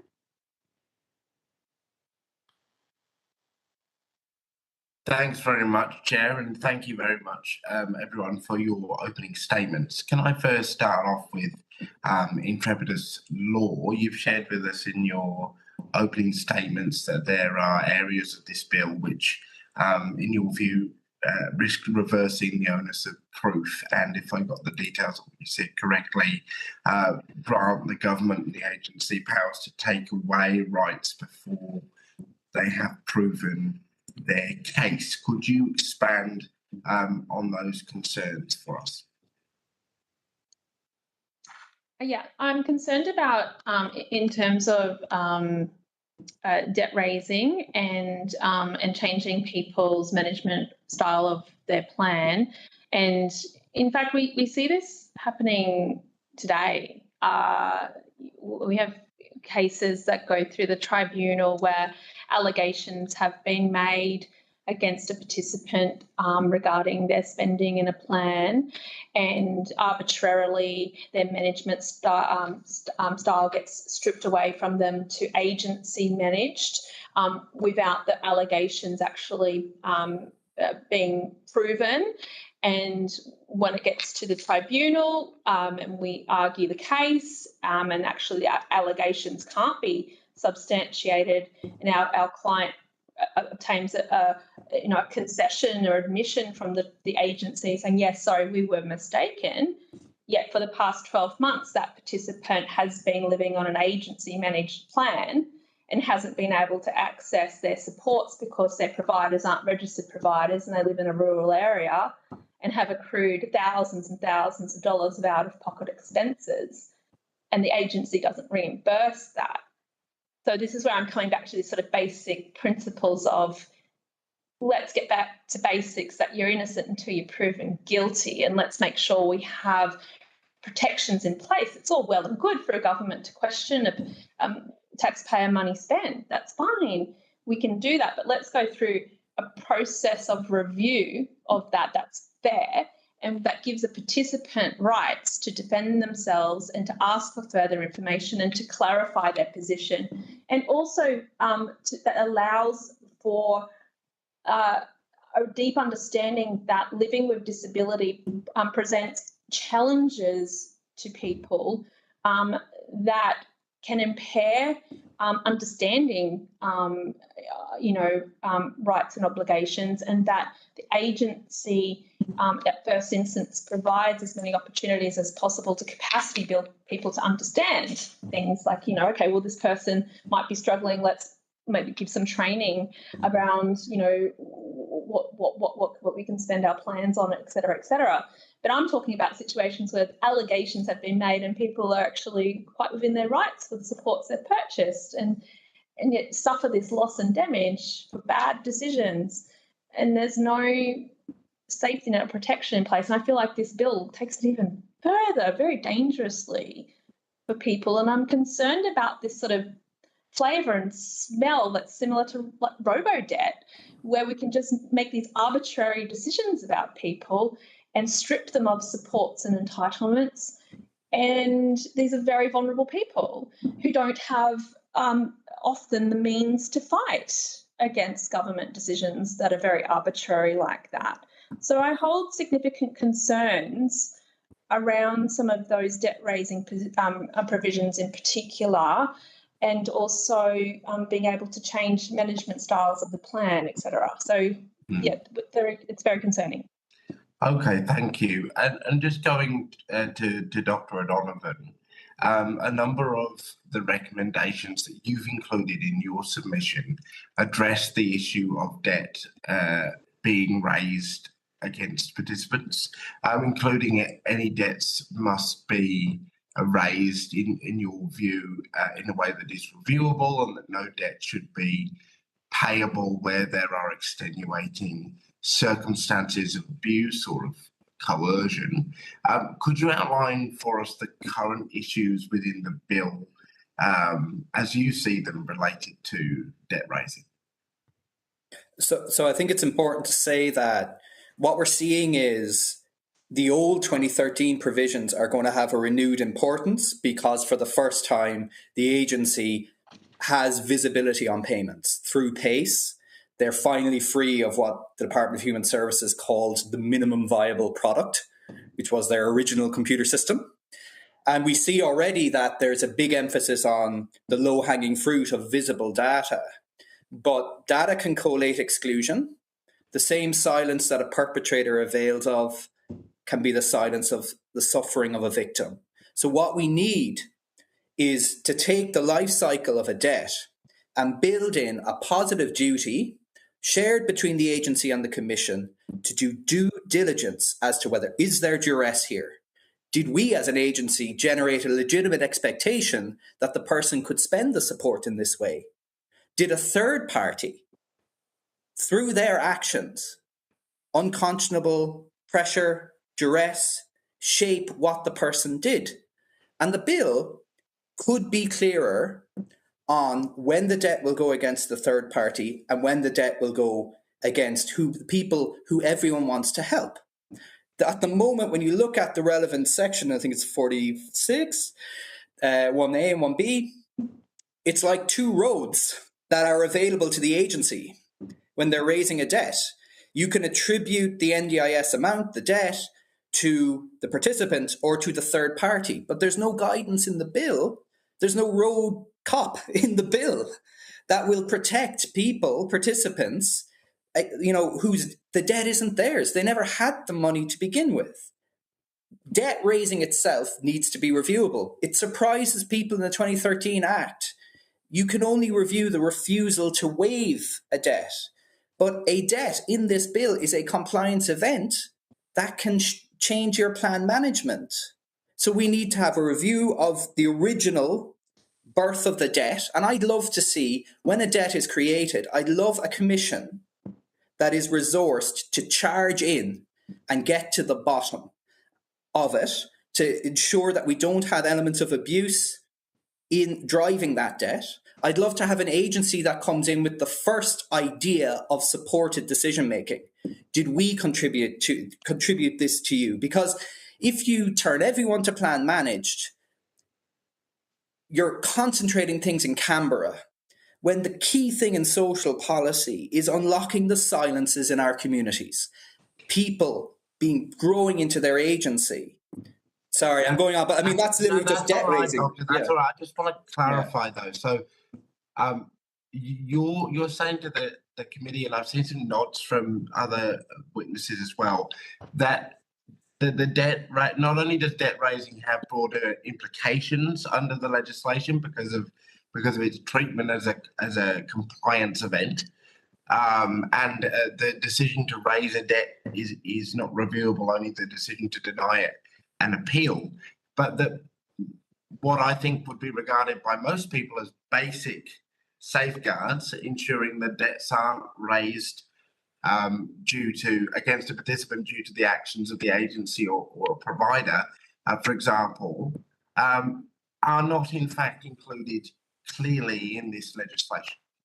And this actually started for me when I read the Saturday paper, and the department made a really welcome commitment, right? The department said, we don't want to be raising debts against people with mistakes or people whose actions didn't produce the debt. But for me as a lawyer, looking at the bill, I feel there's just some work to be done in it to get where we all need to go.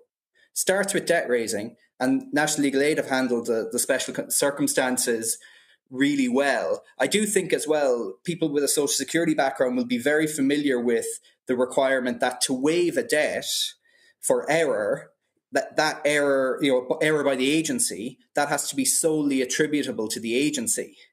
And that means that is actually a really difficult thing to show. And I'd love, when I talk about, with great power comes responsibility, I think part of what we can do is sort of say, get the agency taking responsibility, get on the front foot on these issues. So I'd love to see one that says, if agency actions contributed to the debt, this isn't, we're going to take that as an experience for all of us to learn from. Absolutely. But what it appears you're saying to us is that although the agency has made it clear that's not their intention, that clarity currently is not within the legislation that we are considering now. Is that correct? Yeah. Yeah. Can I go to National Legal Aid, because at different points you were nodding along with Dr. O'Donovan, and I note that you've raised the issue of debt raising in both of your submissions. So can you give us your perspective on this issue? Yes, Senator. I mean, we agree with Dr O'Donovan that the range of debts that can be raised as a result of the changes to Section 46 is likely to increase. That's because of the confusion around attribution, where payments are made by or to a third party. It's also because the design is that people will have flexible budgets and will need to come to their own conclusion around whether they have spent on NDIS supports. So, as we heard, for example, from Dr Talapos earlier this morning, there can be some confusion, for example, is when can you spend money on travel? Can you spend money on flights for your support, the person who's coming as your support worker? All of these decisions a person will need to make with their flexible budget, but could ultimately lead to a debt being raised against that participant. The challenge we see is that those decisions cannot be actually reviewed under the legislation, and we think most people would be surprised to hear that. There is not a provision that says you can review the agency's decision-making around attribution, the agency decision around who the support was paid for and went to, the agency decision-making around whether it was an NDIS support, and even that protection around exceptional circumstances with an overspend on the plan is not a reviewable decision. So you're in an environment where a person can't just go and have a contest or a dispute with the agency about whether they should have a debt in the first place. And then you get to the waiver provisions. Now, there's a special circumstances waiver, but in considering whether a special circumstance exists, the agency or decision maker cannot look at the impact of the person's disability and cannot look at their financial circumstances. They have to remove those two considerations from whether that person has special circumstances. That is unique legislation that protects people against debts. The Social Security legislation does not contain anything like that. And it is very surprising in legislation of this type, in a circumstance where we're going to see far more debts raised against participants, that these fundamental debt protections do not exist. And in the absence of these debt protections, and I've been stunned to read some of the parts of this bill and find them absent. Do we not create the risk of potentially repeating a kind of a robo-debt dynamic? Well, in robo-debt, at least people could seek a review of their debt. True. Yeah. Yeah. So there's fewer protections in this situation than we saw in the situation that resulted in robo-debt. It's hard to see how you could get anywhere near an independent reviewer in relation to a debt raised under this Act. Okay. That's very concerning.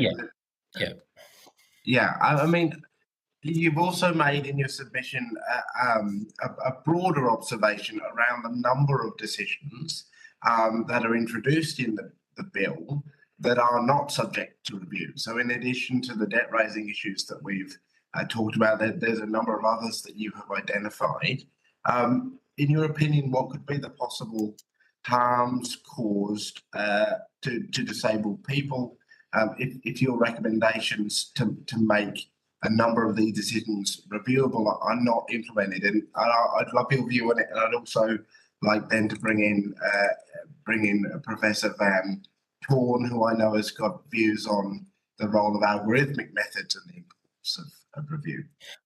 I'll pass to Ms Ash, but I just want to correct one thing, which is that there is a pathway to have some consideration through the waiver provisions, but that decision doesn't go to the fundamental question of whether the debt should be raised in the first place. It doesn't go to those exceptional circumstances. Yes. Absolutely. So, Senator, there are a lot of new decisions that can be made under the Act that don't come with corresponding review rights.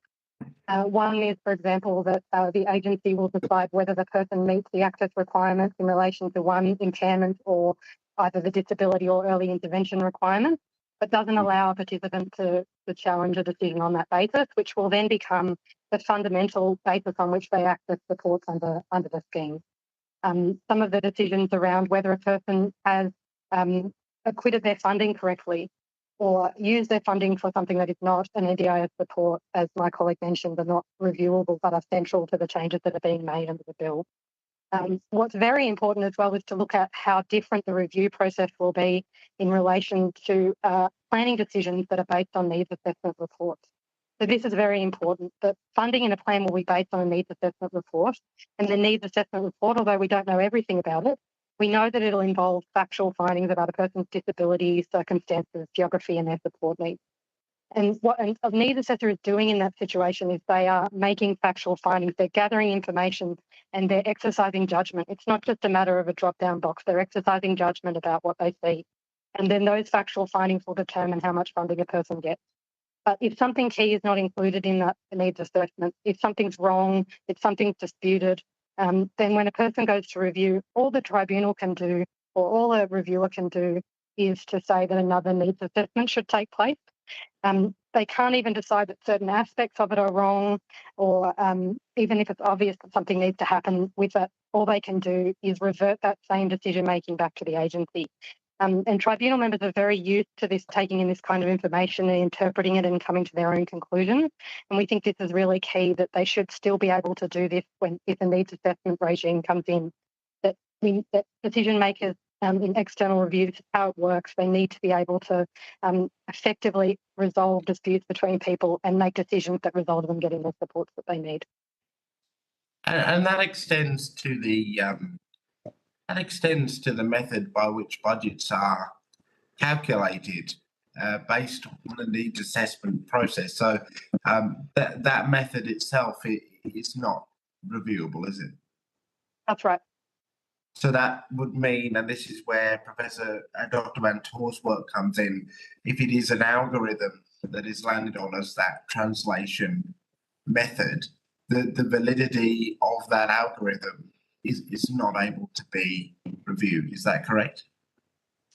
Yes. Well, so what I mean, I should note before I say I'm not a lawyer like the rest of you. So I have recently just published a paper with Professor Terry Carney on this, who I will defer the legal analysis to him. But the general gist of our findings was that this is a murky area legally. That in the case of the NDIS and the NDIA's use of algorithmic inputs, particularly in the process of determining a typical support package, which, as we know, is the basis of the support planning process, that there are really few meaningful restraints on the agency's use of sort of algorithmic processes. And that's because the algorithmic input happens at this early stage in the planning process, at the creation of the typical support package, and even before that, actually, at the nomination of the primary disability in the current system. So what we were sort of arguing there is that these steps are too preliminary to actually qualify for review, and it's impossible to prove to the required standard that it's this TSP process, the algorithmic part of the process, that has caused the legal error. So I think, when we're thinking about the review and accountability mechanisms that are built into the scheme, I think I'll just make the general point that this really depends a lot on having access to information. At this point, we don't even know what the process is for how these algorithmic processes work and the agency's use of these sorts of tools. And obviously now it's even more sort of murky what they'll actually look like. So it's all very opaque, and I would sort of hope to see that these reforms tackle that part of the problem, the sort of the black box, if you will, to ensure that the sort of legal and administrative review mechanisms that we say are available to people in theory are actually practically available to them in reality. Thank you. Still, John, I do have a few questions. If I could grab the call for a bit. I don't believe there are other senators with questions, but if you're happy for me to place mine, and then if there's time, I can return to you unless someone else jumps in. Thank you very much. Dr. O'Donovan, I just had a few questions for you, please. And just going further to the comments you made in your opening statement around consultation, I just wanted to clarify a few points regarding specific amendments, please. So in your submission, your earlier submission, you suggested that legislative instruments should be accompanied by a consultation statement setting out views on the instrument. And the committee in its report recommended an amendment was required to this effect. That's been tabled by the government. Are you supportive of this approach and that specific amendment? Yeah, I did also ask for it to be enforceable, the duty of consultation to be enforceable.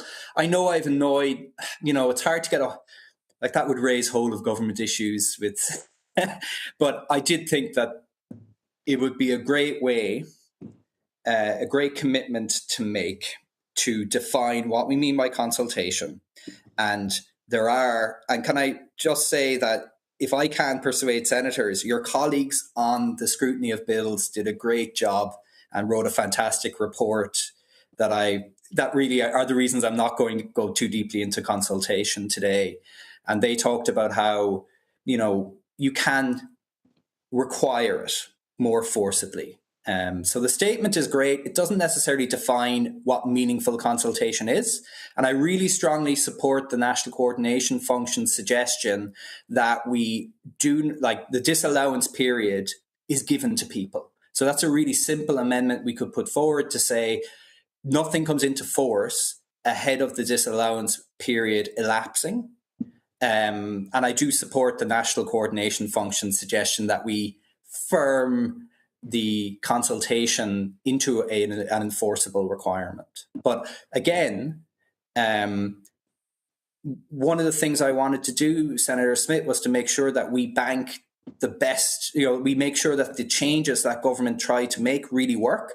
And I think one of the things, I was relieved to see movement on whole of person.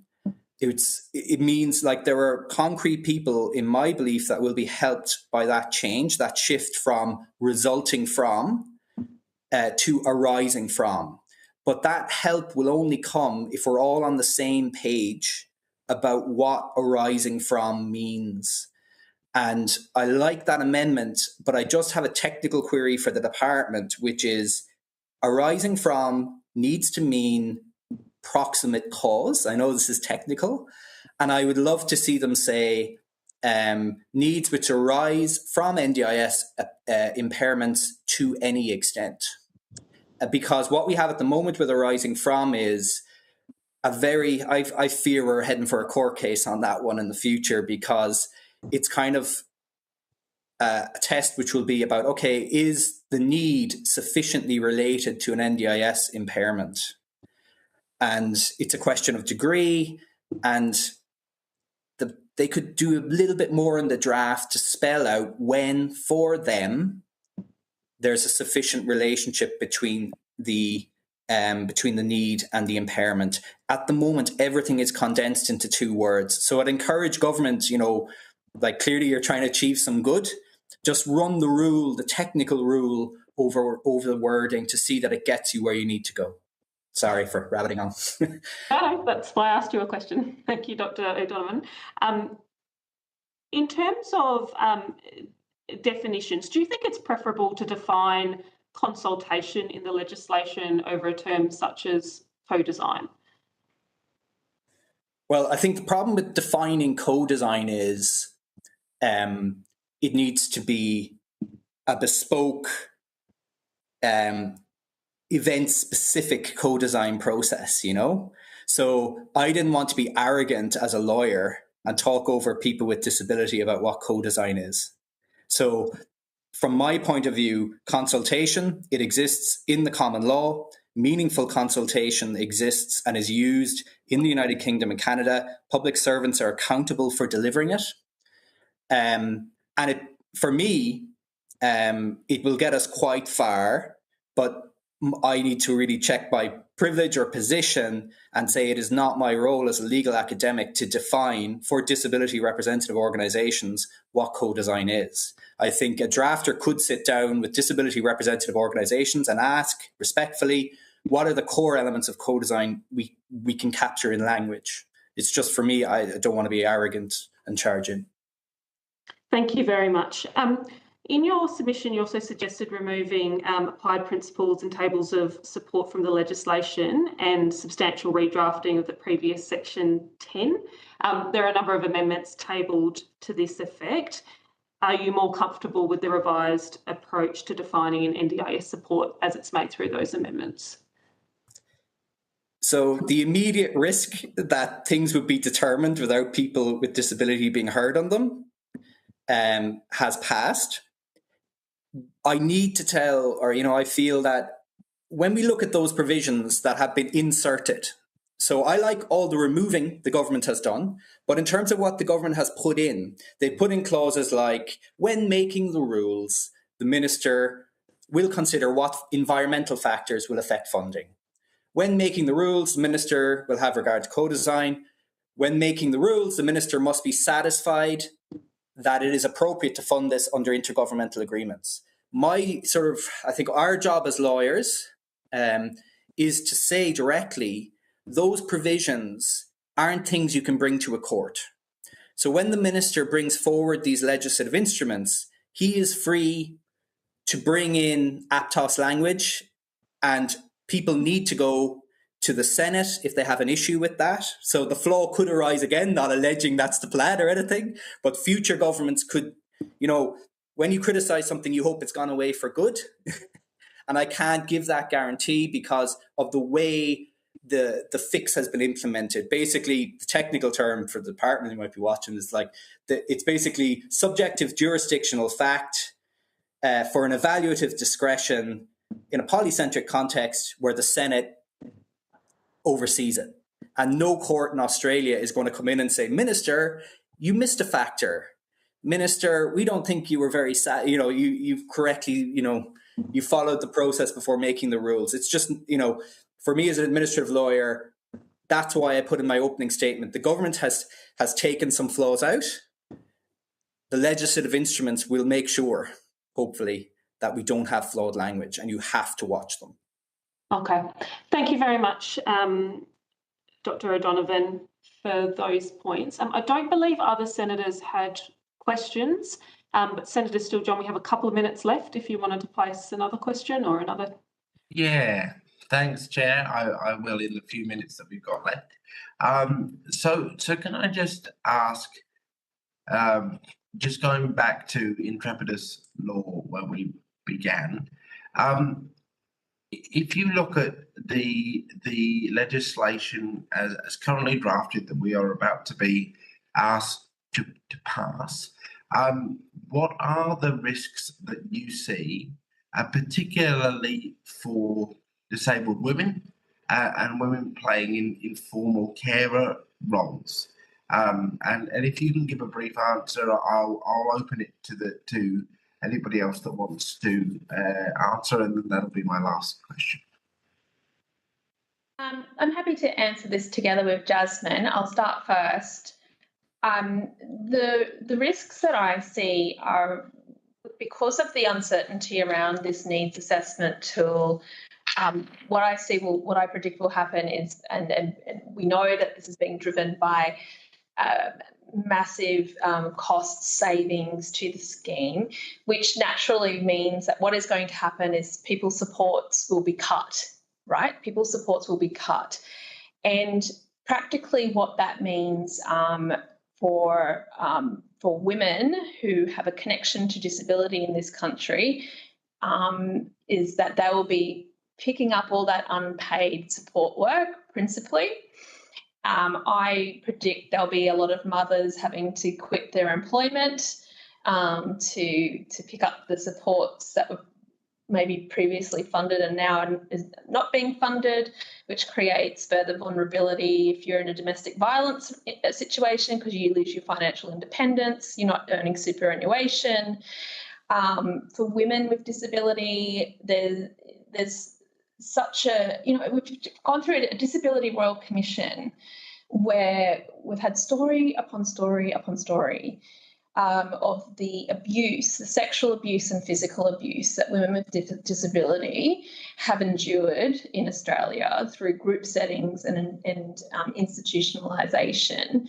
And the real concern, and it's a very real concern, is that a lot of women from those trauma backgrounds, it's not just women, it's men as well, but in particular women, will be funded at a 1-to-3 support ratio and will be forced into those group situations again, where they'll be at risk of that abuse repeating itself.